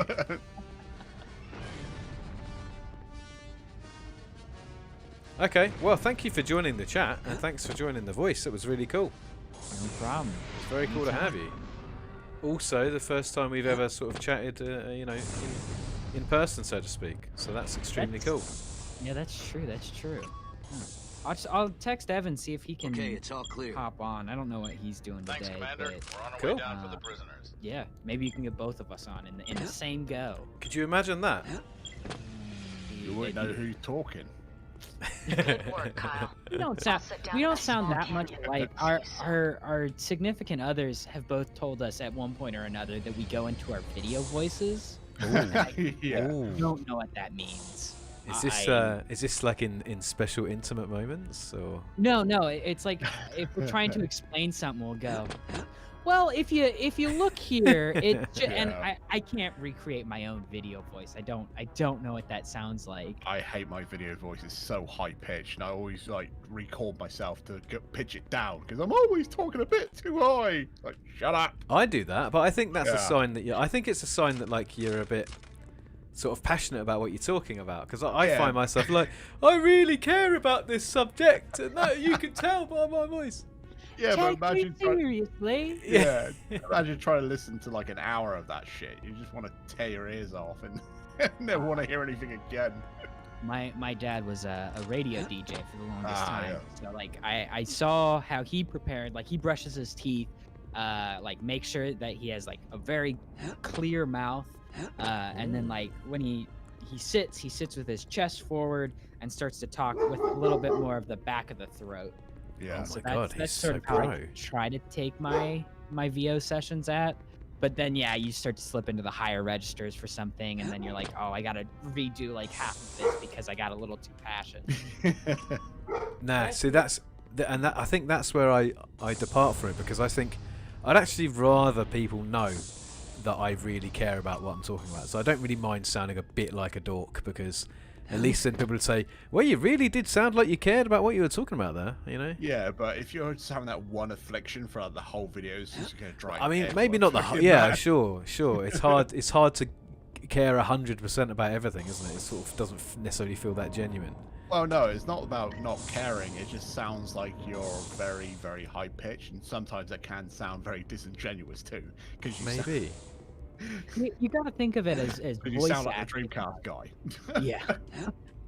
You got to give it a little bit of zhuzh here and there, where you're like, you're not in a it's hard to break away from like, all right, I'm giving a speech to the class sort of thing. Yeah, and you gotta make a fart joke every here and now and then, and you should definitely differentiate your I'm gonna make a fart joke with I'm gonna say something really like compelling and interesting and make my argument.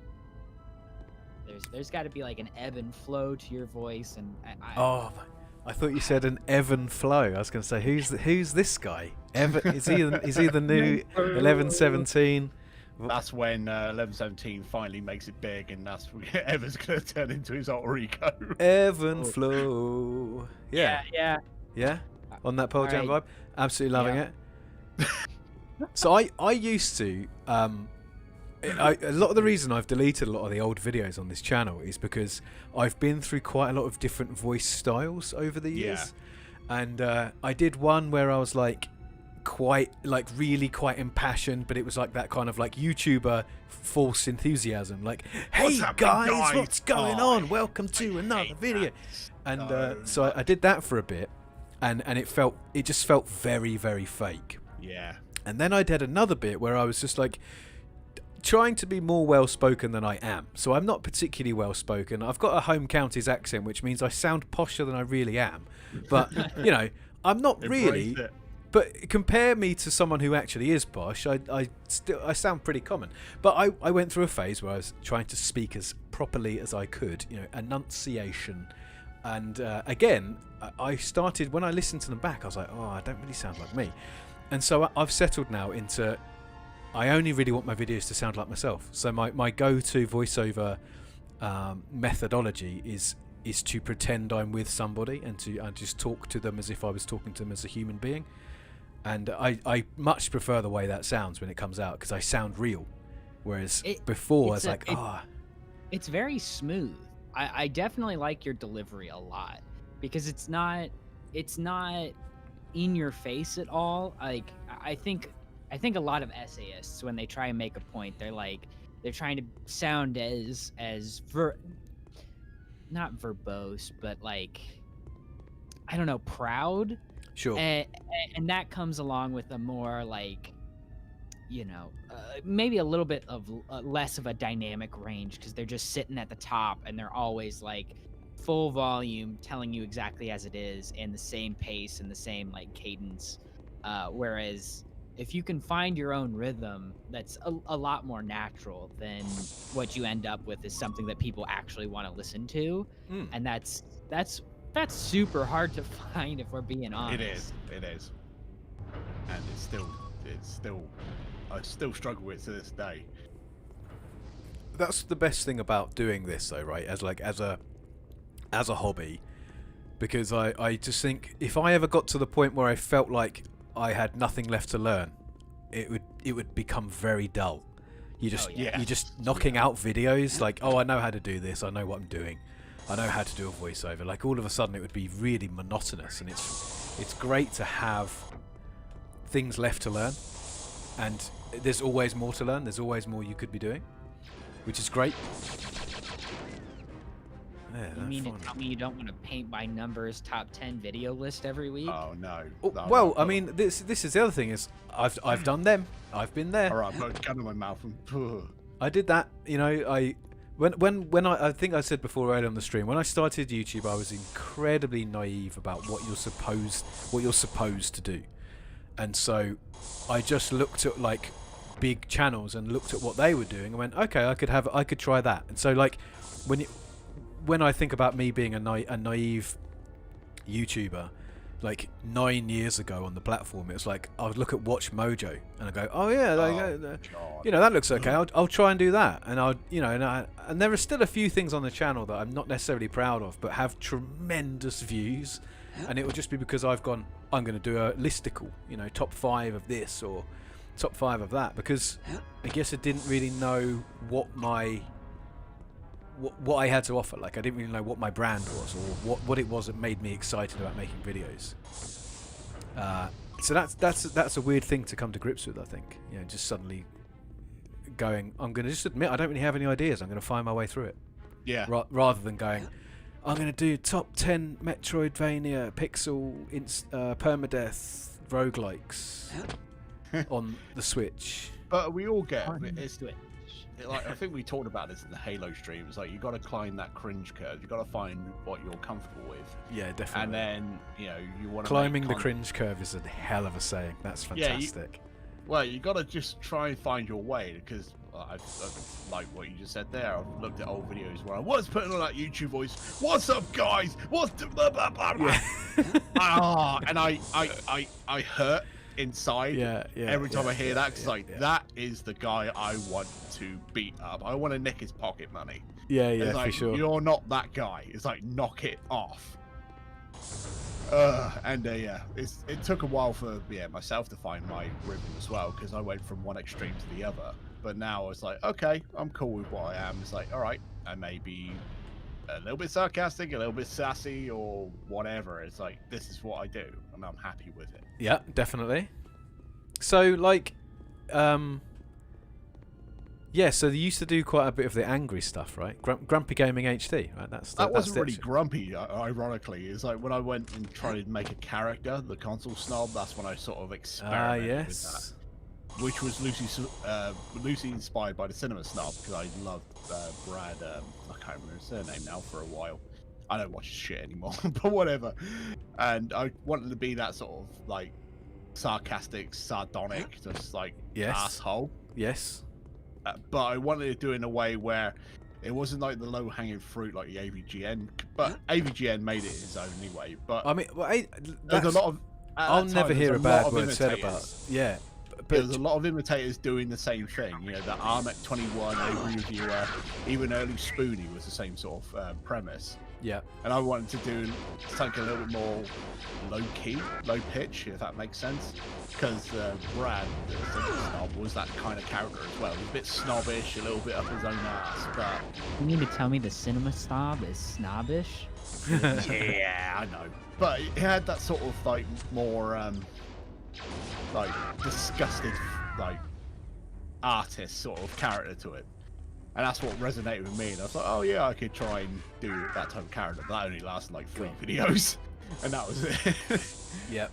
Yeah. Yeah. It's funny, isn't it? Like looking back, like trying all the different things, and it's so strange. I think to. But then, ironically, that's one of my most viewed videos. Is one of those videos. And that's when it becomes really, really hard to let that go, isn't it? Because you're like, oh, I don't want to lose those views. I do like that video, but it's now unlisted because it's in a playlist full of Yatyukin games where it's basically playing rock paper scissors, and the girl then takes a piece of clothing off. It was a very prevalent game in on the Sega Saturn years. And very important to the culture. I promise. I was only playing it for the culture. Oh, culture all the way. Yeah, right. This is very insightful, because I've never been in any of these positions. I came out of the gate batting 1,000. You know, that's why I'm a million+ YouTuber. I've never made cringe. It's great. If all killer, no filler. If I send you any unlisted videos of me, just know that is my early CG work. It's supposed to be cringy. It's a joke. Yeah, and that.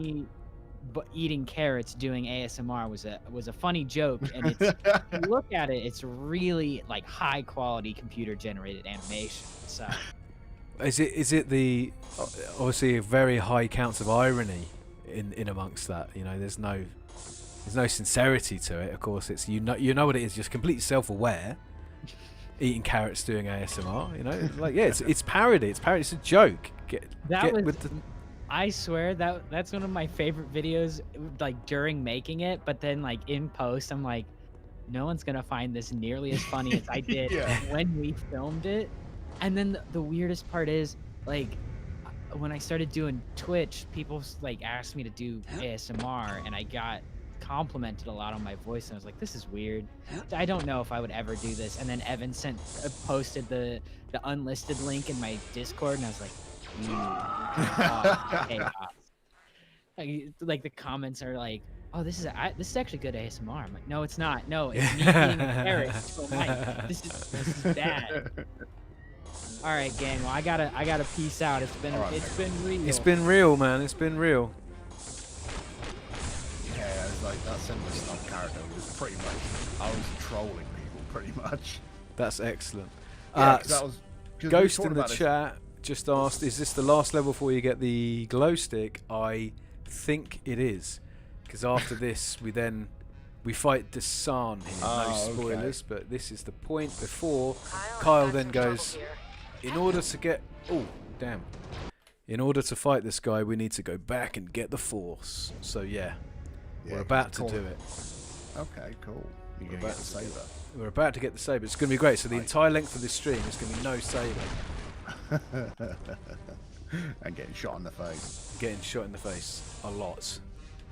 Yeah, because we were talking about this in the Halo stream where that character was also, when I was reviewing video game themed softcore porn films. Oh, nice. Yeah, so that back in that character didn't last long, but it was a fun just being a troll, winding people up. Good, yeah, man. I don't want to go back to that type of character again, because that was a character, that wasn't me at all. And right, yeah. I don't really want to talk to my future employer. It's like, oh yeah, I heard you review video game tinge porn movies back in the day. No. It's another guy I know. Another guy. Yeah, I don't know what are you talking about. He's also called Scott, and he's from the same town as me, but it's not me. Yeah. Not me, Gov. Well, yeah, I'm cool with what I do now. I think it's a great thing. It's like obviously, like, I get Dakota's joking, but there is, like, when I started, I didn't know what you were supposed to do, well, and I suppose you learn as you go. Yeah, and sometimes I look at other YouTubers, and some people are very, very clever. You can tell, like, some video essayists or some like YouTubers who just, they spend maybe 6 months at the beginning planning what it is they want to do. Yeah. And so their first video is an absolute banger because they know exactly what they're about.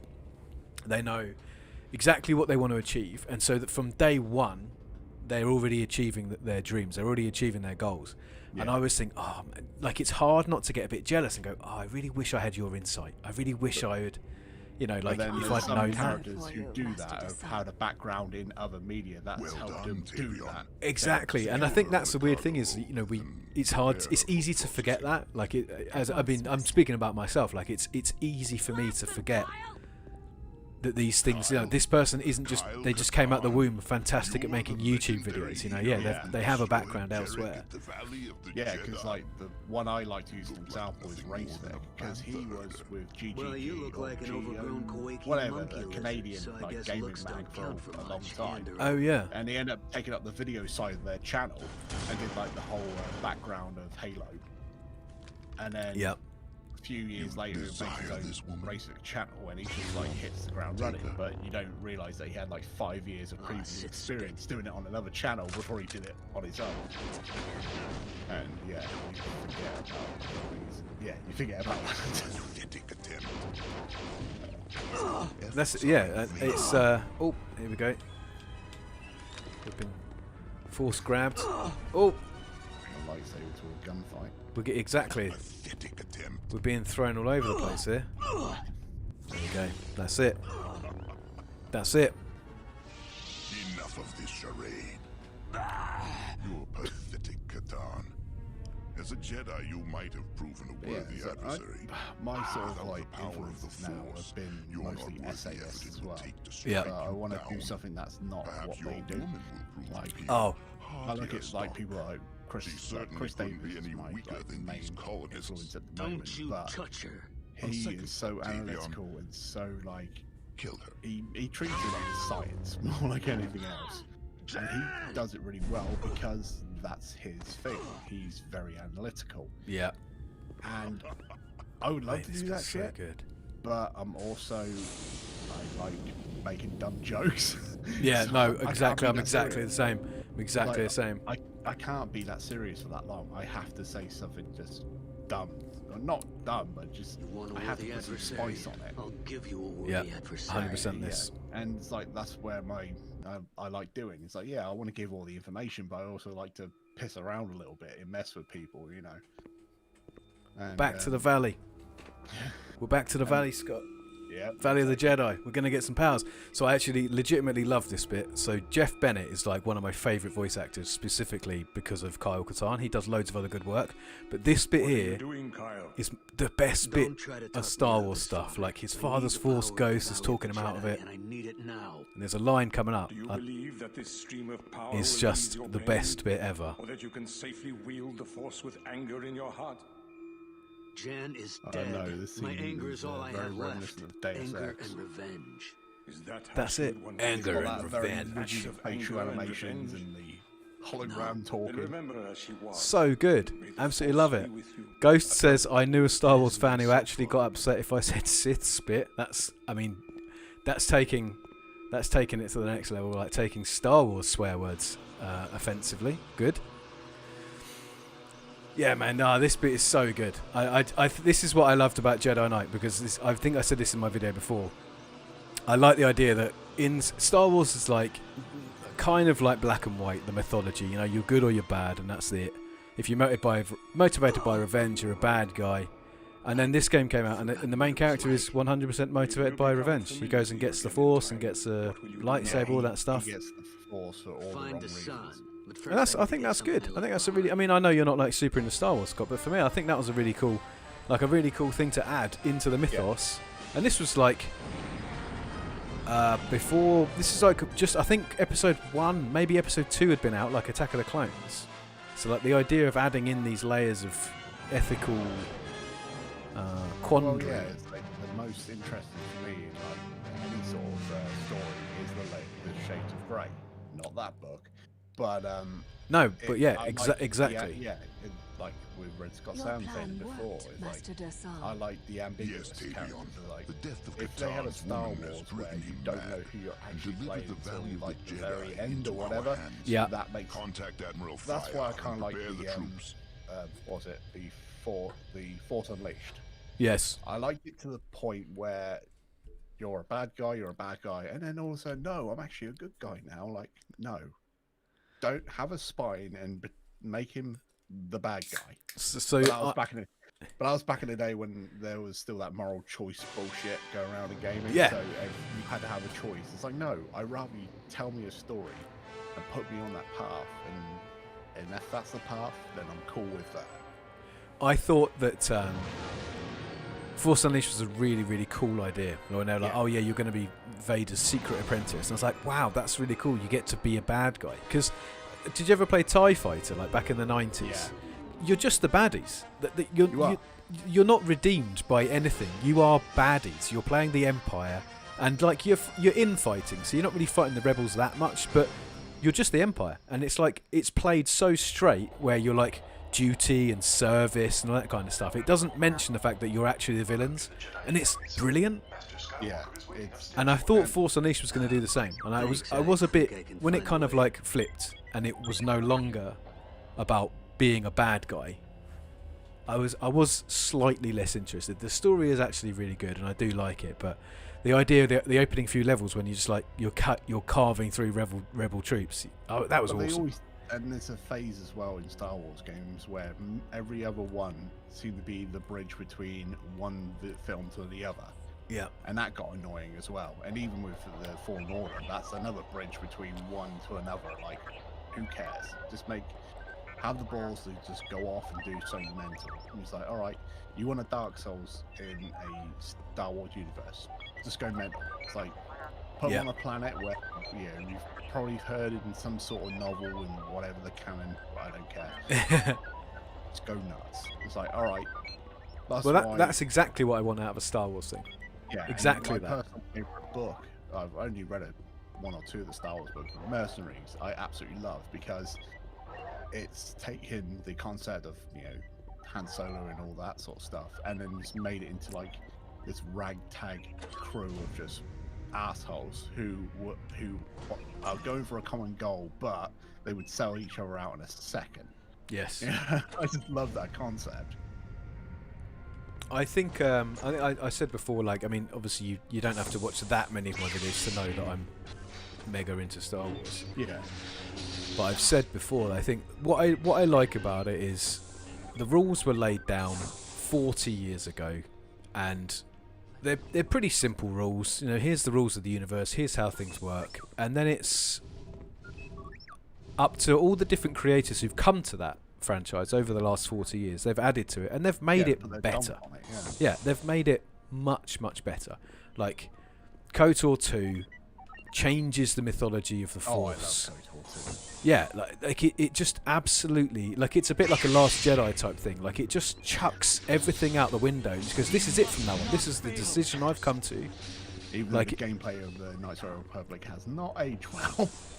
Well, it's like, is it Baldur's Gate? What, it is one of the D&D. It's basically. What did BioWare make before they did that? Yeah, BioWare made Baldur's Gate, and then they made Neverwinter Nights, and they're basically using the same engine, which then ironically the CD Projekt Red used the same engine to make the first Witcher. Right.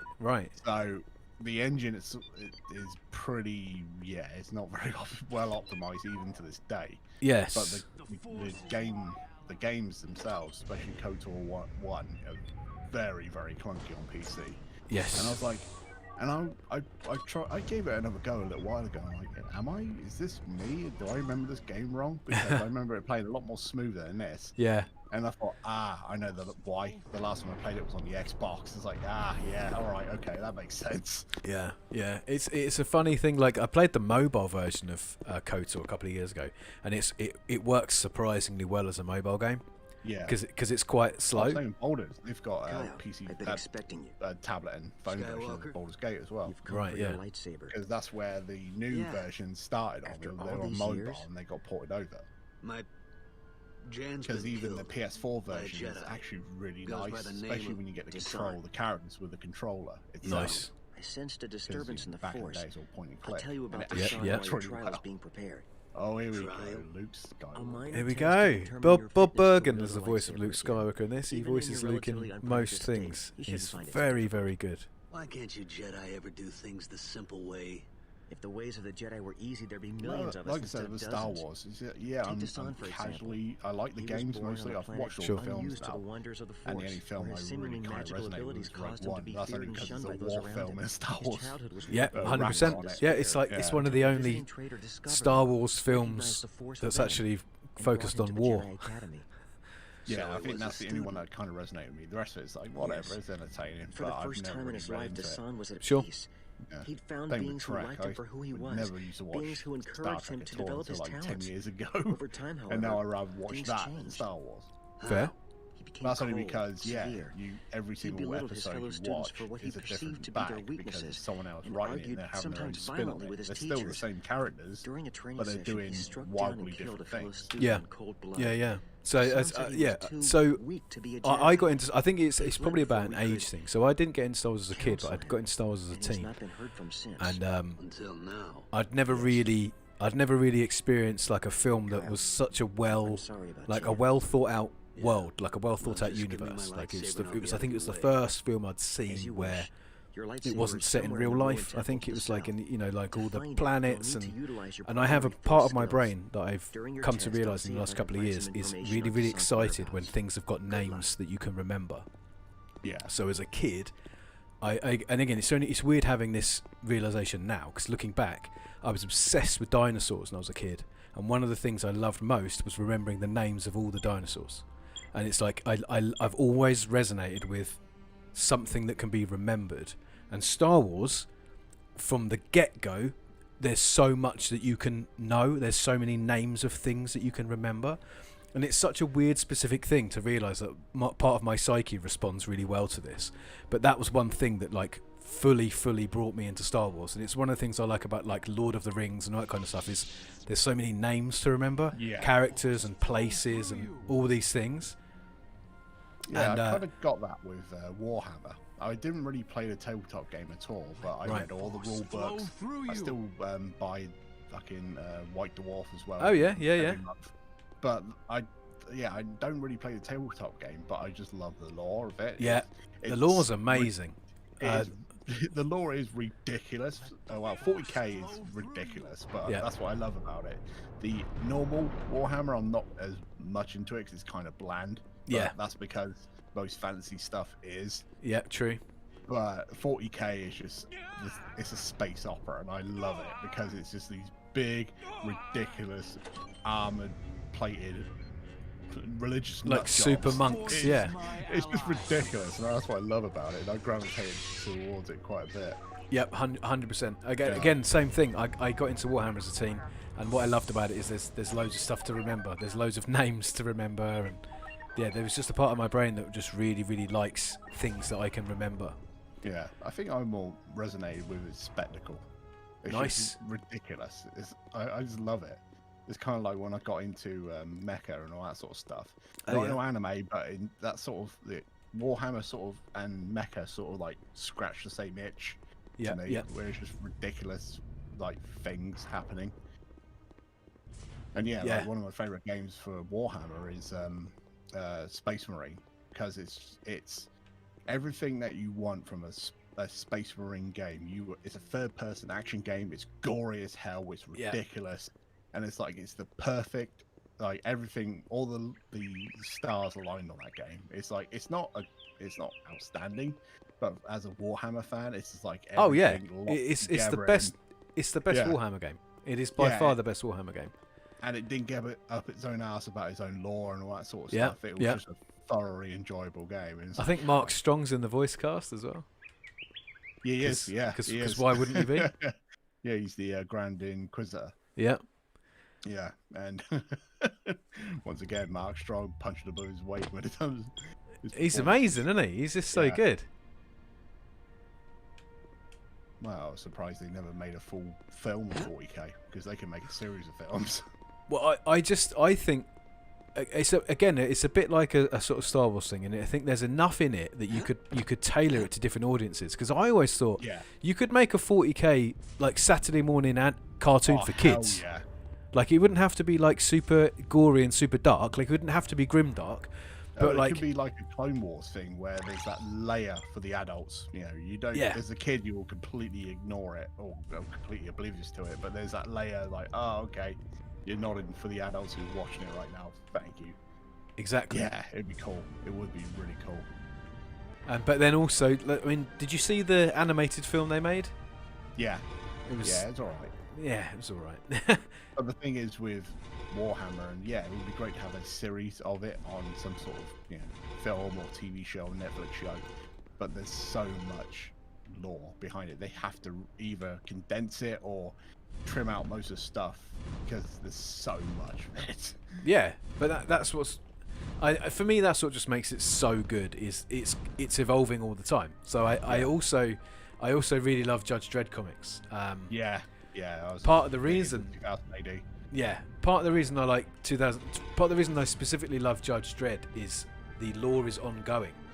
Yeah. So Dredd gets older each year, and I think There that's you a go. really compelling idea. Like, Dredd is now an old man, and the company who bought, Rebellion, when they bought 2000 AD, they didn't like go back on that. They didn't reboot it. They've stayed true to the idea that actually every year that goes by, Dredd's job gets harder to That do. wasn't too bad. Yeah. And that- and eventually one day they're going to have to kill him off, and yeah, they're like, and I never read a comic book at all as a kid until I read 2000 AD. right, And yeah, that's when I I didn't really get into anything else comic book wise. Marvel and all that really wasn't a thing Sure. where I was. How am I gonna get up So there? there was Dark Horse, there was DC, obviously, yeah. and of course, 2000 AD, and that's what I read religiously. It was great. Nice. So I recently I got into this. I remember my first edition of 2000 AD. As a kid I had to have an operation on my leg when I was about 8 or 9 years old, and I was in hospital for like a month after recovering from this because it was quite major surgery. And my grandmother would buy me comic books every day, and obviously to explain this as a British person, comic books means like the Beano and the Dandy. It doesn't mean there like was no like. there's not a big- Spider-Man. Well, or there anything were. like that. You had to go like the W.H. Smith or even Yeah. a comic book store, but they were few and far between. back Exactly. So, but yeah, my nan would like she'd go to W.H. Smith's and she'd buy me whatever comics they had. So like get the Beano, get the Dandy, and then like what were they like Whizzer and all that kind of stuff. Oh, and yeah. I sure didn't make they it weren't easy. they weren't all that. You know, they were okay, but they weren't great.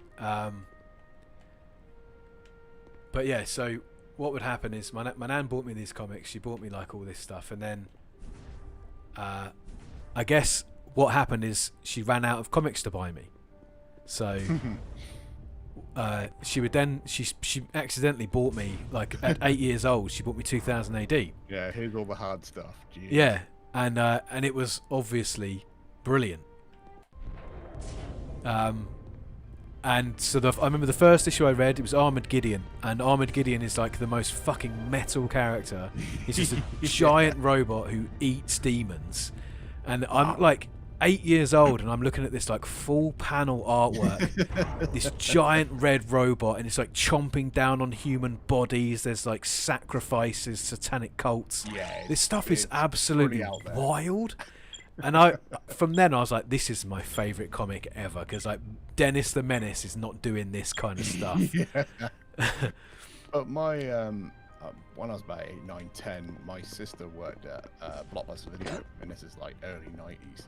So I was exposed to like everything, Alien, Terminator, all that shit. But Oh, yeah. what got me into 2000 AD was the video version of the movie, the Stallone version. Oh, yeah, Dread of course, came yeah. out, and they were giving away free copies of 2000 AD with rentals. So my sister came back. Yeah, my sister came back one night because she was babysitting me on a Monday night, and she had a copy of Judge Dredd, and then she had the mag as well. So she gave me the comic, and I'm reading through it as she's putting this Dredd movie into the VHS player. Yes. And I was, even though that film is it's completely stupid and cheesy. You know, I love that film, but Fair. it's because it's just ridiculous. Yeah, fair. But I think that's comic- fair.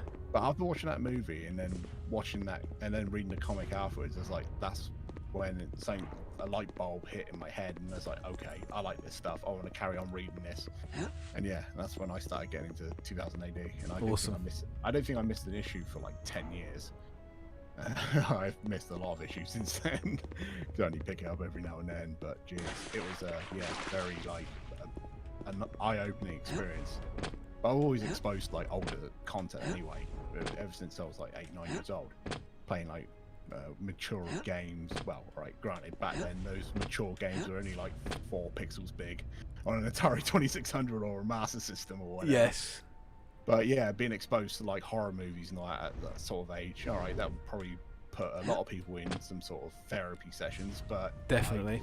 I kind of love that sort of stuff. I Definitely. gravitated to it as a young age. Yeah, my mum, for whatever reason, decided when I was about, I don't know, 10 years old or something, that I was ready to watch things like Alien and Predator, and I was ready to start reading Stephen King books. Yeah. I got no idea what made her think this was an acceptable thing to do for a child of my age. But she did, and I will be forever thankful for it, because I'm a lifelong horror fan now because of that kind of stuff. Yeah, well, my family dynamic was when I was born, my sister was 18 years older than me. So the time I got coming of age, she was still fairly young herself, but working in that Blockbuster, I was exposed to a lot of movies at a very early age. Yeah, it was cool. Very cool. Yeah, so I recently been rebuying some 2000 AD over lockdown, and it's really good. Like, it's still really good. Yeah, I've been. They're still going wild. There's a like, 2000 AD repository. I think it's on Reddit. Oh, and nice. They've got thousands of issues on there, and I've just been going through the PDFs. Nice. And it's made me want to start collecting them, but I was like, nah, I don't need the physical stuff in my house. So Fair. I can't fill my bookshelves with shit again. Not when I used to collect games and shit. So yeah. Well, yeah, that's that's another subject, isn't it? Like the idea of collecting and physical media. That's a very, very specific. Well, I did it for quite some time. It introduced me to a lot of people that I regard as friends to this day. Nice. But it just not for me. It's like, yeah, it was fun collecting, but I don't need shelves full of crap to make me feel like I'm worth something in life. It was back in the day when I was using it to fill something in my chest that I couldn't fill, Fuck, Scott, I am so like on the same wavelength as this. Yeah. So I used to do it. Yeah, I did it for years, and now it's like I don't need it, and I don't want to do that ever again. Even though I hang around people in circles who collect stuff. I go to conventions that are full of trade halls, full of cool stuff. Yeah. But now I'm just cool to maybe buying one or two things at a convention, and that's it. It's like, all right, that'll be cool on the shelf, but that's it. Yeah, same. I used to. It was kind of like at the beginning of the channel, really. I had a lot of games. I used to have a lot of physical games. Yeah, me too. Because I think it was like expected, I guess, at that time. And it was also that I think what made me hate that type of content was the people, and I did this, so I'm not calling anyone out in that regard. Yeah. Collected stuff because, that'd be cool to show on a YouTube video, the pickups video. 100%. The nefarious pickup video. And I found out very quickly that, this may be cool for the short term for maybe 3 or 4 people watching it, but this kind of content is not sustainable unless you are that Aussie game collector who's got everything, Yeah. Unless you're a well-off piece of shit with, infinite disposable income, this type of content is not going to last, and secondly, you're not going to enjoy any of it because you're just buying it to show off in a video. A little too high. I don't get it. I really don't get it. So now I leave the collecting to the people who want to collect, and I just enjoy. I'll buy the game every now and then. Like I said, this Metal Gear Solid collection, I had to buy it on disc because there's no other way again. Yeah. Other than that, I won't. Well, I've got 2,000 games on Steam to play, so I don't need any more fucking games. Yeah. So I do still, guiltily, pick up physical PC games specifically. So I do still have a soft spot for big box PC games.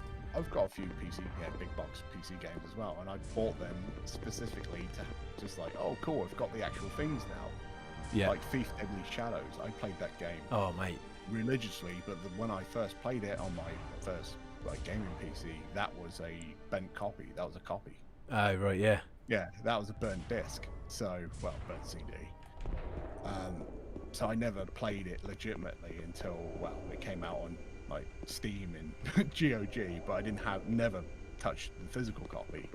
And then I saw it in one of the convention halls in the last couple of years. Like, I'm buying that. It only cost me $10. Nice, I'm never going to play even though I've got a PC that could probably run it now. Yeah. I just wanted to have it because it's like, oh, cool, and it's, I'm not going to show it in a pickups video or anything like that. It's like, oh yeah, that's for me. I'll put that on the shelf, So I've got a shelf of like, quote, cool things that I put. Yeah, sure, yeah. And to me, that's enough. I don't need then to collect every single variant of it. I don't need to collect the sealed version. I don't need to collect the graded version and all that shit. That's like beyond me. Yeah, for sure. Pretty tricky. I'm exactly the same as this. So when I lived with Raf, so just before I lived with Raf, I was in a long-term relationship. Long story short, wasn't very happy. And to compensate for that, I didn't realise at the time, of course, but I just bought absolutely tons of physical games. I did that too. Way more games than I could ever play. Like I was just constantly buying games, and it was just a way, I guess, of dealing with the fact that maybe I didn't feel so good on the day-to-day, and so I'd go. And the thing is, you buy like something. You get that little dopamine hit. You go, it feels nice because I own something. I bought a thing. It makes me feel exactly good. The same. I did exactly the same. It was like, this is filling the hole. And it's not. The thing is, it does for about I don't know, 20 minutes maybe. Yeah, like yeah, it lasted. If I bought something online, when the postie came and dropped it in my box, I opened it up, looked at it, dopamine hit, and then 20 minutes later I'm put it on a shelf, and that's the last time I remember it. That's yeah, and it's like, right, That's I've as far got as to it buy went. something else now to fill in that gap. Yeah. Yeah. And it just got very unhealthy very quickly. Yeah, it's a strange thing, isn't it? It is. It's weird, and I've seen so many people do it. That's what I And came even for. channels that Now, how do I don't get really it out watch of there? anymore, I still know that they will sell their collection. 6 months later, they're going to rebuy that collection, and the cycle will continue. And they'll say, "No, I'm done with collecting." They Yeah. sell their shit, buy it back, sell their shit, buy it back. I'm like, enough. Stop it. This isn't. I don't want to be watching someone who's doing this to themselves. They're effectively. Yeah. It sounds very dramatic, but it's like self-harming themselves. It's like, stop it. That's enough. It's like, do something else. Yeah. 100% this. Yeah, and I've seen that pattern happen quite a few times. And there's been people where I've known them for quite some time. I've had to just say, I've got to leave you alone now, because if you carry on this cycle, I'm going to start losing my mind. Yeah. Maybe that sounds a bit like a control freak, but No, because that's the thing is it's weird because I see it in people as well, and I don't heap scorn on anybody for doing anything. No. And I know that the reason I collected was because of a very specific issue that is mine. It's not unique to me, but I also know that some people collect because they like it, because they've got the money, they've got the space, and maybe they're not compensating for some emotional lack. No. And they want to do it, that's cool. Exactly. I will watch their channels and watch them talk about their collections. That's awesome. But I get that thing of, like, I know some collectors who've got like really... So one thing I love about collections is when someone's got a collection that fits into an area, so it's not like overspilling. They've just got like a cabinet or they've got a bookshelf. When I was collecting, it looked like a squatter's pile. Yeah, honestly, it was like hoarders. I kept buying more and more bookcases, and it's just then just had a stack of DVDs on the floor and stacks of games on the floor. Yeah. And so one thing I hate is not hate obviously, but one thing that makes me feel uncomfortable is when I see other people who look like they're in the same situation I was. Like if they do a video, or maybe they might put something on Twitter, and I'll be like, oh, that just looks like hoarding. Yeah. Yes. And then you got to be careful how you say it, because if you start saying, "Oh, hey, I think you might need to take a look at this," yeah, then you're the hater. You're the one jealous of their collection. It's like, no, I don't care about your fucking collection. I care about you. There's something not right there. You need to watch yourself, or you're gonna end up in a lot of shit. Right, Die Ghostfish in the chat says, this was my first Dark Forces / Jedi Knight game. But after going back and playing Dark Forces 1 and Jedi Knight 1, I realised how much I hated the guns in this game. Dark Forces 1 and Dark Forces 2 guns are far better, especially the repeated not being super inaccurate and the concussion rifle not being force effect. Yeah, so completely with you. Like, this game was not designed to be a shooter. It's designed to be a lightsaber game, which is ironic in that the first half of the game we don't have a lightsaber. But we've got the lightsaber now. We've done it. We've done all the hard work, which is brilliant. And funny enough, one of the first Star Wars games I ever played was Dark Forces. I love that game. I love Dark Forces. So I never. Oh wow, PlayStation. So I never played it until a few years ago. I played the DOS version, and oh my god, like it was an incredible experience. Yeah, the PlayStation's a bit slow, isn't it? Like frame rate's not great. Modern patch. I can't remember who made that, but the person who basically remade the game in Doom. Oh, what's the engine? I can't remember what to call it now. The modern port of Doom.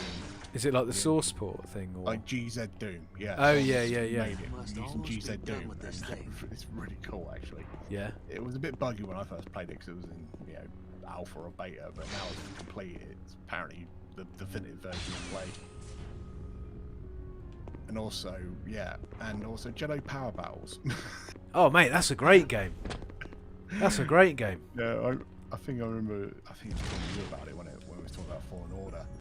And I was like, I've only played like 5 Star Wars games, and one of them Jedi Power Battles. So don't take anything I say seriously. Yes. No, that's a great game though. You've retrieved your lightsaber. Very good. Oh, ready. it's so crap. What did you find I out love about it. the sun? Not much. With the help of your ship's logs and the So we've Republic's got the databases, lightsaber, and we I tracked reckon down this the is a registry of the perfect San point ship to end the reloading stream. and reload This Baruch. has been a long old stream. I mean, this has been a long stream. We're going I since know, like you 6 know, o'clock this streaming afternoon. like Not 6 hours, personally. haven't you? Yeah, He it's claims been a Leon long is old stream, garbage so hauler, but he's really I am one of going the to most end it powerful here. criminal kingpins in all of Narshada. Thanks for joining in Even the odds voice won't touch chat. Sounds Yeah. like a solid lead. Oh, yeah, Die Ghostfish says, yeah, the Yeah. I just wanted to say how Ravensoft impressed I was with made your Star Trek performance in Voyager the Elite trial. Force before they made Considering this. how long it's been And since this you is were like the forced. game they used, the Almost learnings from that to expected you make this fail game. outright. Yeah, And Star so- Trek Voyager was great. Yeah, it's a You've good been to the game. Valley of It's the like the Jedi. only good Star Trek game. Yes. And I love Star Trek, but there's I just know never been what a I'm good doing, game, apart from Skywalker. Elite Force. If I'm That's going basically to it. defeat the sun, I'll need the full power Definitely of not the the Force, and I MMO. can't afford to spend years of my life retraining myself here. Kyle, I realize you're I think in that's all you pain, need to say there. but you must learn End to it. anticipate the consequences of your actions. You and Jan swore an oath to protect the Valley of the Jedi, and now that Jan's nice. dead, you're the only person who knows where it is. If you should fall to the So, Hexes, no, I don't you think can so. use the Valley's Die Ghostfish said, are there any good weapons Star and Trek purposes. Fleet Command games? Are you saying And I there's can't be there's trusted? loads of Star Trek Fleet Saying Command that games, but I want don't you to think let any go of them your are good. anger before it I've not destroys tried you. all of them. I definitely I don't didn't know play if I that can do that. Legacy, But but I I will played give the you ones coordinates before to the then, and Valley they of were the just. Jedi. Just to be I safe. don't know how. How do Well, you that's not a make start, I good Star suppose. Trek games? Take one of the Academy's Well, vessels to especially when you're Narshada. controlling It'll a be less Starfleet, you conspicuous. would thought they would do Don't like, worry. what's I'll that? take care of the Raven's Claw until you return. There's Starfleet Academy, Not coming which is along. basically I'm afraid X-Wing. not. Like it's There was, almost exactly the same as X-Wing, Good luck, Kyle. even the what's same that strategy keyboard game? layout. Find what you're looking There's a for. strategy game May the Force be that with you. came out. Right. It's like it's not a land-based strategy game. It's a space-based one. I can't Yeah. remember what it's called now. But yeah, it's like make that, but with Star Trek ships and shit like that, and it would be an absolute winner. So think I pitched my idea for a Fantastic Four film to Diego at the beginning of the stream, and I'm going to finish the stream by pitching to you my idea for a Star Trek game. So I tweeted at Mike Bithell. Do you know Mike Bithell? Bithell Games. He did like Thomas Was Alone and Volume, and Oh, okay. do you know that guy? So Yeah. funnily enough, one of the very first videos we ever did on the game shows, we went to EGX one year and we just interviewed loads of indie game developers. And those are some of the first videos we ever did. And one of them is we interviewed this guy called Mike Bithell, who worked for, I don't even know who. It was a Facebook game developer, and they were making a browser-based game based on BBC's Merlin. And I don't know why we were Okay. interviewing this guy about this game, but we had no interest in it whatsoever. But he said he was a pretty cool I guy. had no interest. And it's like we were just doing it because we thought, again, it's like naivety. That's what I thought you had to do when you're a YouTuber. So you have to do interviews. So we emailed the developer and we organised it. We got a slot and all this kind of stuff. And Basically, sorry to cut you off here, you turned into that wanker with the DSLR and 300 subscribers. but that, I mean, at that time, that's probably exactly what I was, because it took us ages. I'm doing hardcore YouTube work, and I spent like half my college fund on this fucking camera. Yeah, so the story goes, I sold off all of my physical games collection, and so it's related to what we've just been talking about. Okay. I took all of my physical games to CEX, and I even have photographs. This was years ago, but I had like suitcases full of DVD cases, Xbox games. I took them all to Computer Exchange, not because I wanted to make money, I just wanted them gone. Yeah. And I couldn't think of an easier way, because CEX will buy anything. Yeah, Even if they take it for a penny, they'll take it. And I just thought, I just want it all gone. So I stood in. You have to stand there the whole time. So I stood in the queue at CEX for something like 4.5 hours while they scanned every single barcode. Mate, it was crazy. People were not happy that day. But yeah, I made like, even some of the games I sold for a penny, but I made like 1,200 quid, which tells you how many games. So I bought like a DSLR, and I bought all that. I bought all my gear to begin my YouTube journey from selling my physical games. But this is an irritating sound. Yeah, so we're interviewing this guy, Mike Bithell, and I've never heard of, obviously, him before, but he's gone on. He left that company, and he's now... I think, actually, no, do you know what? I know exactly who it was making that browser game. It was... Who makes Surgeon Sim? Oh, yeah. It's them. They then went on to make Surgeon Simulator. And it's funny because they still follow me on Twitter, and so they're now quite a high-profile games company. But they followed me like the same weekend, and so did Mike Bithell. And now Mike's massive, like he's doing all these great games. But I don't know how I got into the subject of Mike Bithell. What the hell were we talking about? Selling gaming shit. Selling games. And being a professional YouTuber with your DSLR camera and me. There was a really specific reason I brought up Mike Bithell, and I cannot remember what it was now. Well, you've been streaming for 6 hours. I'm not surprised. Yeah. I'll remember it, and I'll probably tweet it, or I'll send you a DM about it. But that's the thing, is like, it always makes me laugh because I've kind of been there as well, and you've been there too. When you go to a convention, you see this burgeoning YouTube channel bloke, and he's got the tripod, he's got the DSLR, he's got the lav mic, he's got his shotgun mic and all that. Like, mate, it's like, don't even start with that. It's like, all right, start your channel off, but you don't need all that crap. So much gear. So I now have way less gear than I started, because I was that guy, because I didn't know any better. I was so naive. Professional, in you're part of the games industry when really you're just. And it's exactly that. It's that pressure to appear professional. So like buying an expensive DSLR, buy a Rode Video Mic Pro, not the normal one, the Pro one. So it says Pro on the side, so everyone knows that you're a professional. Like, just this pressure to, you're part of the games industry. You're a games journalist now. That was I remembered why I spoke to Mike Bithell. It was the Star Trek thing. So I tweeted at Mike Bithell and said, I've got a really great idea for a Star Trek game, because I know he's a big Trek fan. He didn't reply. I'm not going to take it personally. It's fine. But my idea for a Star Trek computer game is basically, it's like away team simulator. And so what it is it's essentially like a strategic, like, I won't say Rome Total War, but it's on that vibe, like real-time tactics kind of thing. So here, like meets a home version. It's like but meets like point and click adventure game. So there's like some social stuff built in. So basically, you're on your little starship and you go to your, you go to your planet. Maybe it, like, not necessarily randomly, but maybe there could be a way that it generates a different path through the game each time you play, or something, I don't know. But you go to a planet and there's a problem. It could be there are two warring factions, or it could be that there's an imminent natural disaster, whatever it is, because that's the great thing about Star Trek is every episode's different.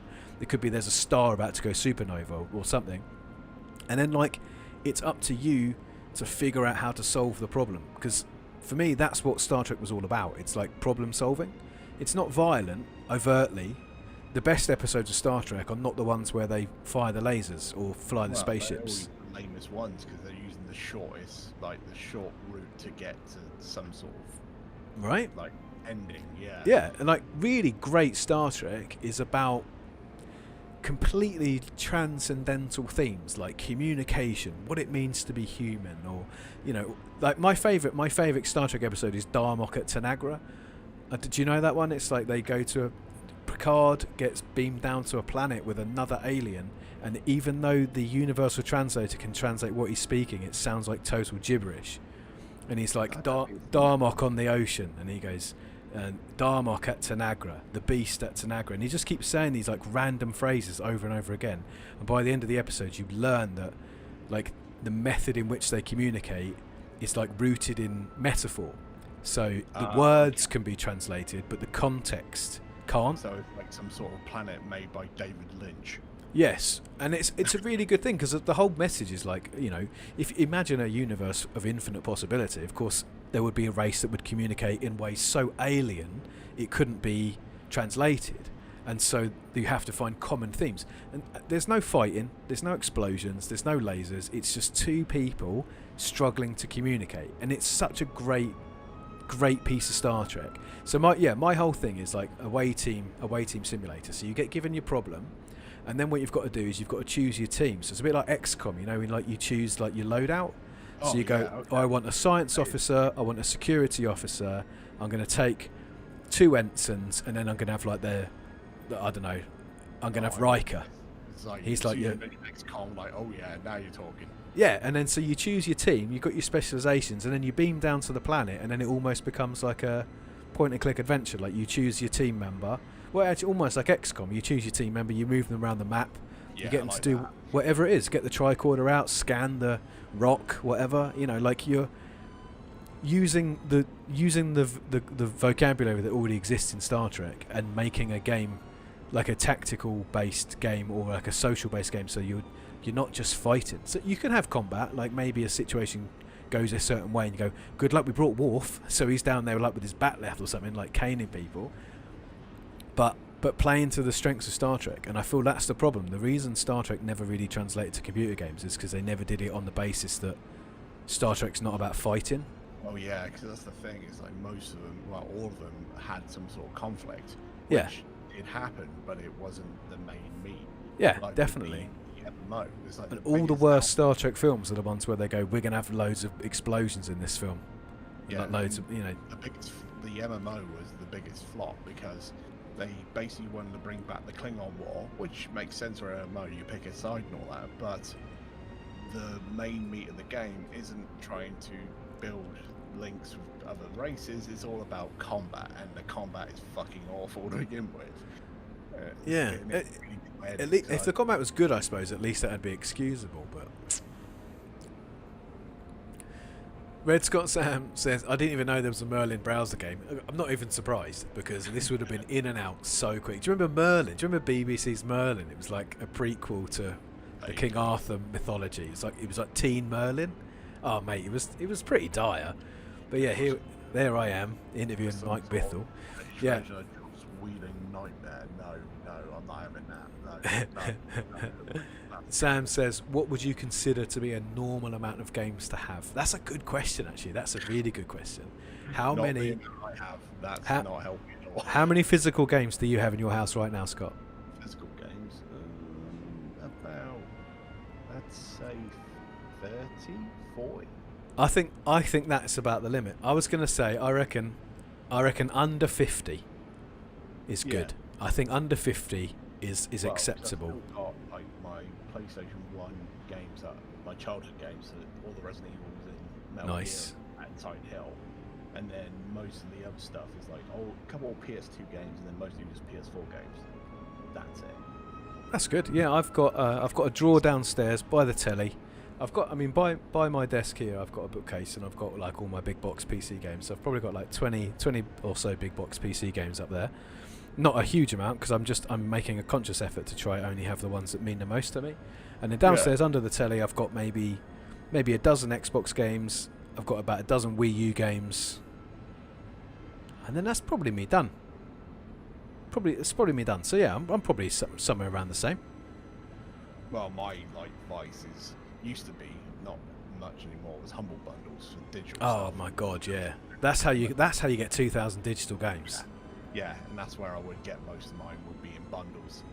Or they're not as good as they were though, man. You used to get crazy deals on Humble Bundle.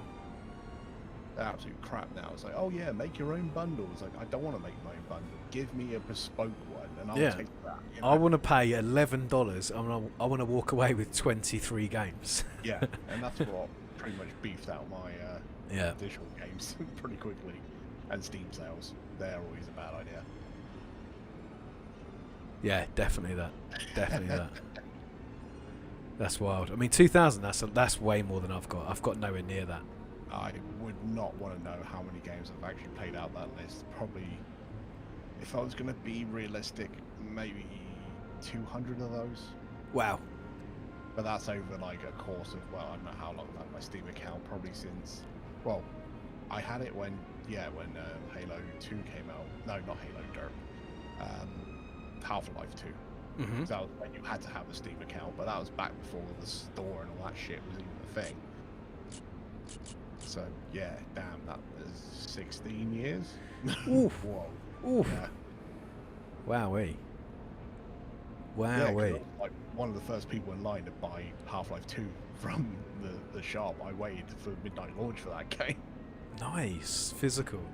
Yeah, that's the first game to require Steam. Do you know that? Yeah. I only learnt that this year. Yeah, it was the first game that required Steam, and it was the first game I used on my new gaming PC. I also bought a physics card as well. And that yes, was we were chatting about physics cards, weren't we?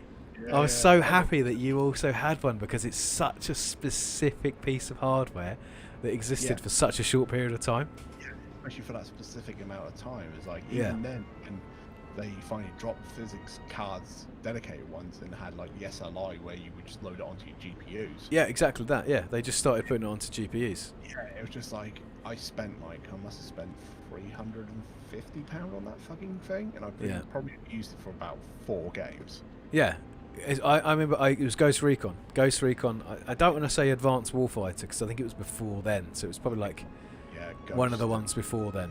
But it was a Ghost Recon game, and I was like, I spent money on this physics card and then went, great, the buildings fall over slightly more realistically. You know, like it was, why have I done this? Why was I suckered into this? Also, it was Splinter Cell Pandora Tomorrow had like the cloth physics. Oh yeah. But the ironic thing was, if you used your physics card, it would tank the frame rate. So you would put the physics into software mode, and it ran fine. So you didn't need the card in the first place. What a time to be alive, eh? Yeah, an absolute fucking con. Yeah, man. Absolutely fantastic. Yeah, Scott says he only buys a game buy a game or two every few months, so probably only buying a few games a year. Oh, hell no, I'd probably buy a game a week. Do you really? I only like the cheapo ones. At one time I did, but I haven't bought a game. Well, I tell a lie, I bought one game this year. It was a second-hand copy of Fallen Order. That's it. It's the only game I bought this year. Same here.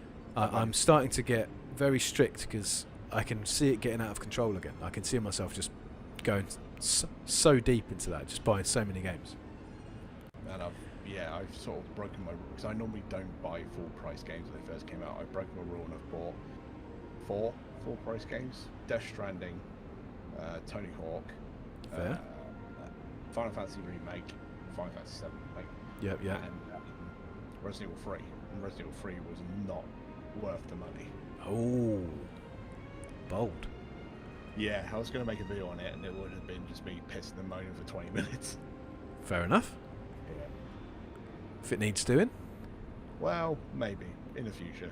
Yeah. Gotta make this Metal Gear Solid series first. Yeah, that's it. That's it. I just want a video on VR missions. That's all I want. Just a video about how good VR missions was. VR missions is great. Yeah, it's amazing.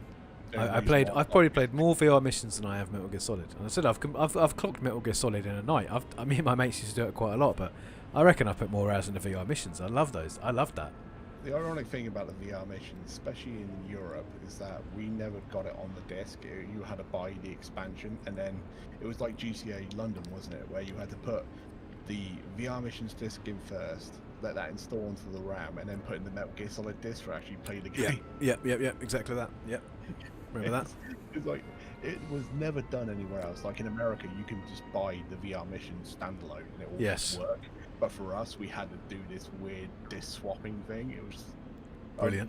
I've been wanting to put that. I did make a little note about it. I want to put it in the review of Metal Gear Solid when I finally get to it, because it was just like such a European specific thing and no one else had it. That's the kind of videos I like. Those are exactly the kind of videos I like. Right, I am going to end the stream here because I'm having a fantastic time, but I realise most people are just basically watching us talk to each other on the phone. So we've got the lightsaber. That's a really good natural break point. So if I do stream this again, it will be lightsaber through to the end of the game.